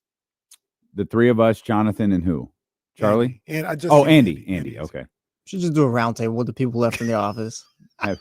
Andy loves sports. Have Andy come in and talk about the Andy, Kings. big Niners fan. He is a Niners fan, yeah. We'll talk about them soon. Or not. I guess. You want to talk about the game? What, I don't. I mean, we think You didn't perk up over there. You want to talk about the game? Somebody say football? Well, Niners did themselves a solid. I don't. The draft pick stuff, I'm always of the belief if your team is what they're supposed to be, the GM will make the right pick. If that makes sense. Yeah, understandable. But I get how the Niners turned out on the winning side yesterday too. They don't. I watched that game, and I didn't really care what happened. I just didn't want like anybody getting hurt, like any of the main guys. Didn't want them getting hurt, but the fact that they lost when I was watching the end of that game at the Golden One Center, and Brock Purdy throws that interception, and I was just like, oh man, that was about it. That game felt a lot like there's their season problems all in one. 11, what was it, 11 penalties? Yeah, the penalties, offensive line didn't play well. I was in and out of that game because I was doing some shopping and then at the Kings game. And I made it a point to watch the offense. And there was a number of different times. I think it was the opening drive or something like that. They'd start marching down the field, got a holding call, got a false start. And all of a sudden they're marching down the field and they were 1st and 10 at like the 35. All of a sudden it's 1st and 15 or 2nd and 20 at the 47. and then you get into the red zone later. I'm sorry to do this. Yeah. Can I ask an honest question? Yeah. Both of you. Does this really matter? Do we really need to discuss this? No. Is it important to discuss the 49ers and the Raiders' stupid ass behavior yesterday? That's The honestly Raiders crazy. is actually important to talk about. That was ridiculous. You might have just sold yourself back another 2 years, pal. In a draft that we know of, 3 quarterbacks maybe 1 to 6. And they lost control of everything. And of course, AP out here like, I don't care. Of course you don't. Not your player. What a catastrophic win for the Las Vegas Raiders. You're not even being over dramatic with it. Like, it's literally that. You went from Cam Ward to Shedeur Sanders to, hey, maybe we can get the top safety in the draft. This is a situation where Mark really has to be like, all right, AP, you're fired. Hey, you're coaching till the end of the year, but you're doing what I'm telling you to do. The tough part for the Raiders is that's probably what the Jags were doing, and they're just better at it. Right now. And no one is getting that number 1 pick other than the Giants. Right. That team might not score again the rest of the year. Right now, the Raiders' saving grace is like, hopefully you're able to finish above Tennessee. But even then, because I was looking at Jacksonville and New England won't need a quarterback. I forgot who was 4th. It might have been Tennessee and another team there, but that's What the a next mess. team right there. What a disaster. Do Jacksonville and Tennessee play each other again? I know they played That's a good once for question. sure. I don't know have if the they answer. played twice, because that might help the Raiders out. But because if they don't, Tennessee not losing. They are not winning. They gonna do what they got to do. Mason Rudolph threw 3 picks yesterday. Yeah, they gonna do it. All these teams now. Tennessee's got the Jags next week. Oh, there you go. There you go. And you probably And they got the Texans final week. Yeah, Texans they'll just win. They'll just win. But yeah, I don't know. I mean, I don't know what the Raiders do. They just gotta hope and pray, and then maybe you can put. If you have to trade up, maybe you try to swap and put Max Crosby in a deal to get above Cleveland or something like that that's trying to get a quarterback. Wow. And even then, what, you're giving up Max Crosby and a first as well, or it's going to be a lot. Maybe a 2 and swapping you, because you still haven't swapping the first rounder. But it's just. I didn't mean to cut that. I'm just listening and I'm thinking about what we've done all day. And I was like, we're talking about a meaningless football game for 2 teams, the Dolphins and 49ers. And then obviously what the Raiders did. Players, listen. This is not on you. Yeah, listen. This is not on you. And even to a certain degree, it's not on AP either. No. But this is devastating for the Raiders. If anyone has seen the Giants for 5 minutes this year, especially with the mode they're in now, you had it. You had it. You're not getting it back. The Giants are not going to accidentally win a football game. They're terrible. They might not score the rest of the year. You ain't lying. You are not lying. Yeah, that was. I couldn't believe it. We were sitting up there, checking the score while we're watching it, and we're like, "Yo, they're winning." And then I think they lost the lead, and it's like, "All right, cool, we handle business." And they fought back. Okay. Sorry, Raider Nation. Sorry. Also, John, Kyle, just don't play anyone anymore. No, we just shut this thing down. Yeah, we should have seen the last of Brock Purdy, Fred Warner, George Kittle. Literally, maybe the last of Debo as a 49er. Juwan Jennings, like anybody that you want to come back and help lead you next year. Diamond Lenore. Yeah, no, that's it. Their season is over. Their season is over with pay. No, don't do nothing crazy like, oh, they're inactive. They don't get paid. Gee, thanks, Casey. Funny. That's funny. It just doesn't feel like football is the conversation people want today, especially when every team in the surrounding area is awful. Hey, but shout out Stanley and the Cowboys fans. Sorry, Zabo. That was a bad loss by the Bucs yesterday. Hey, salute Jaden. That was a hell of a win against the Eagles. Bills survived the Patriots. That's about all I got. This is not for today whatsoever, but we gotta one of these days. Hopefully, when we get back, maybe we can set something up. We gotta talk about what Brendan Marion has done in like 48 hours. Mm-hmm. New head coach at Sac State. Well, we need that. He needs to come join D'Lo and KC when we get back. For sure. New head coach at Sac State. One of the hottest young coaching prospects in all of college football is coming to Sac State with the go-go offense. One of the top UNLV is where he came from, at one of the top offenses in the country the last 2 years. And then like all last night, I saw like 4 young men from FBS schools hit the transfer portal to come to Sac State. This guy at San Diego State. There's the starting wide receiver, I think, at Pitt. Wide receiver at UNLV. And where was the quarterback from Tulsa? These are all FBS schools. They hit the transfer portal. They're leaving their FBS schools to come to Sac State, who, while they have aspirations, are still FCS. That blew my mind last night. That was crazy. And that might just be the beginning. So when we get back, we're going to talk to Coach Marion. And yeah. Okay. We gotta talk about what's going on. My goodness. Did you read Sam's article on the Friday, Saturday? Because you came in and you were at the Golden One Center and you were meeting with Rich Paul. Oh, well, I think you're a clutch. That's not what happened. Well, you were the one who told her, like, Rich was here. Yeah, I saw him, just like everybody else who was there could have saw him. Oh, that's not how I took it. Can you fix this? Maybe bridge the gap here. Hey, man. I didn't Did everyone in the room be Peacemaker Caraway? I didn't even meet Rich Paul. I almost did. But I talked to Rich Paul last time when he was at the it was like right there. It was kind of a head nod. We kept it moving. When he was here for Game 7, and that's why I saw him in the back. It was, what's up? Kept it moving. That reminds me of the time when LeBron first, maybe LeBron's third year with the Cavs or whatever. Me and I was at the Cavs game. We was walking to the back. He swears to this day, he looks over at LeBron. LeBron gives him the just two kids from Cleveland just doing the head. He swears to God that happened, and I'm like, okay, pal, whatever you say. He just recognized the Cleveland. Did you say? Oh, I could say that brother from Cleveland right there. And why they gave that boy that African name, knowing they from Cleveland.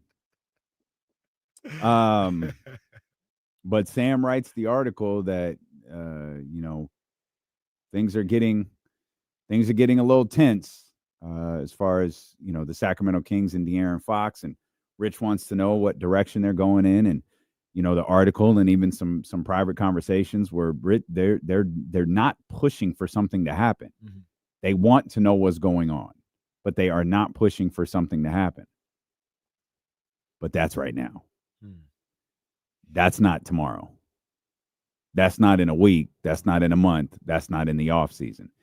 This team misses the playoffs. I think Rich asked the Kings to trade De'Aaron Fox. That's an opinion. That's 100% an opinion. That's not even remotely a report. Yeah. That is an absolute opinion. And because obviously if they've missed the playoffs, he's missed all NBA. And while he can still make more money in Sacramento, if he can get traded somewhere else with that year left on his deal, they could assume the rights and he can make his money there. So I think Jesse was kind of talking about this earlier. Maybe it was, I can't remember which one brought it up. If that's the case, shouldn't Monty and those guys be saying well, if that's all right, Rich, if that's what you're telling us what's going on, why don't we just start the process now?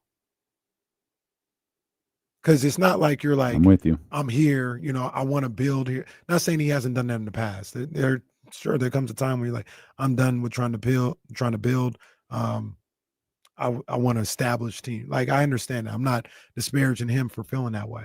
But if you're kind of on the fence and like, I'll stay here if we make the playoffs, but if not, I'll probably ask for a trade, then you're not really here for like what goes on, good or bad here.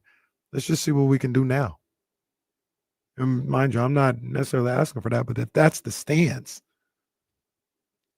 why don't we just stop with the song and dance and see what we can do now? Because there's a chance he could still stay here, no? But it's only contingent on, like, It does feel like it's only contingent on All NBA. yeah. Like it doesn't. All contingent You on think- All NBA instead of winning? Yeah, like if they make the playoffs and he doesn't make All NBA, you think they stay? Or he stays? I don't know. I don't know. Because if he has a season like he did last year and he doesn't make it, yeah, I don't know. Well, okay. So then at that, that's a question I would ask. And obviously things can change. They can tell you anything to your face. But all right, well, what are we doing?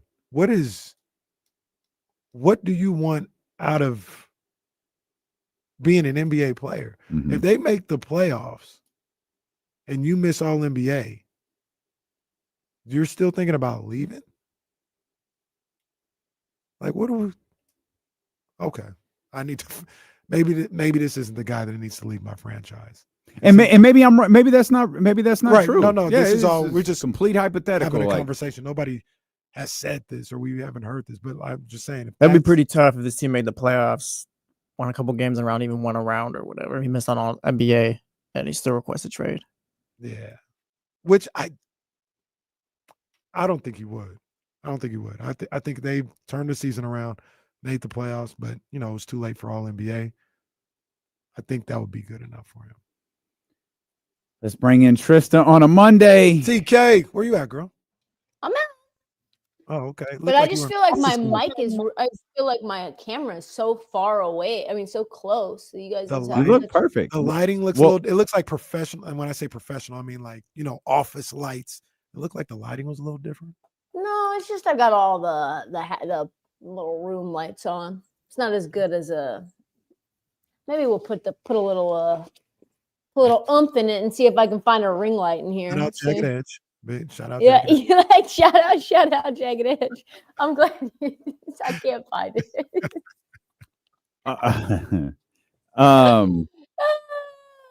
It's bad here, bro. Oh, I caught a little. It's Caught bad. a little of It's bad. that. The doomsday scenario was already discussed, which is we got the light coming on and off. We got a ghost here. Maybe it's the ghost of Rich Paul. And I don't think Rich is dead, but I don't think he has a ghost. Do you have ghosts if you're alive? Well, you can roll over in your grave. Well, you can roll over in your grave. That's correct. Rich Paul's rolling over in his grave right now, thinking about De'Aaron Fox. exactly. Yeah, no, I see that you guys are going through all the different possibilities. And have you guys discussed the possibility of this just happening mid-season? De'Aaron leaving? Yeah, the trade going down. Yeah, absolutely. We talked about it happening today. Yeah, see, the thing is, it's hard to have belief, and you're seeing this occur in other situations around the NBA too, which is teams are waiting too long to get what they need to get for their players. And doing that when the player is on an expiring or the player has already requested a trade, it kind of disintegrates your leverage, right? Like Portland probably should have traded Dame before when he was flirting around with saying after that Denver Nuggets series. I'm not sure if you guys remember the one because I'm still scarred from it, where CJ McCollum's foot was out of bounds when they passed him the ball. I'm not sure where it was. Was that the series with the 3 overtime game? Yes. Where Dame had like a bajillion. He went full God mode, and Kevin Durant was talking about how Dame Lillard was the best point guard on the planet, and we still lost that game. And it was just a very sad series considering that Portland had beaten Denver before Game 7 2019. that was when I knew, like, that was the game where I kind of knew that CJ and Dame were never going to work together. And Dame probably was he was very frustrated, and all the energy after that started to change. And he was like, listen, I need to compete. And if I can't compete, we're going to have to talk about it. And you're going to need to get me reinforcements. The pressure started to mount. And then he got married. And so then there was like this new commitment to commitment. And like he was saying, I'm a warrior. I'm going to like fall. I'm going to like die with the shield in my hand. You guys A remember new that? commitment to commitment is awesome.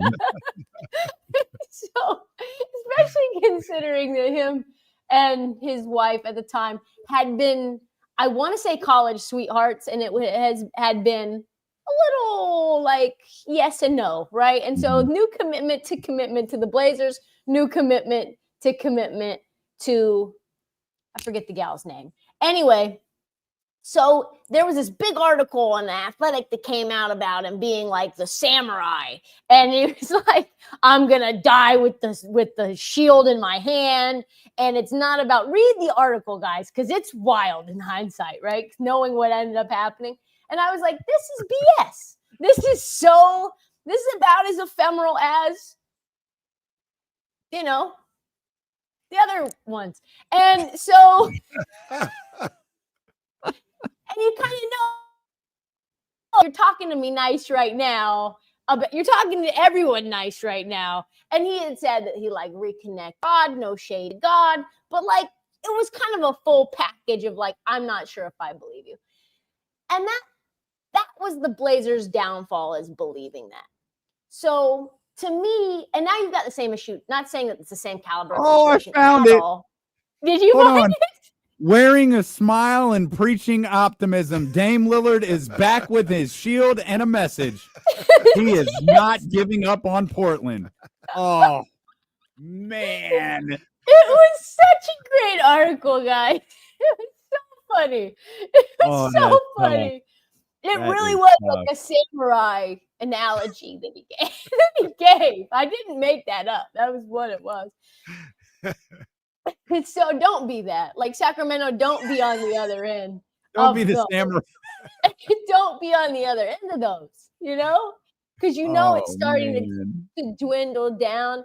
And on a lesser scale, because this guy's not on the same caliber as Dame or De'Aaron, but like the Wizards should have traded Kyle Kuzma like so long ago, 2021 most likely.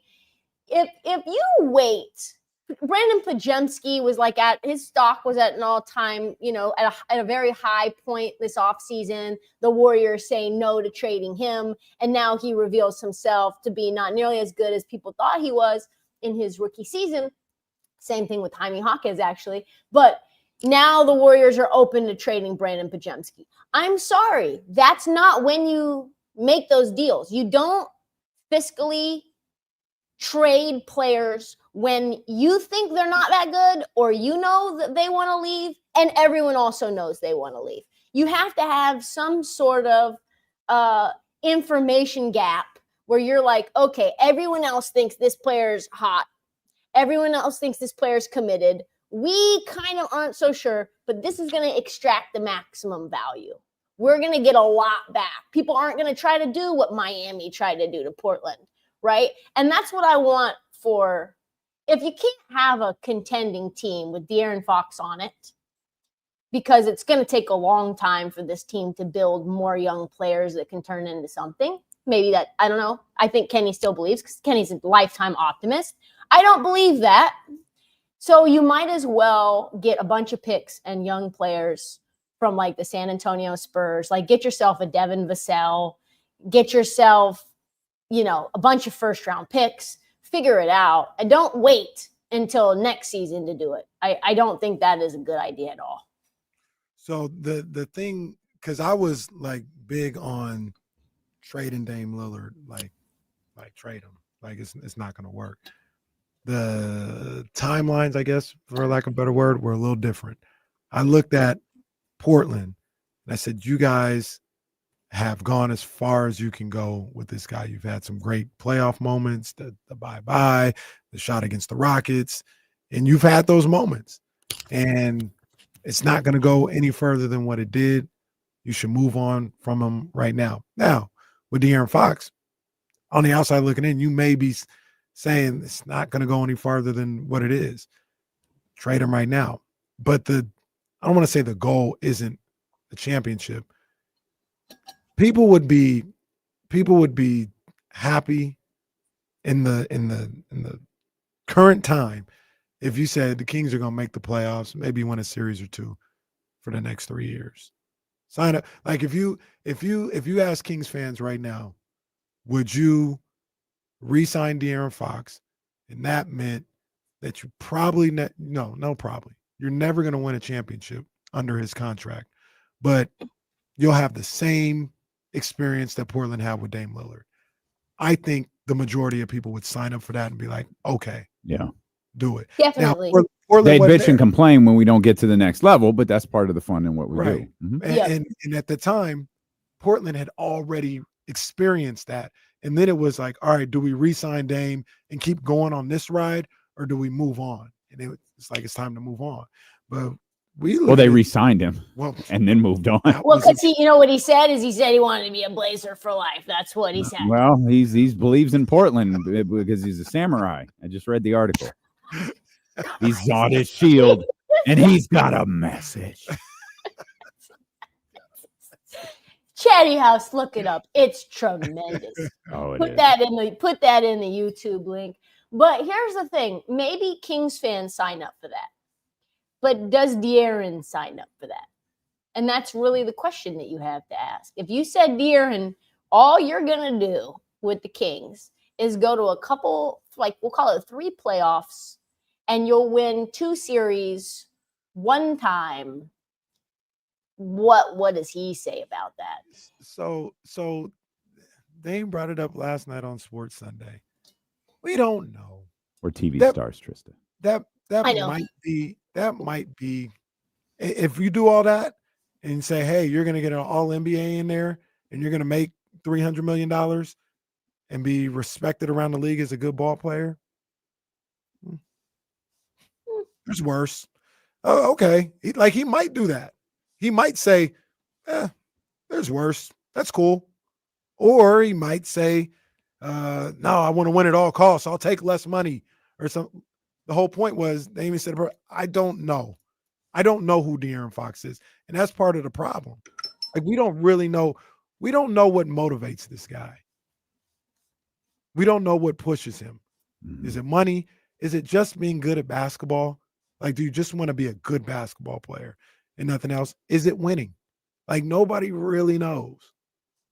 People can assume, which is dangerous. And I promise you this, if people assume it's not, he wants to win at all costs. Mm-hmm. It probably leans more towards he don't really care that much. Mm-hmm. I'm not going to do that, but I'm saying that's what he gives off. Who do you guys know anyone that feels like they know him at all? Like, is he just insulating himself where he is like unknowable to those who are outside of his inner circle? That sounds about right. Yeah, it actually does. Yeah, I don't think there's anybody in this city, I guess media wise, you could say they have a good understanding on who De'Aaron is. If only you guys had a Chris Haynes, you know? Oh yeah, like a Chris, like Chris the Dame, yeah. You know, Dame whisperer. You know, like we always knew what Dame was thinking. Yeah. Have you guys seen? He probably didn't see this article where Chris did a whole like inside the Dame barbecue. Like he did this, like it was around the time of the commitment to the commitment stuff. And he did like a walk and talk with Dame, and he's like it from Dame's living room, and like it was literally like very POV, you know, like it was like a vlog, you know, but what in print form of like, you know, this, and Dame is like eating barbecue with his sisters, and he hugs them, and there's construction in the background, and you know his beautiful compound is being built, his dream home, you know, it was like that too. If only De'Aaron had like someone who was who's like inside, who could give us at least like a little idea of what And his they need to go DNA Omar is. Epps. Getting too deep. You ain't no Cop J. Reed. You ain't no Cop J. Reed. And you gotta get in with the family.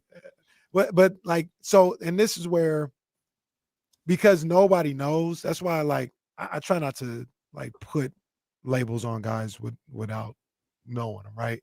But I can say that if nobody knows and everybody is just playing armchair therapists and psychologists and looked at De'Aaron Fox for this 8 times, they would say he's not tripping that much off any of this. Like he doesn't burn to win. He Why just did wants it- to be So good at then why basketball. Why is he saying that, and why won't he just sign an extension then? Because he can say, I'm waiting. I want to make all NBA and make more money. Like he could have said, and I think Donovan said it last year when Tim Bontemps was on his campaign. It's like, I make more money if I sign next season. That's what I'm going to do. Like De'Aaron can say that, but we've got this is a clutch MO. Like, don't get it twisted. This is a clutch thing. LeBron has done it from the beginning of his career. Or no, I take that back. LeBron has done it since he went to Miami. I'm not going to sign these deals before I have to. I'm pressure on my team to be better, huh? Bunch of 1-and-1s. Yeah. You know, Yeah. LeBron was the king of the 1-and-1 deal. 1 year, Mom. She's so excited because the threads are growing. So she's literally sent me a text right now that this girl is on fire. Mom, I'm on the air. Are you On did she send the Alicia Keys song to go with it? She sent music wait notes. a minute. No, wait a minute. Be fair. You're normally on with us Monday, Tuesday. yeah. She doesn't know. Yeah. I think She's going to be watched upset. Yeah. She's going to be upset to find out you were on with us and didn't tell her. What's up, Mama? You know what? Way to spit it. That's just a good. That's it. You'd be a good one to bring home, Damien. I'll just say that. Siding with Mama Krick, she would. Yeah. Yep. That'd be a great one to bring home. I'll smile the whole time. Yeah, for sure. But yeah, we don't know De'Aaron Fox, and we don't have to know him. I think what we are hoping Don't you for. want that from your marquee player though? At least a little bit. Yeah, it'd be nice, it'd be great. But like if we have the same outlook on De'Aaron or anything that we have right now that we just discussed, and this team is 18-9, is anybody tripping off of it? They're like, no, like we're winning. Like I don't need to know who De'Aaron Fox is. I know we're winning, and that's all that matters. That's at the end of the day with us. That's all that really matters. Mm-hmm. Why is Memphis so good this year? That's such a mystery to me. Do you know what I mean? Like I also don't quite know. I think Zach Edey is much better than we thought he was going to be. Even with injuries, though, like they've still found a way to win. This Jalen Wells kid, he's probably stand up. Yeah, like Jalen Wells might be one of the better like draft selections. Honestly, you look at him, and Ja obviously consistently playing at like Ja level, which I think is the most electric player on any given Tuesday in December that you're gonna find. I don't have a good answer for Memphis, and I don't know how much of that's regular season and how much of that is playoff built. What do you see when you watch them? What do you see? Well, one, they have a great bench. Yep, deep. They have a group of guys who just go out there and play and can score. They have an identity. Whether you like their identity or not, they have one. Yep. They're all jerks, every single one of them. And then you have Ja, and you talk about taking on the personality of your leader. You talk about taking on the personality of your best player. They do that with Ja Morant. And it drives me crazy looking at their roster and looking at the Kings roster, going, how is this a 9-loss team right now? They're like 20, what are they, 20-9, something like 20 that? and 9. Yep, 20 and 9. And you look at the roster and there's just a lot of random names. There's just like, other than Desmond Bane and Ja, you've got like Scottie Pippen Jr. and Desmond Bane combined for 45 points the other night. No Ja in there. And they beat the brakes off the Hawks, which in the Hawks are not a bad team. I think that you're right. There's just like a cohesive unit to this team. And I think it's probably a part of what Taylor Jenkins has put together. I don't know, guys. Like everything in relation to the Kings doesn't make sense, right? Because this roster, the Kings roster on paper looks better than the Grizzlies roster. But sometimes it's not just the names and what they can do. It's how you assemble the team. So, Trysta, I've been on this fix all day that really stood out to me on Saturday. I don't know if you got a chance to see the game. I don't even know if it came off this way on TV, but I was at the game, and LeBron is just stomping a mud hole in the Kings. And every time he scores, he's yelling at the crowd. He's doing the get him off my shoulders and all that. And he's just stomping around the Golden One Center. Poor little Isaac Jones, he like was shoulder and shoulder with him on the break. LeBron gets a layup and just looks at Isaac Jones and you bleepity bleep, I'm a bleepity, and just flexing on. And I'm like, yo, somebody do something about this. Like, this guy is out here just dominating you and telling you about it. You're not doing a damn thing. And sometimes it doesn't matter. Sometimes it does. I remember, because Legends had the clip, I think. The last time, I think it was last year for sure. The Lakers going to Memphis, and it was a close game. And late in the game, LeBron gets a dunk, breakaway dunks it. They go up by like 4, kind of seal the game or whatever. And his momentum takes him in front of the Grizzlies bench. And LeBron he's like, ooh, like this, like right in front of Ja Morant and all those guys. And then he starts backpedaling, go, ooh, like this. Ja walks off the bench onto the court, and is like, all right, homeboy, I'm gonna see you doing something like that. I'm gonna see you. I do all that while I'm not here right now. And LeBron is, he having a good time. He's like, ooh, ooh, ooh, ooh. But Ja was like, nah, bro. Wait till I get back on the court. They played him this first time. They beat the brakes off the Lakers. And that's just the mentality thing, right? Like, Ja wasn't going to fight him.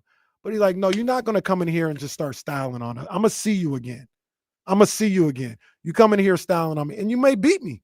You may get me. I don't know. But you're not just going to come in here styling without some type of fight.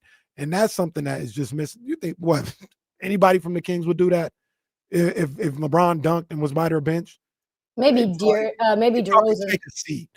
They probably take a seat. They wouldn't even step. They just, oh, sorry, King, I'll sit down. That's what they do. Them boys are soft. That's a long roundabout way of saying it. The Grizzlies aren't soft and the Kings are. I think DeRozan would kind of try to put a stop to that. But he was there on Saturday, he didn't do nothing. So that leads us to, like, that's he had 2 points that game? No, that was last night. No, that was last Oh, night. yes, Last yeah. night he was 1 of like 7 last night, or 1 of 8, 1 of 7, 1 of 8. That's the other thing we can't figure out. It feels like there's something that is causing this team the inability to function properly. And whether it's a rift between players, a frustration with the coaching staff. I don't know if DeMar was trying to make a point last night. I don't know what that was, but DeMar DeRozan shooting 7 times is crazy. Yeah, I saw that and I was like, is he hurt? Like, what is going on with that? I felt like either a peaceful protest or like somebody that was banged up. It doesn't smell great. I just think in general, the vibes, you feel like there's culturally, like how it was, that fateful year, with the photo shoot. 1 year. That flash, that was just like all the vibes were just so saucy. and everyone was just meshed, and you could tell the love was there. The love was just like all the way there. Like we have each other's backs. And maybe the things have worn off. The sheen has worn off.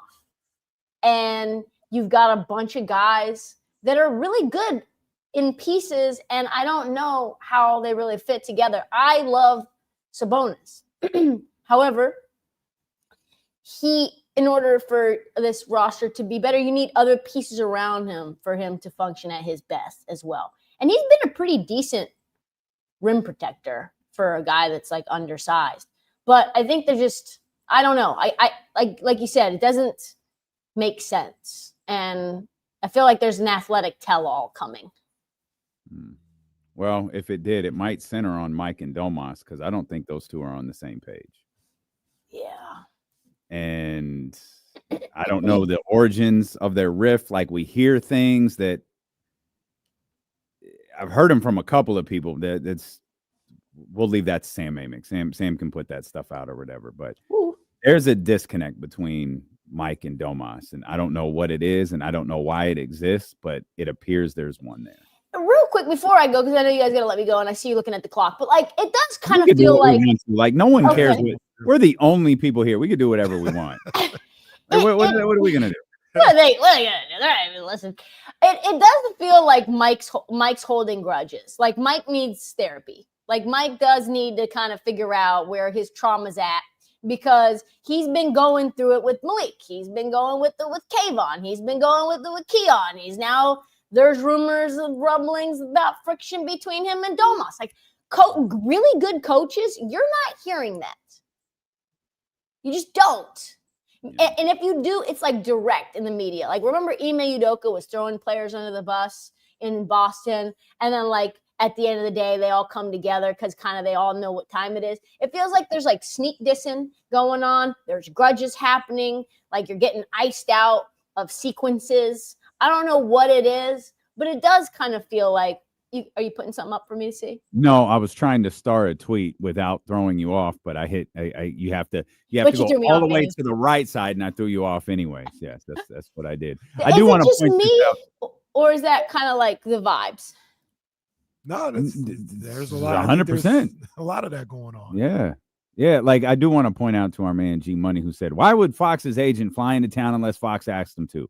He's planning his exit." Well, sir, they were playing the Lakers. Yeah. 3 of his clients were on the floor at the same time. Like I'd put my money on that more than, hey, Rich, you got to get here, man. This thing's going south. Like, no, man. LeBron and AD are here. Let me go see my man. Let's be honest. That's like the cream of the crop kind of thing. Like the LeBron 1A, AD as it relates to Bron, and then kind of like, De'Aaron's important. He's going to get his bag, and so he's headed into a contract year. So he's important. In terms of clutch clients, he's got to be really high on the list. Top 5. Yeah. Top 5. I mean, Draymond's top 5 just because of the. Okay. They don't have that many clients, does it? No, and he's had like the Ben McLemores. Mm-hmm. Like I think Ben McLemore was a clutch guy. Like he's had kind of the. He had Nerlens Noel. Good old. Was Nerlens the one that sued him? Correct. Oh. Yeah. That's when it. Yeah, that's Sorry, right. Rich. Yeah. Sorry, Rich. Whoops. Sorry, that one didn't go as planned. What are you doing for Christmas? I'm gonna go over to my second family's house over in Sterling, Virginia, and we're gonna do the Feast of the 7 Fishes tomorrow. I think that's what it's called. They give them a bunch of fish, a bunch of meals of fish. I don't know. Anybody in the chatty house know this? I don't know. I'm not religious, so I'm just rolling my first of 7 Google fishes. Is that right? The Feast of 7 Fishes is an Italian-American celebration of Christmas Eve with dishes of fish and other seafood. Christmas Eve is a visual or fasting day, and the abundance of seafood reflects the observance of abstinence from meat until the feast of Christmas Day itself. It's fascinating to me. So, sounds delicious, actually. Oh, so good. So good. What were you going to say? I think we're gonna go off air if there's too long of a delay. No, I'm just like an abstinence from meat until the feast of Christmas Day itself. Pause. Wait, Pause. I mean, Joe. The feast of Christmas meat. Begging for a. What's going on? What are we? Go ahead. Go ahead. I see the flag in your hand. Just throw it. Just throw it. Goodness gracious. It's my favorite day of the year, the Christmas Eve Feast of the Seven Fishes. I'm not gonna lie to you. So this isn't your first feast of the seven fishes.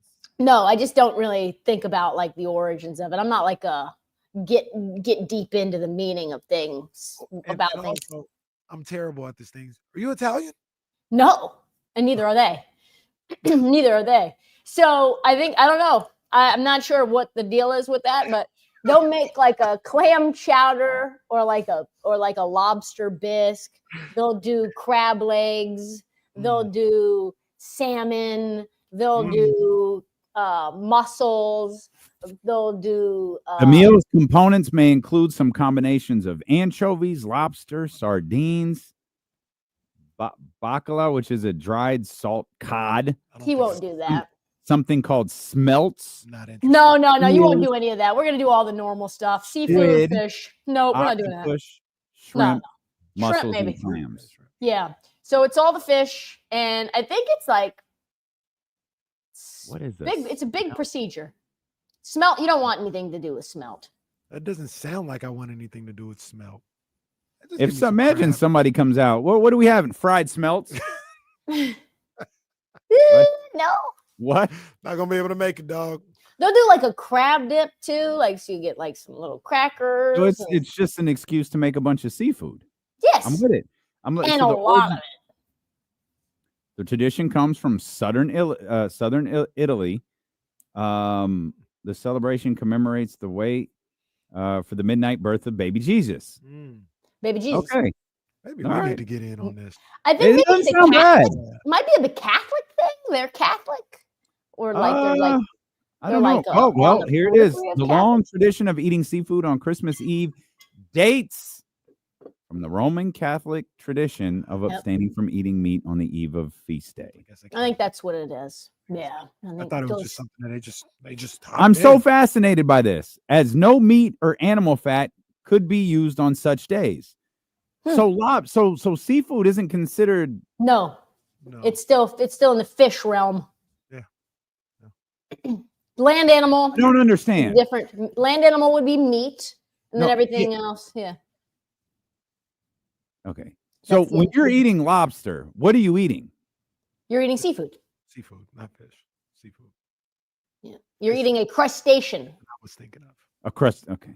Crustacean, yeah. Like Under the Sea and Little Mermaid. Well, I think he was a crab, but you know what I mean.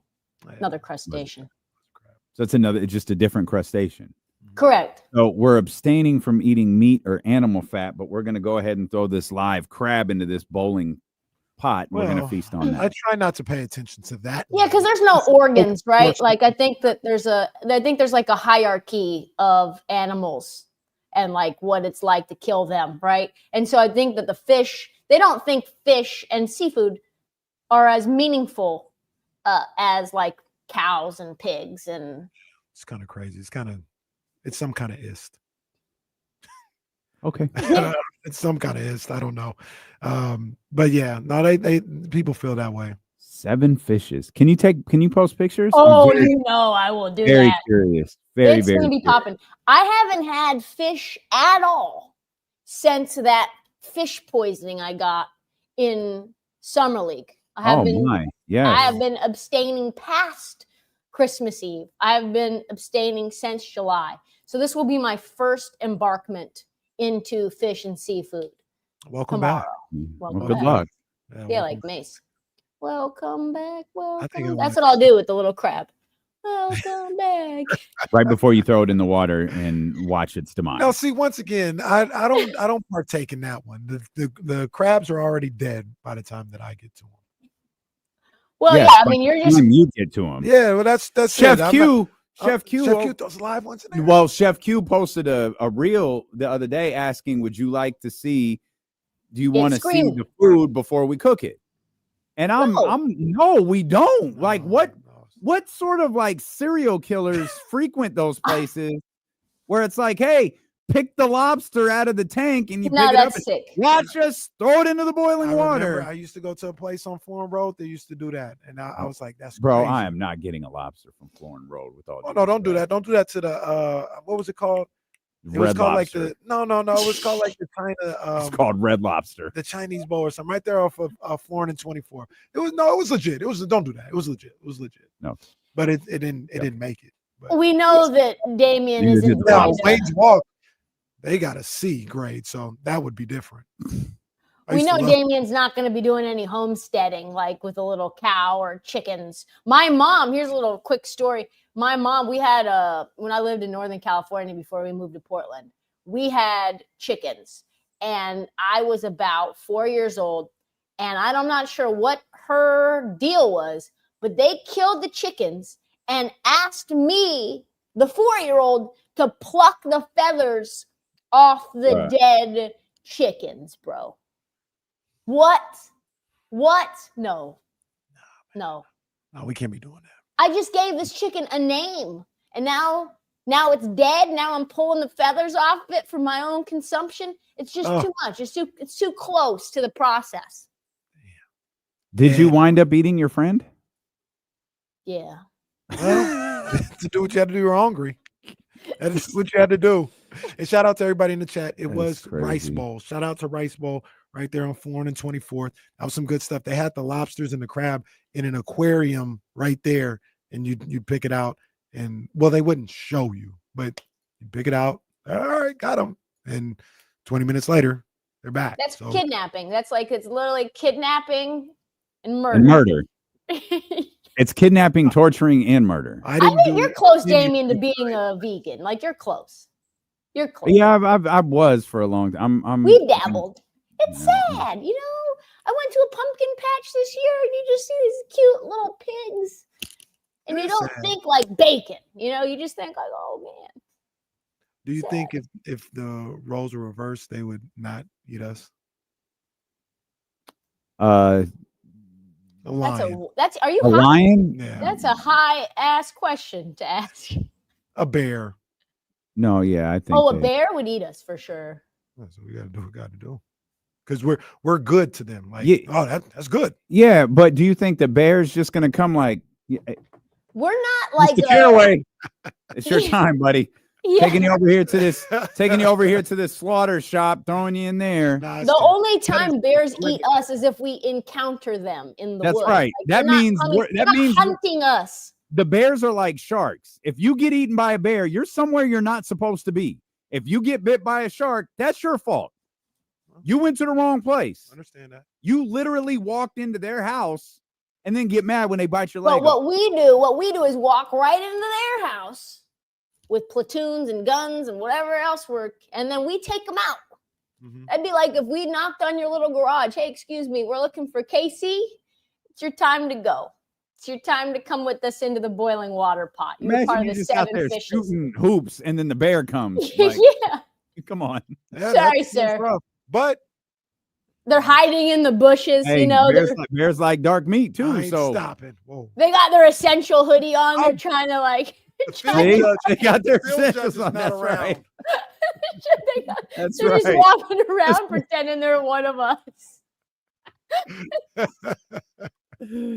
And down goes Kenny. Well, I'll tell you like this. I'm glad that's not the case. So I'm gonna keep. Well, I've never had bear, so I can't say I'm gonna eat bear. But I have never had lion either. But yeah, we're just gonna keep eating. We're gonna keep eating the fish. Well, that's fine. I was just asking questions. I just think it's whatever. Enjoy. I just can't wait to see the pictures of it. I'm gonna send them. I'm putting them online, and I'll send them to y'all in the group chat. I love that you said you're going to Please put them do, 'cause online I like never you're going get to the post group them on chat text. Facebook. Well, the group chat is really just me and her. Yeah. Well, that's because Kenny. Let's be honest. Like What? You don't respond to the text. That's not true. When am I getting text? Well, we're not. knows. You know what I'm saying? I know. He does know. He has at least 7 unread text messages from me right now. That's a lie. Let's see. Jesus. And you guys are on a show together. 36 unopened texts. People are shocked to find out we don't actually talk to each other. I saw Damien on Saturday night and said 2 words to him. That's facts. Hi and bye. At the party? It was hi and bye. No. You guys are like a power couple? Yeah. Oh, it was the party. That's right.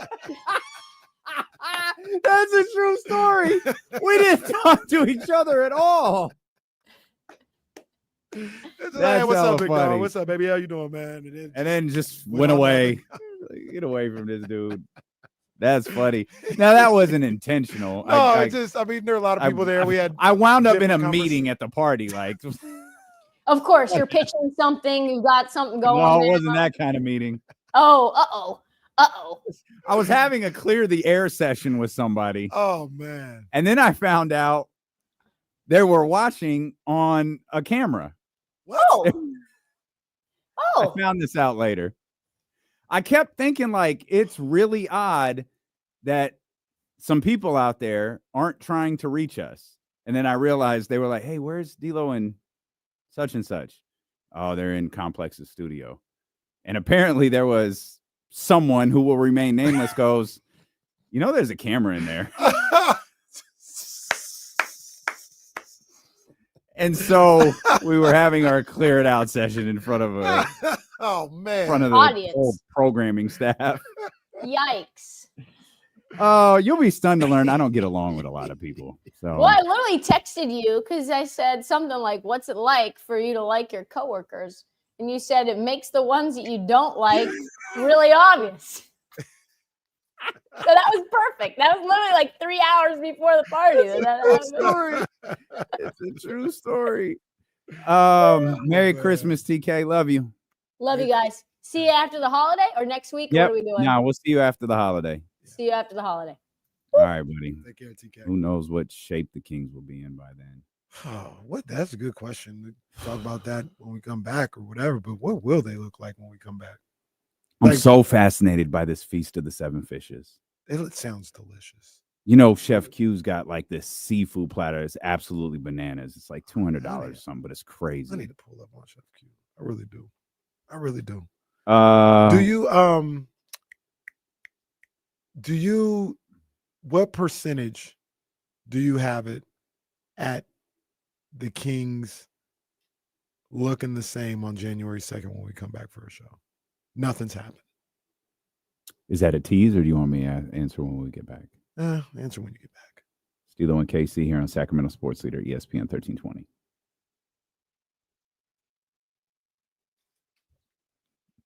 Okay, that's fine. Yeah, you got to get to Q, man. This one is, I think it's the best restaurant in the city.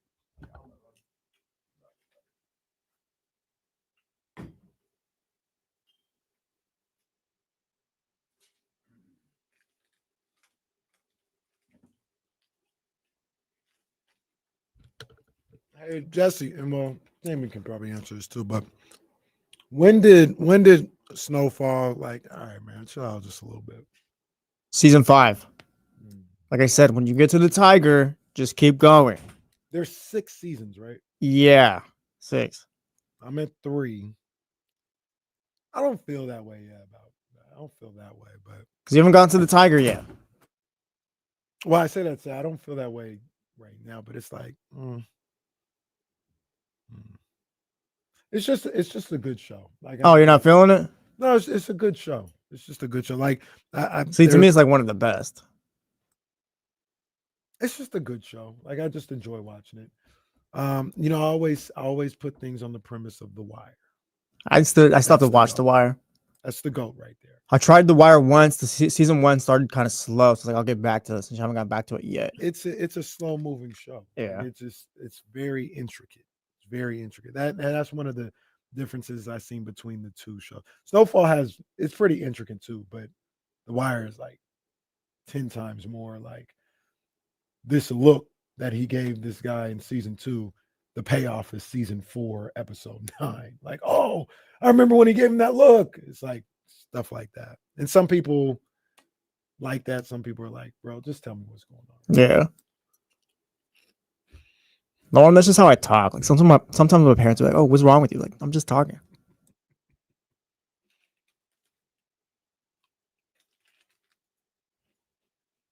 No way. Yeah, Prison Break was good. You ever seen Prison Break?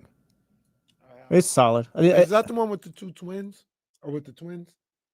No. There's two brothers. Well, they're not brothers in real life, but the show they're brothers. Nah, Aldrin, that might be the best season in TV history. Season 4 is just, man, season 4 is really good.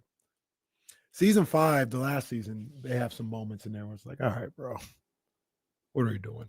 Omar jumps from a 4-story balcony. Just jumps. Lands. Maybe rolled his ankle a little bit, but no, it's good. Sometimes that happens.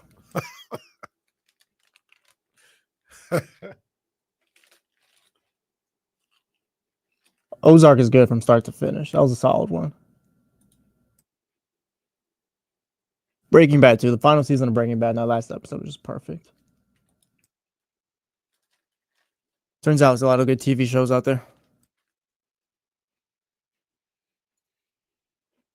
And Snowfall is one of them. I'm enjoying Snowfall.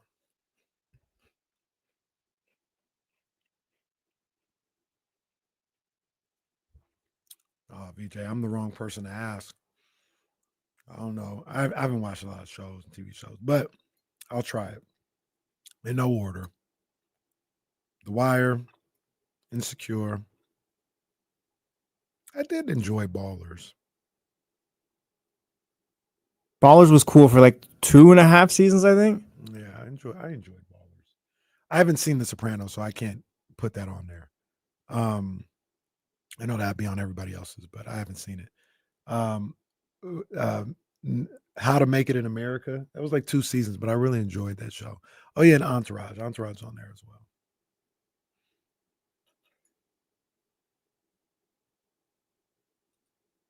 Sopranos is good. It's not one of my favorite shows ever, but it's good.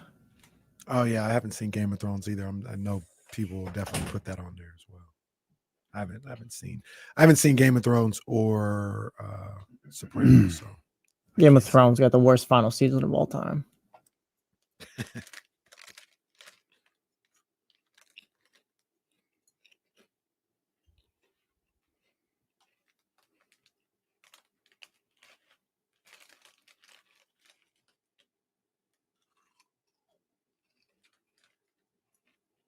It's really good. I like The Sopranos. It's not, like I said, it's not maybe my top 5, but it's really good. I like it.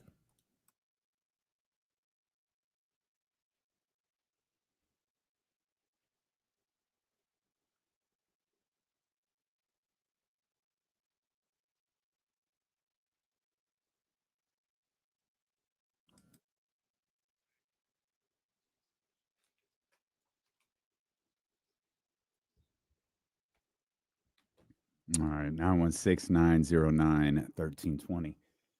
If you want to get in on the phone lines, you can. They'll stay open all day. No James at the top of the hour. We told him to go ahead and start his vacation. Well, I thought we were going to play Boys to Men, but Let It Snow. Stupid ass Big Mike probably took him out of the system. There's really going to be a sad kid on Christmas getting a Kings jersey. A lot of them. Hey, you buy Well, the tough one for the parents out there. I hope you bought the right one. So the tough one yesterday was I grabbed a De'Aaron Fox jersey for someone, and was like, okay, which one does he want? De'Aaron. Are we sure? What about Malik? Yeah. Oh, he loves Malik, but I think he's got a Malik jersey. How about Domas? Oh, he just got a Domas jersey. Okay. Well, let's get the 5 then. Let's get the 5 and cross That's our fingers. risky. Because you asked That's before. risky. You asked what was your question before the break? What are the that's a good question. chances? No, I can't remember how you phrased it. No. I said when we come back on January 2nd to do our show. Yeah. What are the percentages that we have everybody still in place? Coach, GM, players. Well, so I honestly thought they were going to fire Mike today. That's what I thought. And it, I mean, I don't know. I don't think they did. I mean, it's 240. I don't think they did. You know the rules. Wait till 401. Well, that is a rule. I don't even like Well, that's true too. So if they didn't do it today, I don't think they'll do it. So I'd put that percentage at really high. I don't even know, like the trade thing. I can't have they had discussions? Have they talked to anybody? Is there movement on anything? Like to think they could just pick up the phone and execute a deal today because they have to, or executing a deal on Christmas Day, or I don't know that that's realistic. And much like the report that came out a couple days ago, I think it was. This was two losses ago, I guess. Yeah. The report was something to the effect of, Vivek is holding firm on his feelings, belief, whatever, to not fire somebody. Mm-hmm. You know what I mean? Not move on from anybody. I was talking to some people after one of the losses, and it was the same thing. It was like Vivek's like, no, we're gonna ride this out. Now that doesn't. When I say that, I don't think it necessarily means like the players, like maybe he'll sign off on some trades or something like that. But as far as people in positions of authority, in front office, coaches, stuff like that, last I heard, he was, no, we're gonna figure this out. So we'll see. We will see what happens, but it feels like I'm gonna put it at 99% that we all come back. Yeah, it feels like last night was one where it felt like, hey, somebody's got to go. Mm-hmm. Somebody has to go Mm-hmm. because, and I don't even know if that's going to fix all the problems, but I'm at the point now with this team that Jesse had talked about maybe about a week ago. Like this group isn't going to get it done. Like I don't know. I don't know if there's too much that's going on. I don't know if they're just not good enough or whatever. But this group can't get it done. You're not firing the GM, obviously, because the deadline's coming. You got to let him make some type of move to fix this, I think. Is your next move, are you looking at the coach or the players? You guys personally. I'm looking at players. I'm making a player move, trade, something like that. That's what I'm doing for my next move. Carlton asked, change January 2nd to the trade deadline, and what's the percentage deal? It better be 100%. 100% that there should be some change by the trade deadline. If not, you're just inviting failure. You've sat on your hands too many trade deadlines. It's part of the reason you're in this position right now. Yeah, what does that look like though? Like, because it kind of feels like everything that everybody wants to trade, I don't think that'll be enough, especially when you look at how we talk about the rest of the league. They see what's going on with the Kings. They know they're desperate. Mm-hmm. So yesterday's price may not be today's price because you need to do something. You have to do something. And it feels like just saying, I could be wrong, but it feels like just saying Trey and Kevin and a future first is not good enough no more. Is there a point where Monty can make a move where he's making a move for his job and that kind of just handcuffs his team even more? Well, no, because Vivek has to sign off on it too. Like Vivek has to And I mean, like where you like just truly overpay, where it's so bad I have to do something and you do it. It's like, all right, hopefully this works out. Or maybe you do trade Keegan finally or whatever. I don't know if there is because, and it's easy to say this right now when you lost 4 straight. You lost 4 straight at home, but what? Yeah, that's a big deal. Look, the 4 straight at home is a big deal. Mm-hmm, major deal. But I look at it like when you ask that question, Jesse, I'm like, what future? What future? Well, I guess if you're still holding on to De'Aaron Fox and DeMontis Sabonis leading you. No, I know what you mean, but I'm sitting there like, what future with this group are you holding on to? What future? This group don't have no future. Feels like they barely even can play together. If I was Monty, I would not think about that anymore. I would not think about, oh, this is the core or something like that. Everything and everybody's on the table. Mm-hmm. And I try to get the best deal. If they're still out here trying to salvage the season, which I don't see any reason why they wouldn't, but salvage the season, turn it around, try to make the playoffs, all this other stuff. Everything is on the table. Anything that would make this team better has to be under consideration. The Kings, amazingly, are 2.5 games out of a play-in spot. 2.5 games out of the play-in. They're 4 games back from Los Angeles and Denver, who are at 5 and 6, and 6 back from Dallas, who's at 4th. Damn, first I wish we knew where this was going. Yeah, shout out to the super chatters who just burn money. We need to figure out who's getting this money. That's the goal in 2020. And whoever you are, you owe us about $75. Yeah, I mean, his team, it's still there, but they're getting worse. That's the issue. Like, they're trending in the wrong way. They're not even treading water right now. Mm-hmm. They are drowning. Mm-hmm. And it feels like there's no end in sight because, I mean, there's nobody that you can rely on to turn this thing around. You can't rely on the coach. Nope. You can't rely on De'Aaron. Can't rely on Domas, on DeRozan. Nobody. Like, you can't rely on these guys to kind of get everything together, galvanize everybody, and get back on the same page. This went so south so quick. This feels kind of bad, guys. So quickly. Like, that's just crazy. It was, well, literally, it was just, we used to ask. Like, it literally is just 1 year, and now it's done. 1 year. Unless somehow they're able to fix it. Because, I mean, you brought it up. They're not far out of a play-in spot. It's not done. The tough part is, like, find the sign. Like, if you think the Kings can fix this and get to where we thought they should be, what sign do you see that leads you to believe that? Well, before yesterday. Well, yeah, you can't do that, though, because yesterday happened. Right, because that's what I was going to say. Before yesterday, you could point to the fact that they were playing in close games. Yesterday, they just quit and got beat up.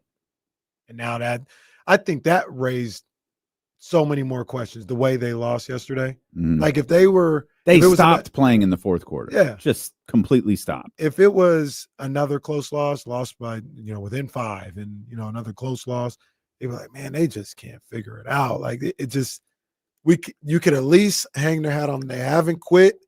They're still competitive. They're right there. You make a 3 or 2 more, or you make a couple free throws, game is flipped, you win, something like that. Box out, da-da-da. Yesterday, you just gave up. Yep. And that's tough to come back from. I'll put a caveat on the question that I asked you, and maybe give you another January opportunity. 2nd question? Yeah. Okay. Maybe give you another opportunity to answer a different part of that question. If they lose Thursday, is everybody back? No. You go 0-5 at home? Can't be. I agree. You can't be. I don't see. I mean, I guess I'll just feel like Mike's going to be fired after every game until they win. Part of me wonders if they beat Detroit and look like crap if he gets fired. I don't know. How do we feel if they do lose or whatever, and Mike doesn't get the boot, and it's just Get the boot? Does get the boot, Uh-huh. and it's just all right. Like, this is the team. Doug Christie, whoever you want to throw in there, it's like, all right, now we're playing this way. Like, I don't like that at all. Well, no, it's like, I don't think Mike is entirely the problem. I don't know what the problem is. I just know sports. And the coach is usually the one to go, whether that's right or wrong.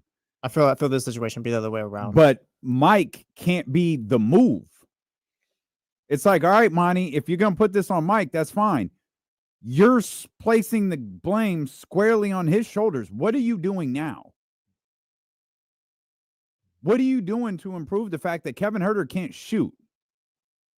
What are you doing to improve the fact that your 4th overall draft pick has regressed? If you let Mike Brown go, that just tells me you're thinking is he's the problem, and like if that's you what's let been holding Mike us Brown back. go and don't upgrade the roster, you've put this squarely on his shoulders, and that's insane to me. I don't get doing one without trying moving the players first. Especially you just gave him a contract extension this offseason. And I'm not saying that this is the case.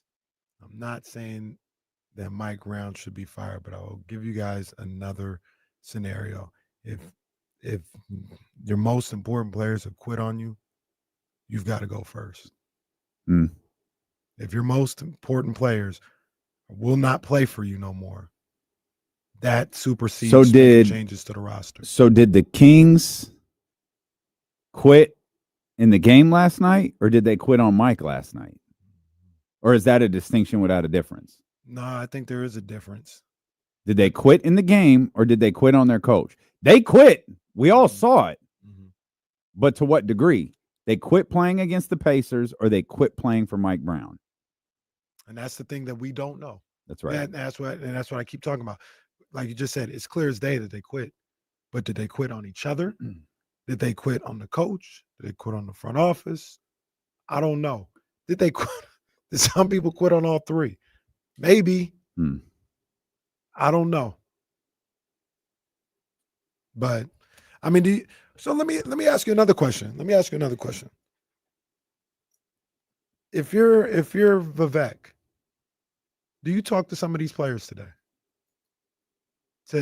I'm not saying like threaten them or anything, but get a feel. Hey, Domas, come here, man. Let me talk to you. What's going on here? Vivek or Monty? Vivek. Because people are always afraid about Vivek getting involved in it. Let me own a team, and this team is played the way it ain't. Yeah, basketball people doing basketball things is probably close to being out the window. Like they've lost the right. The basketball people have damn near lost the right to just have free reign and do basketball things. Now I'm here. You don't want me here? Maybe you shouldn't have drafted a guy that can't play. You don't want me here? Maybe your team shouldn't have lost 4 in a row at home while I'm sitting courtside. Now I'm here. And I think I might have to talk to some people and just to get a understanding. Hey, what's going on? What's going on? Like, what's up in that locker room? How do you feel? How do you think the team feels about our coach, about our front office? I don't know if that's the right or wrong thing to do. I think I might play some phone calls. At that point, fire the GM. I don't know if you want to talk to the players. Like some of these guys is their second coach, and we're asking the same questions about some. Like players might not know either. You maybe got to hire different guys. And talking to the players is always slippery slope. Did it feel like we tried to like calm this situation at the time because it was genuinely what I believe to be true? Looking back on it now, do we think they wanted to move on from Mike Brown during the contract stuff? It just depends on how you perceive the negotiations, because it was one day, oh, this is not looking good, this is weird, what's going on? And then a week later, Mike Brown's the coach for the next 3 years. I don't think everybody was in on Mike Brown. When I say that, could have been some people on that roster. And that is what gives you pause, as it should.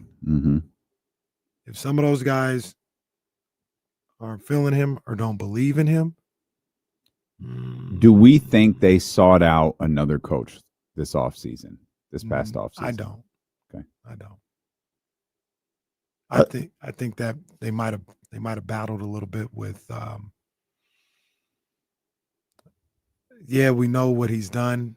Hell, they might look like he's not the problem, or he's not a bad coach, but maybe the talk was had. I'm not really feeling this guy, Vivek. You can't win that way. That if no one's on the same page.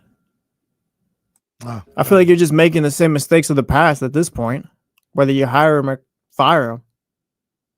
And that, okay, let me ask you guys this: if I ain't gonna say nobody's name. If Jesse Tapia is on the Kings, and he's telling you, I'm not really feeling this guy.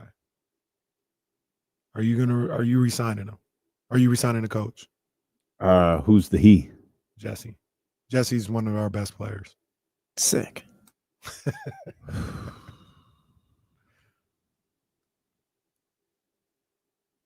Real quick. Just help me for a second. Sorry, Jesse, Malik, you're De'Aaron, and I'm Domas. Malik, I don't know. But if Domas or De'Aaron does, I'm listening.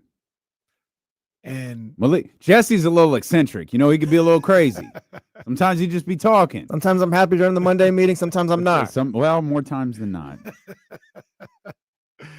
But that almost what you just did almost answered the question that you asked. Because when it was brought up to you that one of these guys might not be feeling them, you took a second. It was like, I got to think about this.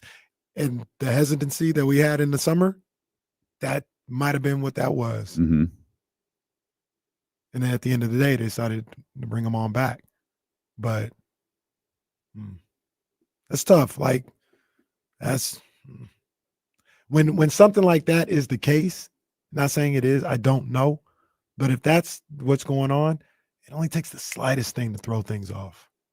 Like, we're cool. Like, all right, brought him back. We're cool. We're winning. We're around 500 or whatever. The second things go wrong, you go back into your little bubble that you had. But here's the thing. I don't think they're cool. I don't know how it's truly affecting the team. But to me, it can't be good. And from what I understand, whatever riff or situation that exists between these two didn't exist last year. Something, it started to bubble. It started to, and I think I think that might have been the delay in Mike Brown signing. Let's get the host of Sports Sunday in here. John from Connecticut. I forgot to send him the link. Shout out. Hey, fight on. Fight on. Let's go. Fight on. What's up, Jake?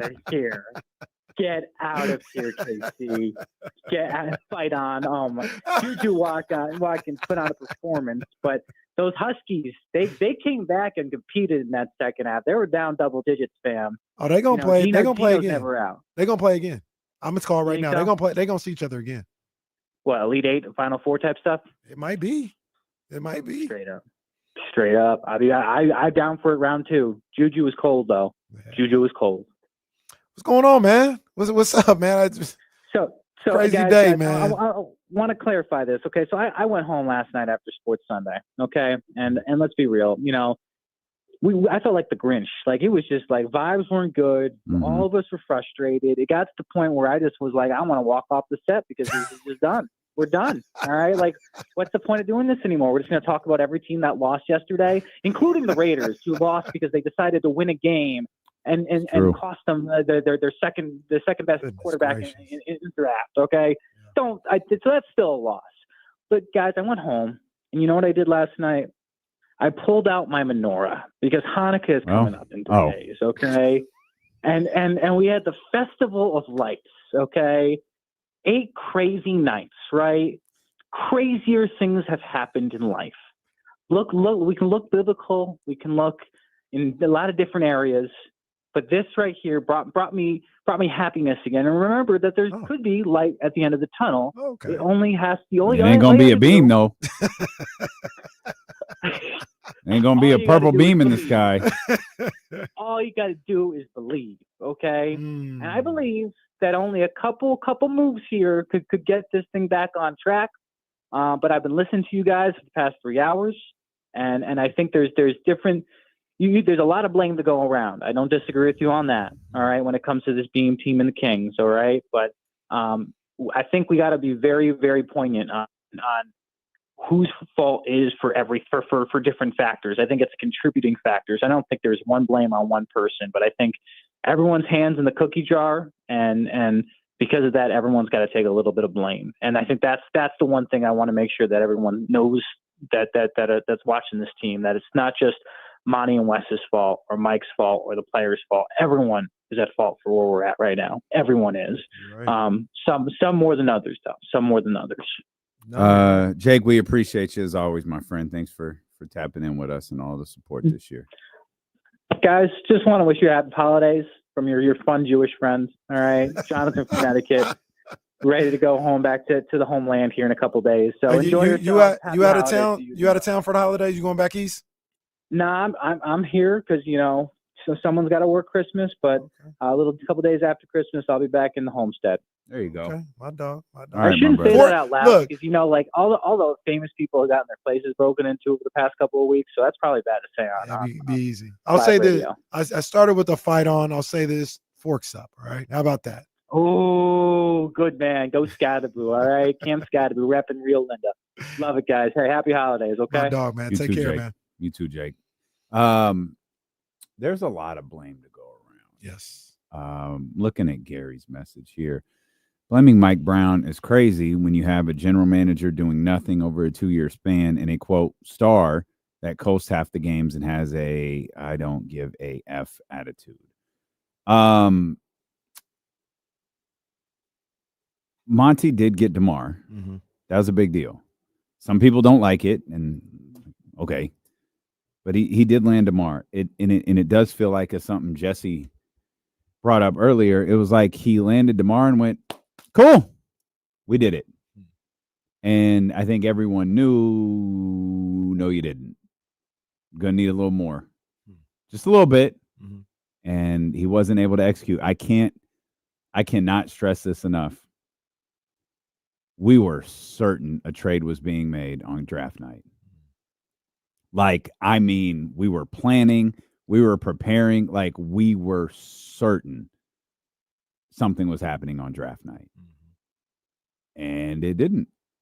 And I don't know like why that is, why that was. Like there was enough noise that, we start asking questions and it's like, wow, okay, it's a couple irons in the fire, all this different stuff. And then all of a sudden, nothing. Absolutely nothing. So, it's Domas, it's Domas's line again. I thought we were going to miss out. That we were going to be in the conversation for someone and then miss out again. We'll come back. We'll wrap up this final show of 2025. We'll have the phone lines open for you here for 45 more minutes as well. Elk Grove Kia Talk Line, 916-909-1320. Steelo and KC here on Sacramento Sports Leader, ESPN 1320.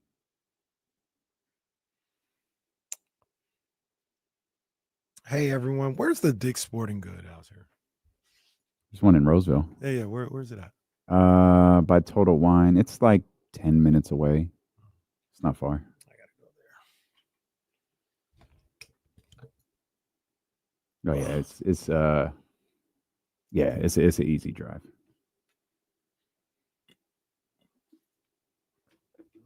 I have 18 of these things left.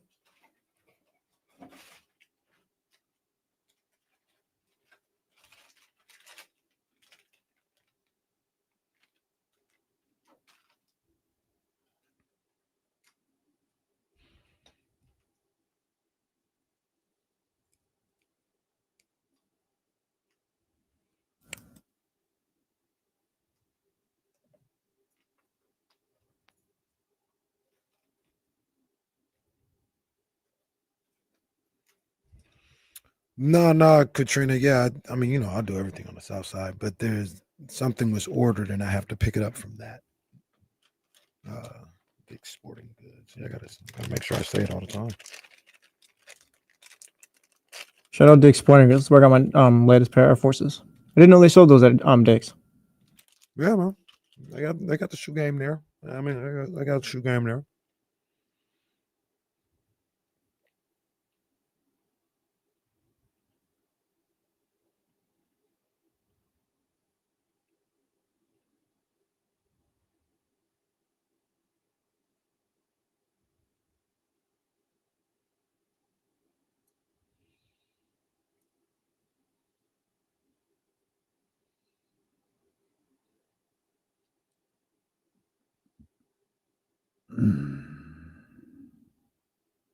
Oh, right on, Bryce. Headed back to Disneyland, man. Good for you. Good for you. If this ends poorly and it goes elsewhere, De'Aaron Fox still one of the best Kings of all time, right? Yeah. Okay. Yeah.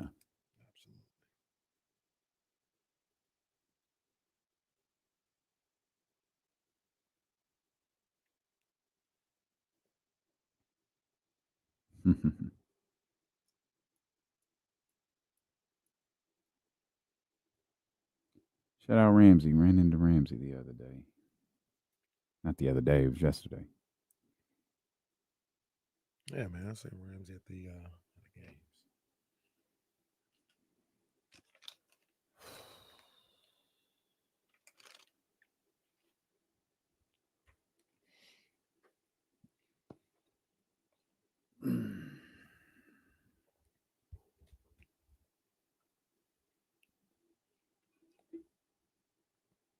Oh my goodness. He just got another player. It's like 6 players he's getting. Who? Oh, Yeah. nah, no James today. Securing the Bagley, we let him. Kieran the Bagley said he left yesterday. Never left a game early and he left. There are a lot of people who were leaving. There was a ton of time when we split up, and I walked to that concourse, and people was just walking out, leaving. That was embarrassing. Hey, D-Lo, where's KC? He's in the seat. Hey, Oh, tell him I said hi. I'm Hey, leaving. Hayes was retreating that like when the kid coming off the bench for coach pitch or whatever gets a base hit and everyone's going crazy at the end. Yeah, 12. The kid 12. Yeah. I'd never seen before because he's from Australia. Yeah, get him the ball, shoot it, yeah. It's like when Brian Scalabrine used to hit a 3.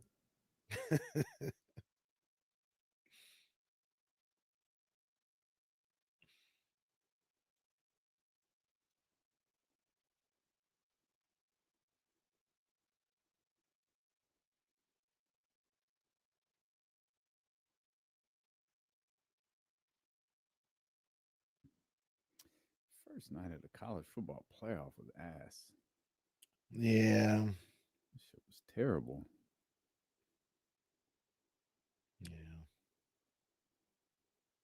That was uneventful. I thought Penn State was going to lose. They ended up beating the brakes off SMU.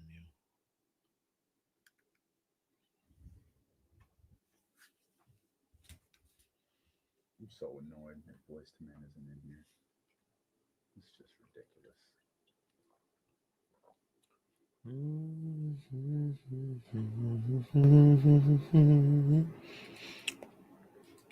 Did you see Maybe it snow. terrible. Did you see did you see Shannon send a warning shot to Kirk? Kirk Herbstreit's going to get jumped if he doesn't relax, it sounds like. Shannon Sharp did? Yeah. Nah, I didn't see that. Because you saw what Kirk did, huh? I did. Yeah, so Shannon responded a little bit. He said, I'm gonna let it go. I'm gonna let it go, but just I'm gonna be a team player and I'm gonna let it go. But just no, don't do that no more. Don't ever do that again.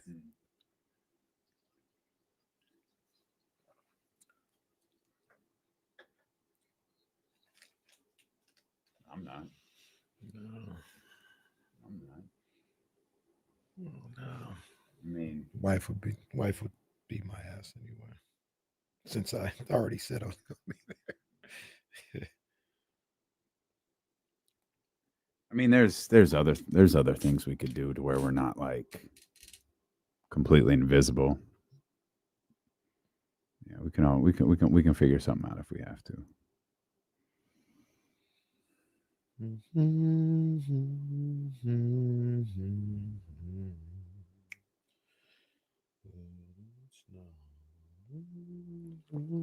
could always go old school and do the video.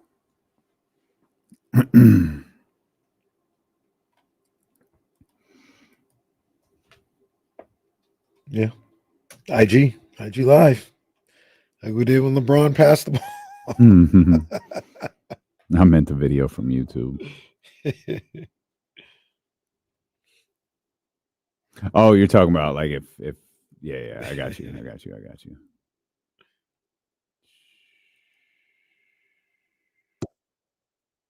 All right, well, shout out Toyotathon.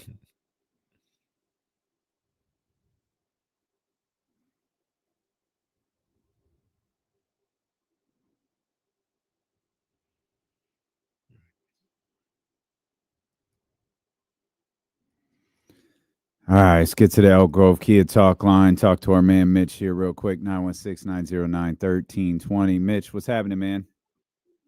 What's popping, guys? Merry Christmas, Happy Hanukkah to you all, and Yes, families, sir. and everybody out there, especially the Chatty House.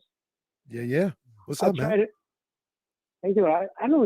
Maybe you guys show me how to explain how do I get on the Chatty House. I saw it popped on my tweet that they were live. And by the way, why does it always have to be let's get to Mitch quick? Side note there. Mitch, your box office. That's How why. do you get on Chatty House? Is there a number to call? You can talk through the No, computer line? no, I'm not Mitch. sure, but I'm sorry. No, Mitch, it's just like a chat room. Like you could just like enter it's like you're just texting with 1,000 people right now. Okay, I better figure it out before my time is up. But I don't want to get philosophical here. No, go ahead, man. Cook, Mitch, cook. Kings got to keep Fox and Sabonis and the coach. And what were the Raiders doing winning? They're such knuckleheads. I guess go for a Gentry or a best wide receiver and Hampton in the second round. Or I wish they get Jackson Dart or Sam Darnold. You guys have a safe and blessed holiday. Talk to you next year. Okay. Why did he bring up Sam Darnold? He wants him to go to the Raiders, maybe. Oh, and Jackson Dart to draft him. All right. That might be what the Raiders. Ole Miss have to QB, I do. believe. The Raiders might have to throw a bag at Sam Darnold. It sounds like it. Oh, that's not going to end well. Don't do it. Sam, don't do it. Raiders, don't do it. It's not going to end well for either of you. Yeah, that's not. Just don't. All money ain't good money, Sam. Yeah. All money ain't good money, dog. But what can the Raiders do if they strike out on Trade up with the Patriots, hopefully. What are the Patriots at? Are they at 3 or 2? I think they're at 3. 2 or 3. No, they might be at 2. No, they can't be at 2. Really? Because all the teams they're are 3 and 12. Yeah, all the teams are 3 and 12 now. Yeah, they're 3 and 12, except the Giants, Oh, who are not winning another football game. not scoring another point. You have 1, 2, 3. Yeah, 5. Yeah, 5 3-win teams. The Browns, the Jaguars, the Titans, the Raiders, and the Patriots. If you're the Raiders, do you fire? If you know you're going to do it in the off season, do you fire Antonio Pierce right now? They might as well. For the sake of There's we no need these point. losses right here. Yeah, because the reality of the situation is, like we talk about all the time, these players, they're putting tape out there, so they're gonna do everything they can to be successful out there on the field.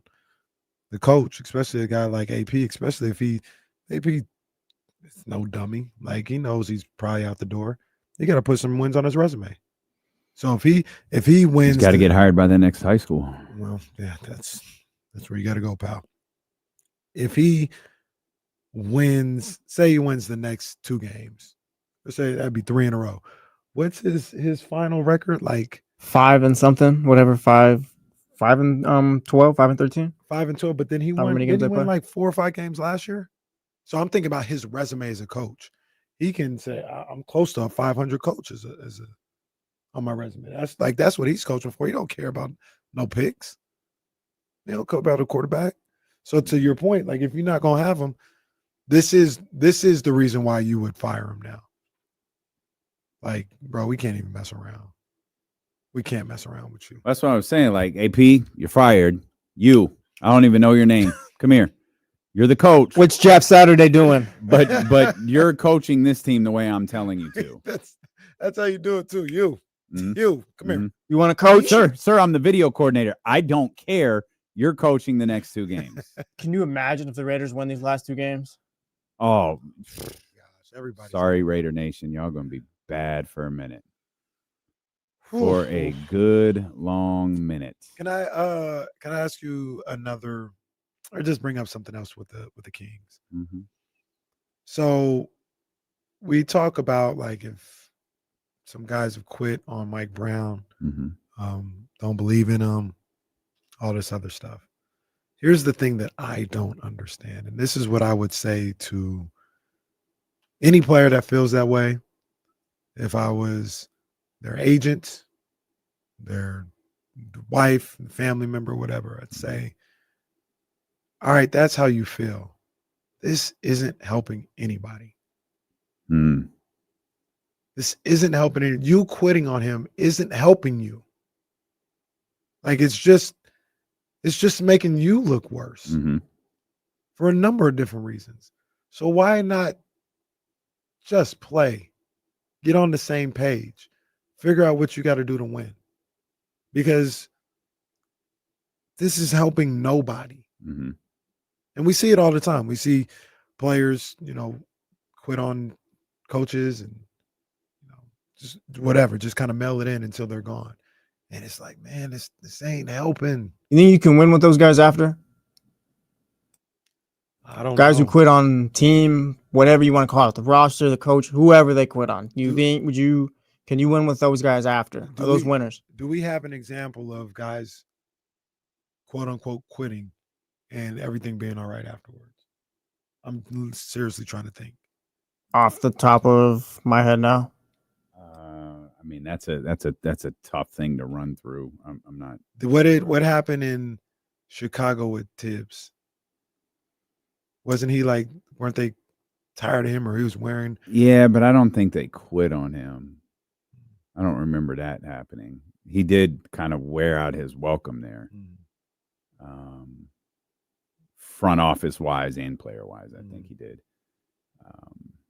JT Lowe and Soren. JT Lowe brings up Randy Moss, and Soren brings up Kobe in 07. Those are that's different. Those are 2 of the most talented players of all time. Like this is a different situation here. I And feel. Kobe in 07 didn't get good until they brought Gasol in there. Yeah.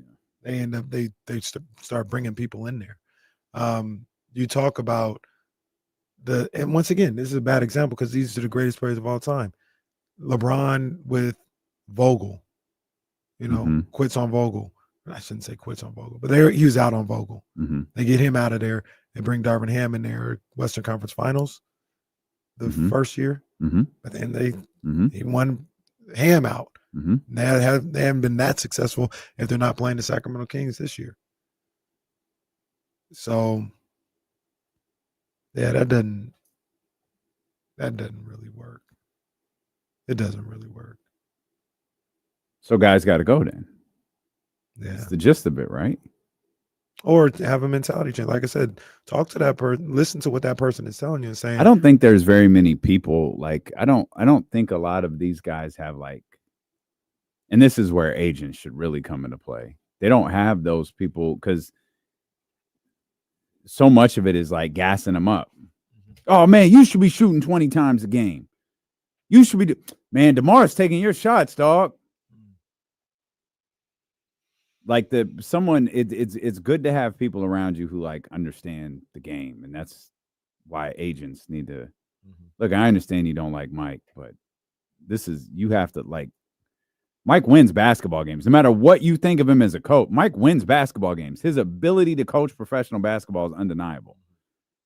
Maybe there's a disconnect somewhere else, but again, I don't think he's getting fired.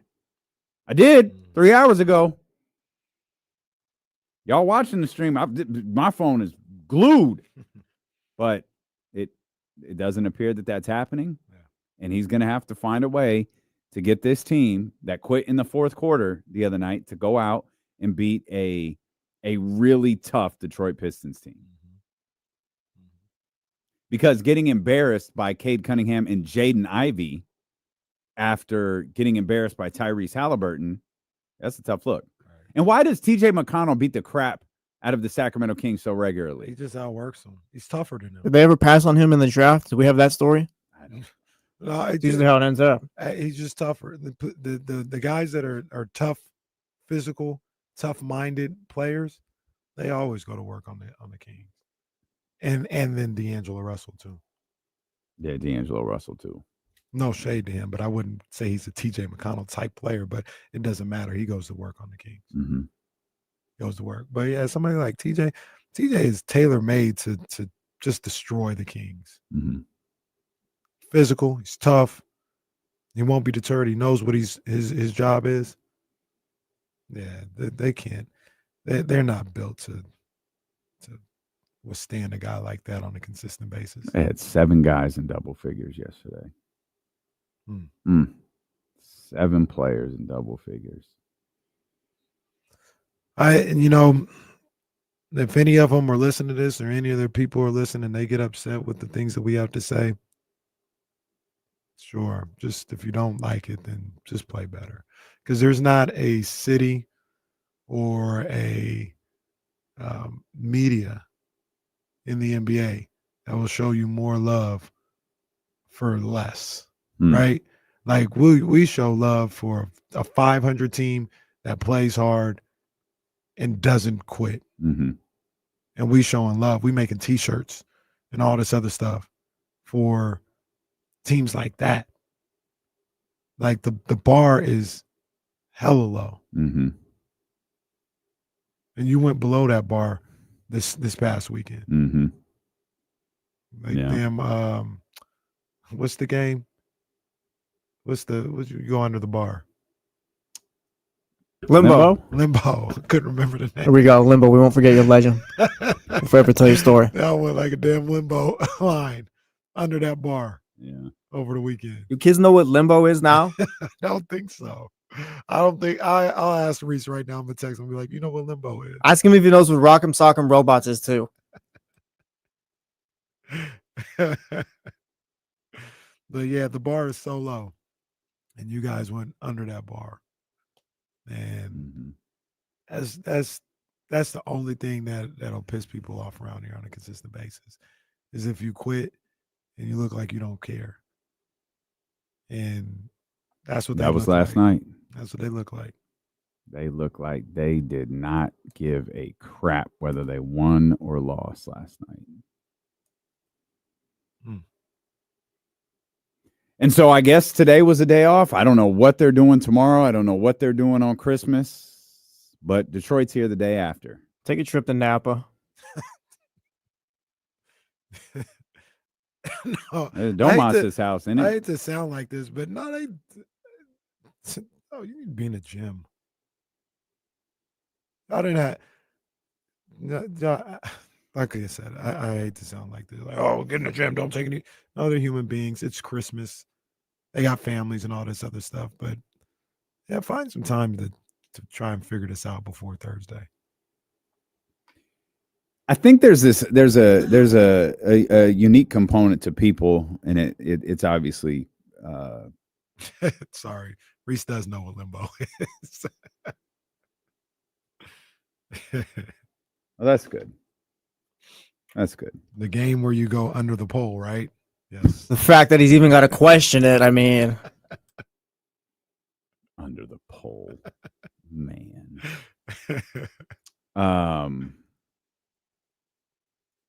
I have no clue what I was about. No, you're going to say the fact that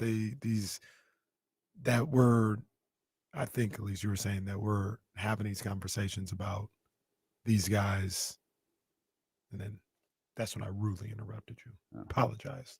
It's fine. Probably wasn't even important. I have no clue. I genuinely have no idea what I was going to say. Probably would have been great though. Would have won an Emmy or something. That's me. Would have Blame the Kings on it. Would have won an Emmy. Something That's on the turnover something on the on me. KSFM playlist threw me off too. I had to fix real quick. Yeah. So, but before I was saying like, you know, like these guys maybe get in the gym, like work your way out of this. Not saying they're not working. I don't want to disrespect them in that respect and say that, but like tonight, like I don't know what the answer is. I'm assuming they're going to practice tomorrow because you had a back-to-back over the weekend. You had played 3 games in 4 days. Yeah, 3 games in 4 days. Mm-hmm. So you get tonight off. I'm assuming they're back in the gym tomorrow. Don't do anything on Christmas. Or maybe if they do something on Christmas, it's Christmas night. You know what I'm saying? And get ready. Maybe a shoot around Christmas night or something like that. But yeah, like it's my suggestion to them, if they're like, all right, well, how do we fix this? Is man, you just work out of it.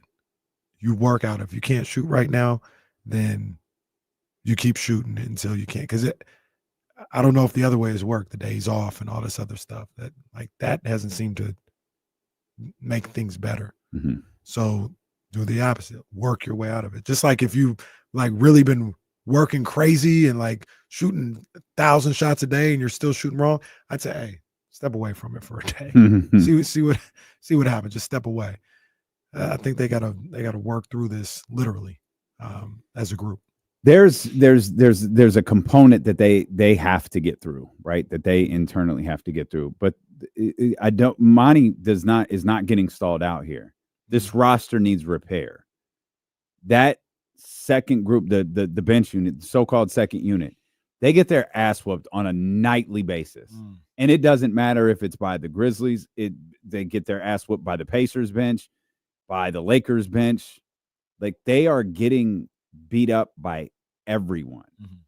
And Mike can't even decide what the bench is. That's one of the things that's really frustrating with Mike. I hate it's a matchup thing. It's a matchup thing. It's not working, Mike. Your matchup things don't work. Like, when was the last time we were like, why didn't Keon Ellis play tonight? Well, matchups. When was the last time the Kings actually won that matchup? Until the move is made, they just roll, like when they're healthy, of course, like Kevin, Keon, Doug McDermott. Like that's Stop playing Doug McDermott. Not Doug McDermott. Jake, well, whoever Doug the hell. McDermott is going to hit shots once every 7 games. Basically, what I'm getting a set rotation, though, where it's just, even if they're asked that day, it's the same rotation day in and day out instead of, hey, who's got it tonight? Figure out a way to play Jay Crowder. Please. Just so he can punch someone if necessary. Just don't ever play Doug McDermott, please. And I'll even say this about Doug McDermott. If you're gonna play him, because to your point, Jesse, if you're gonna play him, let him play 5-7 games in a row. That's what I mean. Just develop some consistency where guys are just this is the rotation. These are the 8 guys we're rolling with for the foreseeable future. So Monty makes moves or whatever you want to do. Like maybe you just try that out because, like Dame said, what Mike's doing right now isn't working.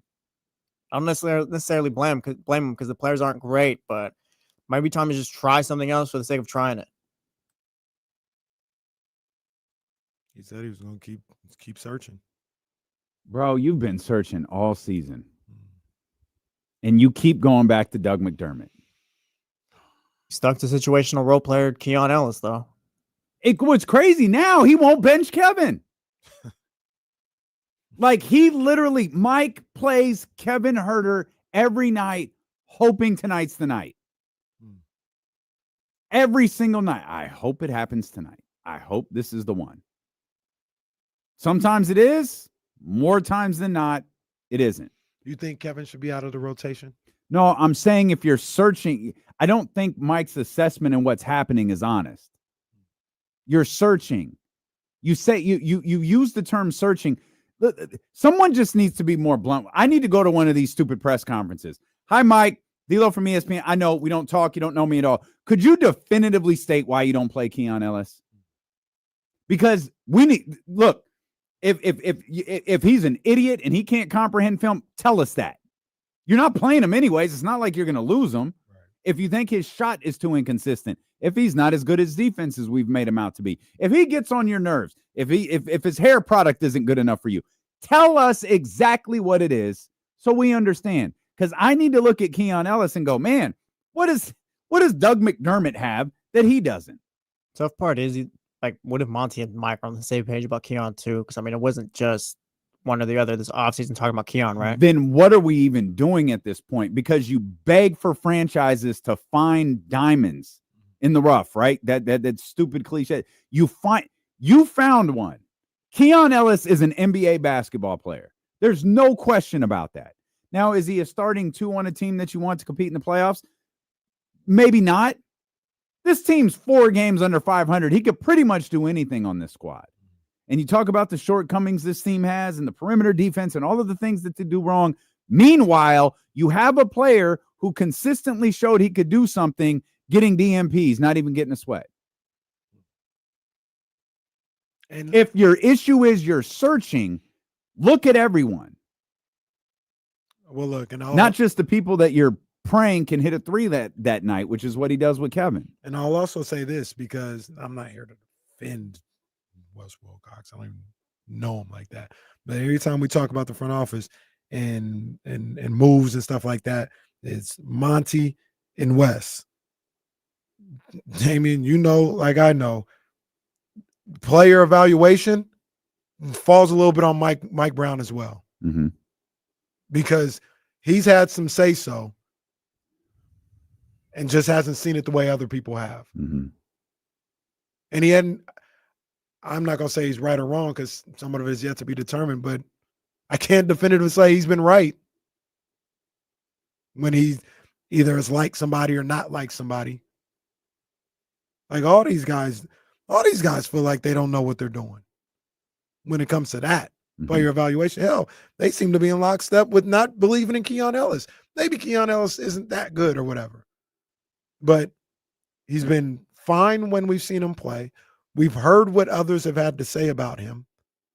De'Aaron Fox, Domantas Sabonis, Malik, all those guys.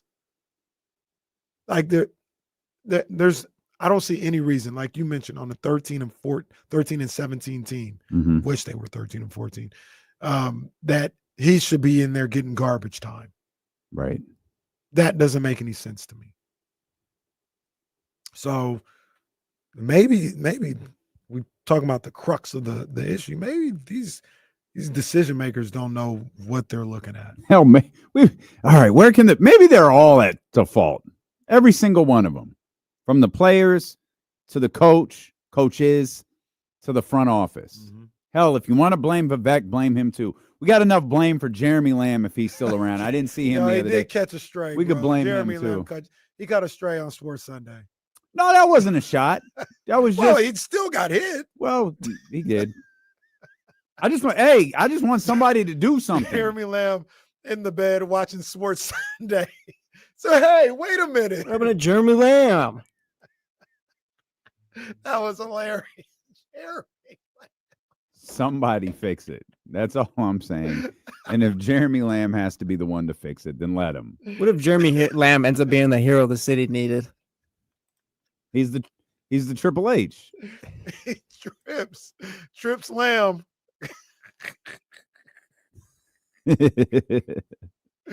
Trips Lamb. Hey, Dad. Comes and gets his franchise out of the doldrums, takes us public, and has as popular as ever. Valuation goes up by 300%. Even more. Goodness gracious. Oh man. So, and this was the thing that I was kind of Pacers scored 31, 35, and 35 in the final 3 quarters. The Pacers were there to get beat too. They were ready to get beat. And the Kings actually, that might be the first game. That might be, let me check because I don't think it happened on Saturday. It definitely didn't. That might be the first game the Kings lost where they led after the first quarter. It was 23-21 after 1. Every game that they've lost, they've been trailing after 1. That's crazy.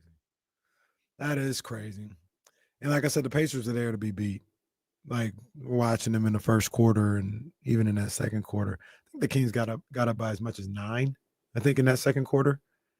And the Pacers, they're not any good. They were ready, at least right now. Maybe they can turn their season around, but today they're not any good. And they were ready to lose. And the Kings just no, you're not going anywhere. The Kings were You're ready. gonna stay right here. The Kings were ready to lose more. The Kings told the Pacers, no, you're not going anywhere. Stay right here in this game. Stay right here. I got something for you. The game. Here, let me give it to you. Hit him with the Dikembe. God bless his soul. No. You stay right here. So, but this is what I was concerned about. We were all concerned about when talking about this team last week, and when we said, and we all agree, they needed more. Who knows when that's going to happen? Who knows when Monty could have as much urgency as ever to make a deal right now, and Sean Marks might say, Monty, I talked to you on Friday. I told you I'll call you back. Like, I'm still doing some other work around here. I don't care how urgent you are. That ain't got nothing to do with me. And they still got to play games. So how do they respond with the games they still have to play while waiting for somebody to help with the roster? And the answer so far has been pathetic. That's how they play. Shout out to our man Chris. He said, King's so bad, y'all haven't said anything about Ricky Henderson yet. I was so confused when that message popped up on my screen. Ricky Henderson passes away. I'm like, what other Ricky Henderson is there? Like, I only know the one. Yeah. And I start to look at the because I think it was from The Athletic. I'm like, oh, our Ricky Henderson passed away. Yeah. That was tough, man. Friday night, I saw people talking about it, like people who aren't media members, but I assume they're, they know some people, right? Like one of the guys is this guy, Bleacher Dave, who used to call him the Murph and Mac. He's an Oakland guy, like kind of a super fan, but the brother, I'm sure he knows me, and he's not like no hot take tweeter or nothing like that. Mm-hmm. And he tweets, he's like, man, we done lost Ricky Henderson, man. Ricky done passed away, y'all. And I search his name and nobody's saying anything. And then kind of other people are kind of alluding to, yo, I'm hearing this, but I'm not going to say nothing until I hear it from the fan. I'm like, damn. And then I go to sleep that way. Mm-hmm. Like nobody says anything Friday night after all this stuff. And then, you wake up and it's official. And it's just, man, I said in the rundown, he was probably, for a certain generation, he was probably your favorite player's favorite player. They loved Ricky. Dion, one of my favorite players. He had a passionate post about him. Just, I wanted to be you. Like, you taught me so much, man. And just one of the true characters of sports. And I say that in a endearing way. Man. Ricky Henderson. So some funny stories that popped up. They had somebody played his speech after he became the all-time stolen base greatest leader. of all time. Yeah. Mm-hmm. And he goes, somebody tweeted out, they said, yo, Ricky was wild for this. Mm-hmm. While Lou Brock was sitting there. He said, can you imagine LeBron saying that while Kareem is right there? And Ricky says, today, I'm the greatest of all time. No, but the whole thing, he goes, Lou Brock was the epitome for stolen bases in this game. But today, I am the greatest of all time. And Lou Brock is sitting right there. What do you do if you're Lou in that situation? Okay. And then they had another story where John Olerud was he was playing against Ricky, and John Olerud had the helmet in the field, and Ricky something happened. He goes to first base and he sees John Olerud. He says, "Oh, you wear that helmet in your in the field, huh?" He's like, yeah. He's like, yeah, man, I had a teammate that did the same thing, man. And that. And Sean Over was like, yeah, it was me last season, Ricky. Oh man, that's so great. Ricky Anderson, the man. That's He so the man. great. Let's hit some butt. Oh, you know what might be a good one? They might mix this one up too. This guy. No, it's not in here. By the way, I was looking for Rudolph. By the way, everybody tap in with your boy on social medias, King KC _916. It's not gonna be beam money, but we playing a little prize picks on Christmas because they're giving you one. Yeah, I'm taking that Jokic. Yeah, they're giving you one. They're giving you the free play, man. The Jokic play. I thought they had another free play football wise, but I could be wrong. I thought they were giving you Patrick Mahomes. Was it Mahomes? I thought they were, but maybe they just switched it up to Jokic. Maybe so. But either way, prize picks, they're giving you a free play, half a point for Jokic on Christmas Day. I'm definitely hopping in on that. I'll probably combine a little football with a little basketball. And yeah, check me out. And if you go there and sign up at Prize Picks, put that promo code KIFM in and get your free $50 instantly with your first $5 lineup, man. Prize Picks must be present in certain states. Run your game. Yeah, get that Jokic pick in. Yeah, get that Jokic pick in. What else do we got here? Let's look at a few other things before we head off for the holidays. 17.5 rebounds and assists. I know one thing. I'm done with beam money. Well, I ain't placing more or lesses on your Sacramento Kings no more.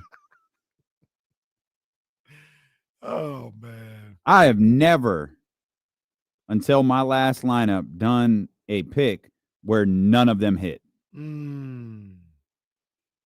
Max Christie, Malik Monk, De'Aaron Fox, DeMontis Sabonis, all missed. 20 would have made me 360. That's cold. Brutal. That is cold. Man. I'm like the Kings on Prize Picks. Win, loss, loss, loss, loss, win, loss. I'm the Kings on Prize Picks, man. It's terrible. Yeah, I think I'm across sports too. I see some things already. Lamar Jackson. Well, he's not gonna get a receiving touchdown. Yeah, they got some demons on here playing. Check me out. I'll post them. Y'all have a great holiday. We'll be back here. I think it's Thursday. January 2nd. We'll be back. The Kings played Detroit during that time. They hit the road, thank God. Play the Lakers. To avoid getting swept by the Lakers.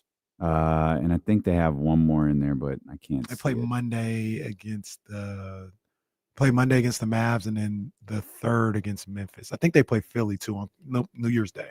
That's what they play. Philly on New Year's Day. Okay. All right. So we're back there to cover all of that. You know, you can connect with us on social media. Again, Merry Christmas, Happy New Year, Happy Holidays, all that. And we'll see you on the 2nd here on Sacramento Sports Leader, ESPN 1320. Vamos Christmas.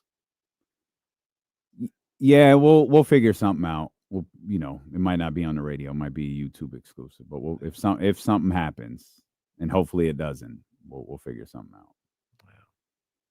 But it's 4:00, so it could happen at any moment. We're leaving. We're not even on KSFM today, so I'm out of here. Y'all have a great holiday.